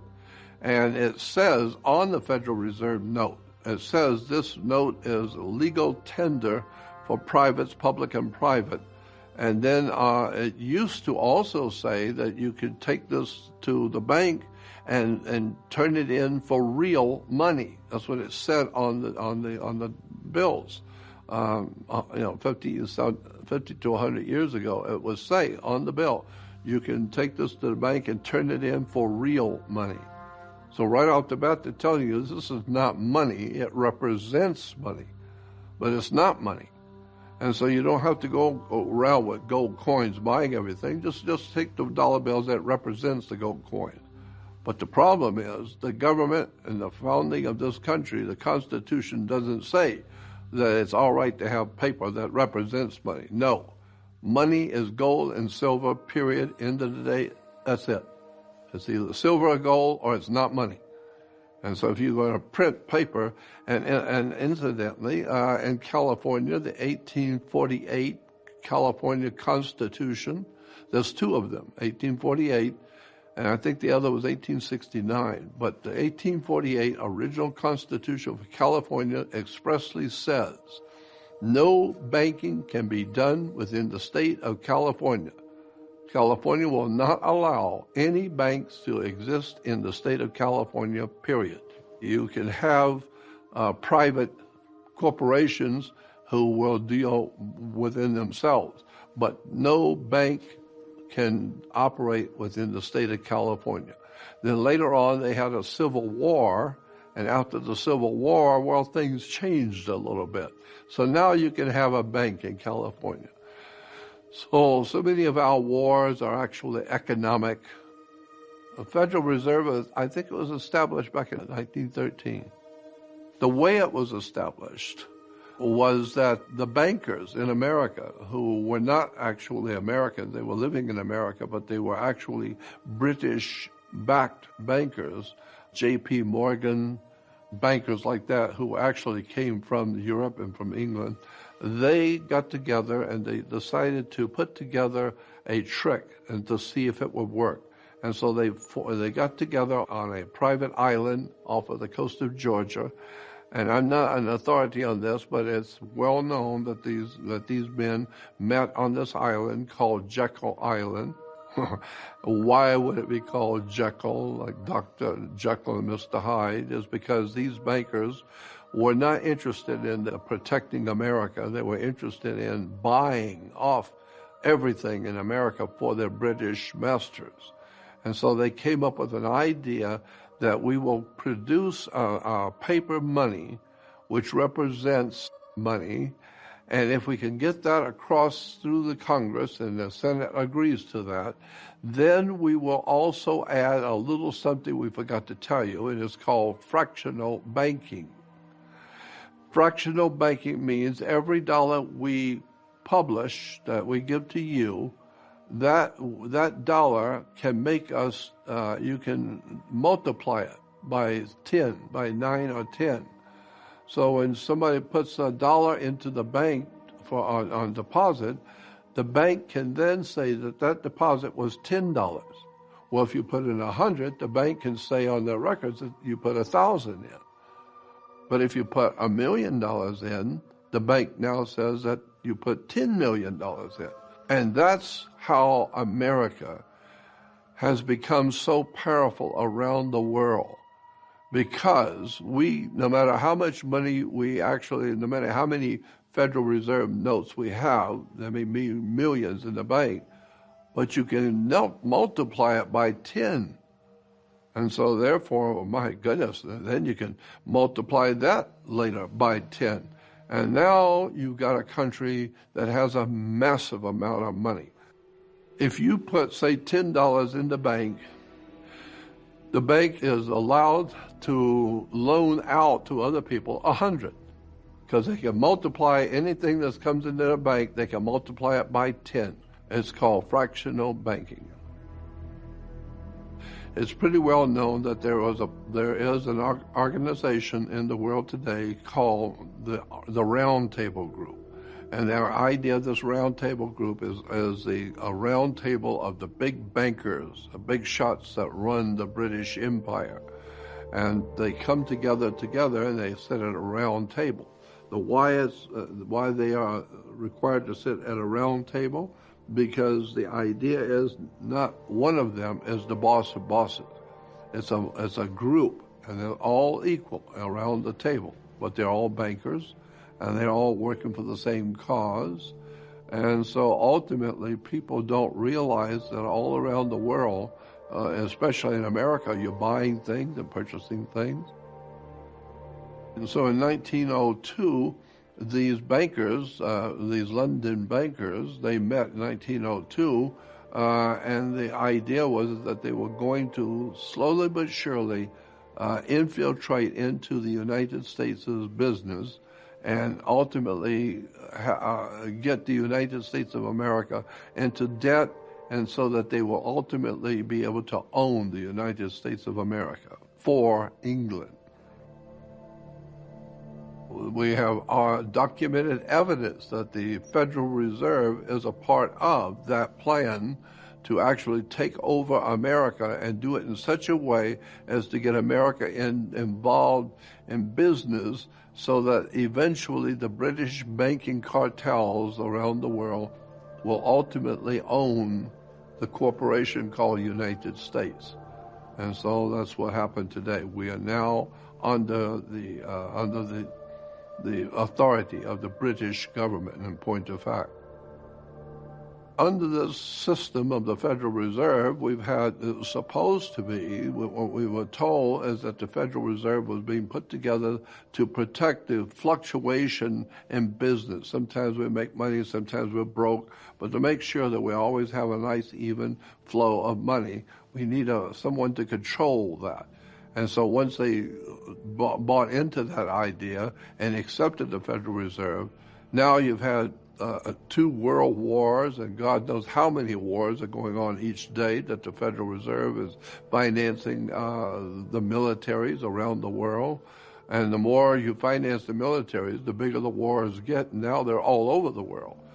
And so we see that as any normal big fight, any prize fight, you're going to have a fight promoter. And this person, as the fight promoter, is going to put up the money for the fight and finance the event and pay all the bills for everybody.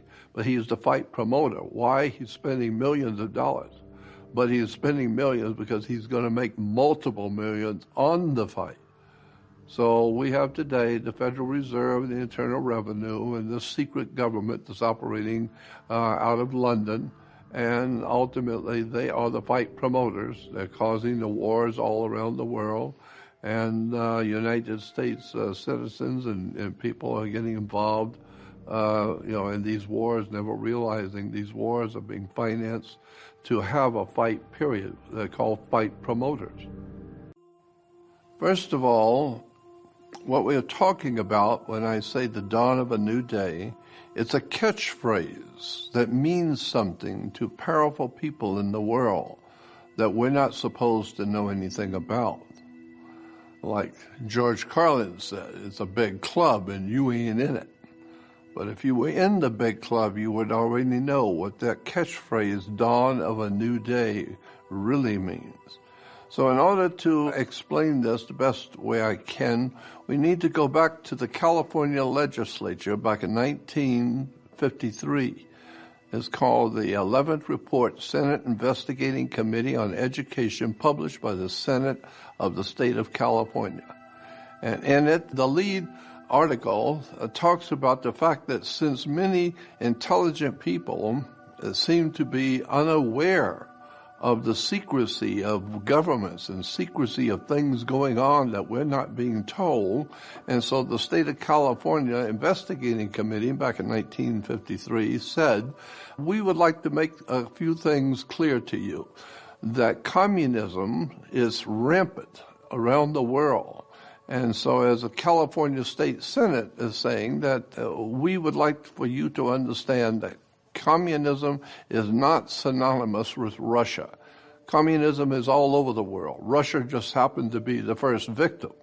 It goes on to say that communism is actually a self-perpetuating group of people who want to control power all over the world and are using communism to exploit the people. It goes on to say that so-called, this is in the California Senate report, and I'm going to read this because it's very important. It says, so-called modern communism is apparently the same hypocritical and deadly world conspiracy to destroy civilization that was founded on the secret order of the Illuminati in Bavaria in 1776, and that raised its hoary head in our colonies here at the time of the Revolution. See World Revolution by Nestor Webster. There's a book on that subject. It says the World Revolution conspiracy appears to have been so well organized as to be ever continuing and ever on the alert to take advantage of every opportunity presenting itself or that the conspirators could create. It is significant in this connection that as early as 1783, when unsettled conditions and dissatisfaction in some quarters, a subversive anonymous sermons were circulated among the colonial army to incite dissatisfaction and rebellion. George Washington immediately called the army together, and in addressing them, he said, "My God, what can this writer have in view by recommending such measures? Can he be a friend to the army? Can he be a friend to our country? Rather, is he not an insidious foe, some emissary perhaps from New York, plotting the ruin of both by sowing seeds of discord and separation between the civil and military powers of the national and of this continent? And what a compliment does he pay to our understanding when he recommends such measures, and either alternative is impractical in their nature." And this was taken from Marshall's Life on Washington. He goes on to say, "It is plain that George Washington believed that the center of this secret conspiracy to be, so far as this country was concerned, to be located in New York City, and felt it to be his duty to make such a charge." And here it goes on to talk about the recognition of May 1st, 1776 as the founding date of the World Revolution conspiracy is not difficult to understand when it is realized that May Day is still today frequently celebrated, even in the recent times, by rioting and bloodshed on a worldwide scale. It's a very interesting story about the beginnings of world communism and how it was financed and who actually put this world movement together. In the book Conspiracy Against God and Man, it says much of what the historians had to say is enlightening. He cited, for example, the explicit testimony of one who was himself in close touch with the inner circle that founded communism, and it may be presumed to possess accurate knowledge of its activities. And he was quoting this doctor who in April of 1914, in an issue of a French occult magazine called Mystia, under the pseudonym of Papias, wrote, and this is what this individual doctor who was a member of the Illuminati said, "Side by side with international politics of each state, there exist certain obscure organizations of international politics. These men that take part in these councils are not the professional politicians or the brilliantly dressed ambassadors, but certain unpretentious, unknown men, high financiers, who are superior to those who, in their ephemeral politicians, who imagine that they govern the world." So basically, this person who is a member of the Illuminati is basically saying the people who think they run the world, the politicians, do not make the decisions, period. Secret Societies and Subversive Movements is a book that came out many years ago by Nesta Webster, in which she really explains and goes into the background of the Illuminati and the general secret societies and fraternal orders that are operating around the world to overthrow governments and to overthrow especially America, because America has been the leader around the world and introducing the concepts of freedom and liberty and justice. And so these secret societies are not interested in the people being educated or being free. So there's a world of conspiratorial apparatus operating around the world to overthrow the United States and overthrow the whole idea of freedom and liberty and justice. That brings us to the symbolism of the Illuminati, the rising sun, because the sun is very dynamic in its rising in the morning for all of mankind. It brings light into the world. It brings life into the world. So let's talk about the sun itself as a powerful symbol. We see that the sun lights the whole world. Well, this is why the secret societies are very big on promoting what they call light. You know, they're brilliant, they're intellectually superior, and so they have the right to run the whole world for us. They're called the Illuminati because they're illuminated symbolically by the sun. So we have the sun as a symbol for illumination. And now, far back in mankind's history, we can see ancient sun worship. You know, the ancient military used to wear sun helmets. Romans wore sun helmets. And even today, we have cultures around the world that are celebrating with headdresses, sun headdresses. So the idea of man being dominated by the sun is nothing new. And one of the oldest symbols of the sun was and still is an eagle. Eagles have always represented the sun, and the eagle, incidentally, has two wings, left wing and right wing. This is why in America you have something called left-wing politics and right wing, because of the American eagle represents the sun order. All cultures have always recognized the eagle as the best sun symbol because it flies very high. It watches everything. Its eyes are very sharp to see everything, and it dominates the skies. That's all there is to it. And so the sun does dominate the sky. And so the ancient Romans and the ancient Greeks used the sun symbol and the eagle to represent the sun. You'll see it in Rome. You'll see it in Greece. You'll see it on coins, and you'll see this coin is in Italy. Here's the Roman signature, and incidentally, the Roman signature, SPQR, stands for the Senate and the people of Rome. Fascists around the world, political fascists, have used the eagle. We see it being used everywhere in the fascist world. The Italian Mussolini, one of the bringers of fascism into the world was Mussolini. His insignia was the eagle. And here we have an Italian fascist coin. And on that coin, you will see the eagle perched upon the fasci. It's a bundle of sticks with a hatchet head. That's another subject for another time, but a very important symbol. An eagle perched upon a fasci. And so here's another picture of another coin. And on the right, you will see the eagle is perched on a fasci, a bundle of sticks that is tied together. It means something, and it's a very important symbol.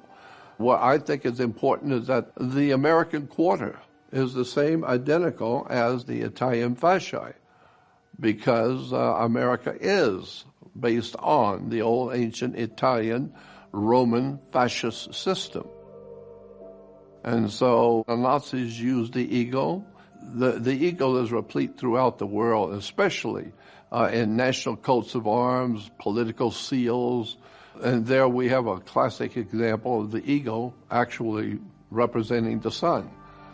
This is why you see the seal of the President of the United States with the eagle on the back of the dollar bill. But this particular seal of the President of the United States is just cram-filled with fascinating implications when you do the research into the whole seal on the back of the American dollar bill, $1 bill. It is a very important group of symbols.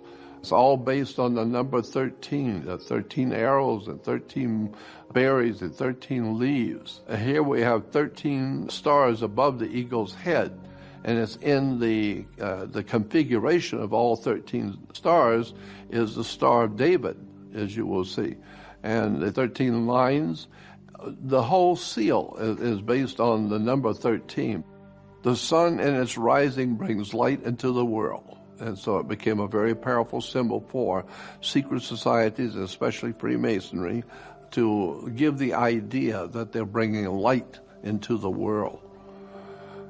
And that's what the sun does. One half of the earth is in darkness and sleeping, while the sun is moving across the earth and waking people up. And so it's a war going on in heaven continually between light and darkness. The sun is always symbolized not only light for mankind to see his way each day, but more importantly, intellectual and spiritual enlightenment of the inner soul and the mind of mankind. So therefore, the sun has always been used for newspapers and magazines that are bringing new ideas and new concepts. So we see so many newspapers and magazines carry the word the sun. The New York Sun, the Sunday Sun Times, Sun Sentinel, the heart of your community is the sun. So we see that the idea of the sun is in almost all newspapers around the world. Why? Because the sun brings light into the world, where these magazines are trailing on that idea that they're bringing light and intellectual enlightenment to the world. Here we have the idea of the sun rising between two mountains, and this is a very important symbol. The sun rising between two mountains. Here we see on a ring, the sun rising between the mountains of the east. There's a sensational amount of material on the idea of the sun rising between two mountains. And many of the presidents of the United States have said that and said publicly that they see themselves as representing the sun rising between two mountains, between the mountains of the east. Well, here we have British Columbia with the sun rising behind the mountains. Here's the Lady Liberty walking toward the mountain, and you'll see the sun rising. This particular coin in America is called the Dawn of a New Day coin, where the sun is rising on a new time, a new day. Now, the Soviet Communist World Movement, when it took over Russia, there were many different smaller countries in Russia, and they all had to accept the idea of the sun rising behind the mountains. And here you will see the idea is always the same thing, the sun rising behind the mountains of the east. And we see it today in all of our advertisements. Here on a stamp in America, we have a stamp which is almost identical to the eagle which is used by the Nazi Party.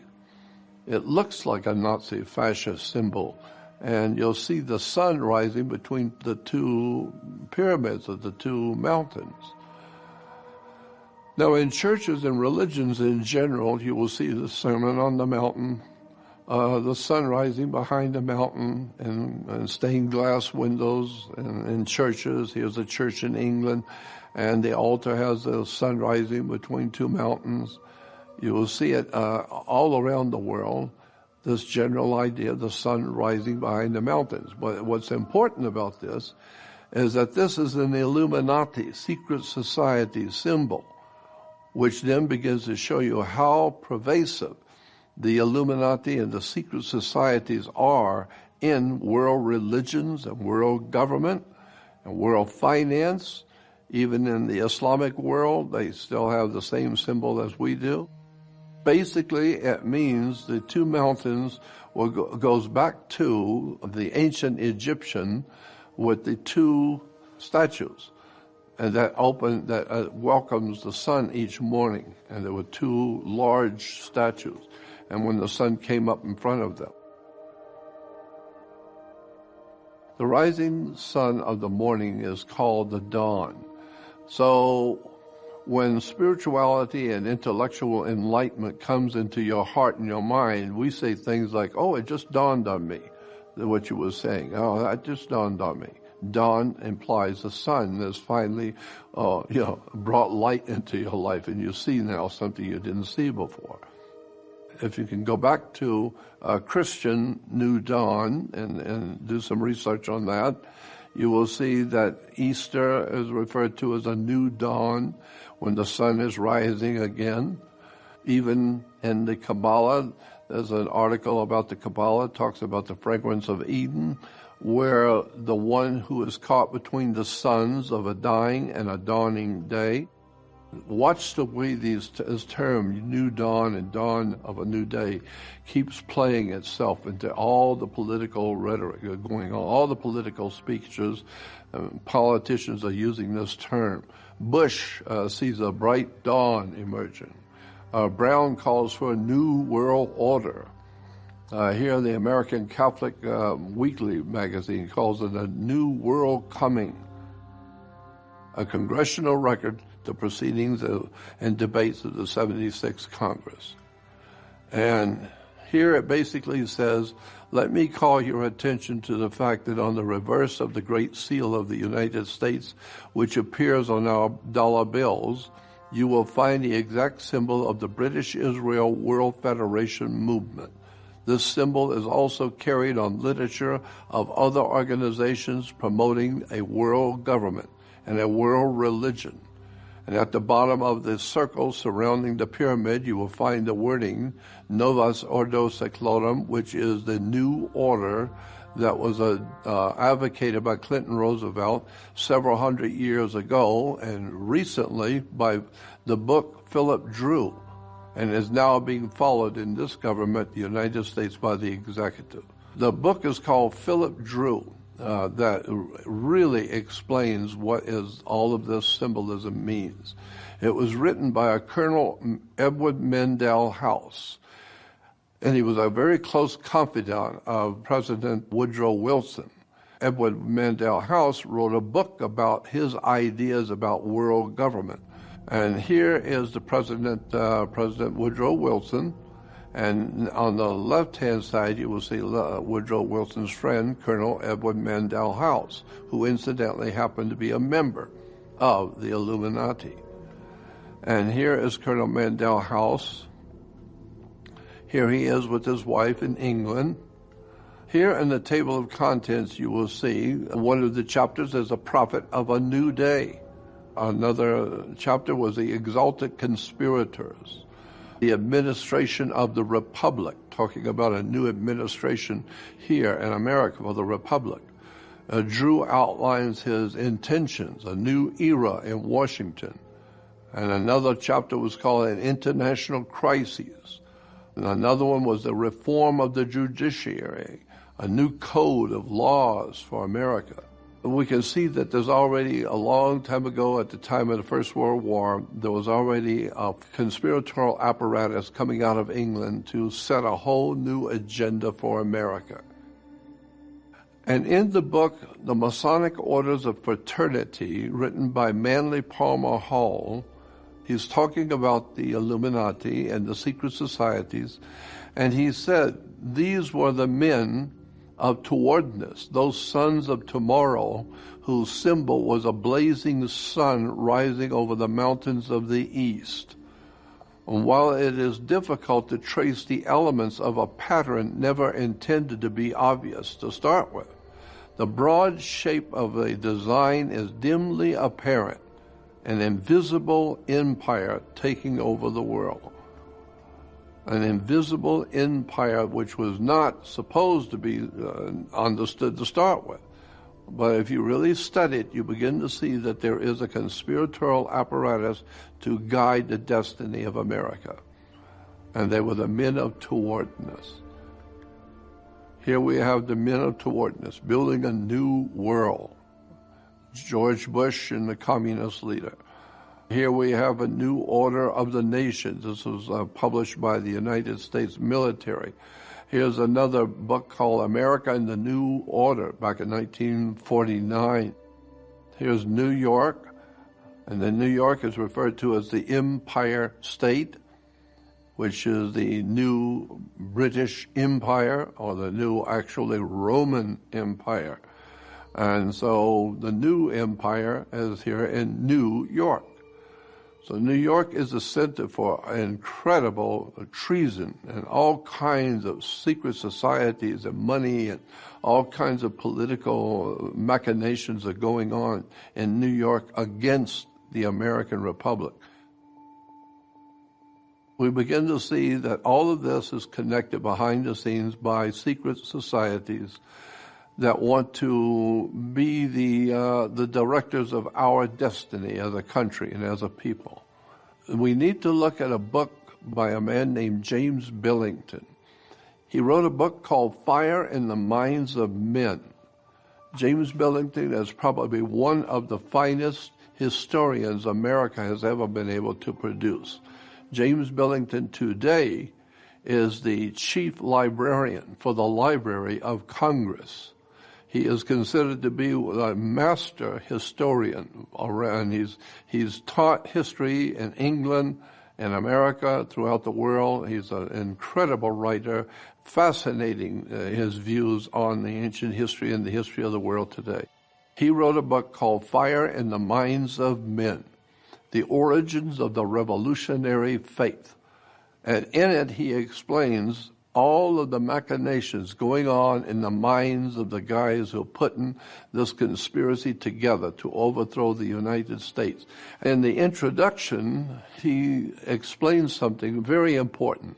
This is the introduction, one of the introduction pages, where James Billington says, quote, "A recent mythic model for revolutionaries, early romantics, and young Karl Marx, and the Russians of Lenin's time was Prometheus, who stole fire from the gods for the use of mankind. The Promethean faith of revolutionaries resembles in many respects the general modern belief that science would lead men out of darkness into light. But there was also a more pointed millennial assumption that on the new day that was dawning, the sun would never set. Early during the French upheaval, or the French Revolution, was born the idea of a solar myth of revolution, suggesting that the sun was rising on a new era for the world, in which darkness would be vanished forever. The image was implanted at a level of consciousness that simultaneously interpreted something real and produced a new reality. The new reality that these secret societies in the French Revolution, what they sought was a radically secular and stringently simple idea. The idea was not the balanced complexity of a new American federation, but the occult simplicity of its great seal on the back of on the top of the pyramid over the words Novus Ordo Seclorum. What he's saying is that Prometheus was a favorite of the ancient gods with the Illuminati because he brought light into the world. And so today at Rockefeller Center, the main picture and the main thing in the Rockefeller Center is Prometheus, who stole fire from God. Here we have the footnotes for the introduction, where you will see that the idea for the revolution, they talk about back in the 1800s, they talk about the year 2000 in New York. And I think that's interesting. As far back as the 1880s, they were talking about the revolution in New York in the year 2000. Well, that's what happened in about 2000 was 9/11. This begins to imply that there's a very powerful secret society working behind the world governments to overthrow the United States, and that 9/11 was part of it. Here's another footnote. In the back of the book, it says, even speculation about the year 2000 began not with the futurologists in 1960, but the dynamic work written back in the 1780s. The same figure who invented the word communist. The very idea of communism back in the 1780s, they talked about New York in the year 2000 would be a time when the whole government of America would be overtaken and overthrown. Well, it was. 9/11 has destroyed the whole concept of a freedom-loving constitutional republic. But most people are not aware of any of this. Now, let's look at some of the symbols of countries that use this rising sun for communist countries.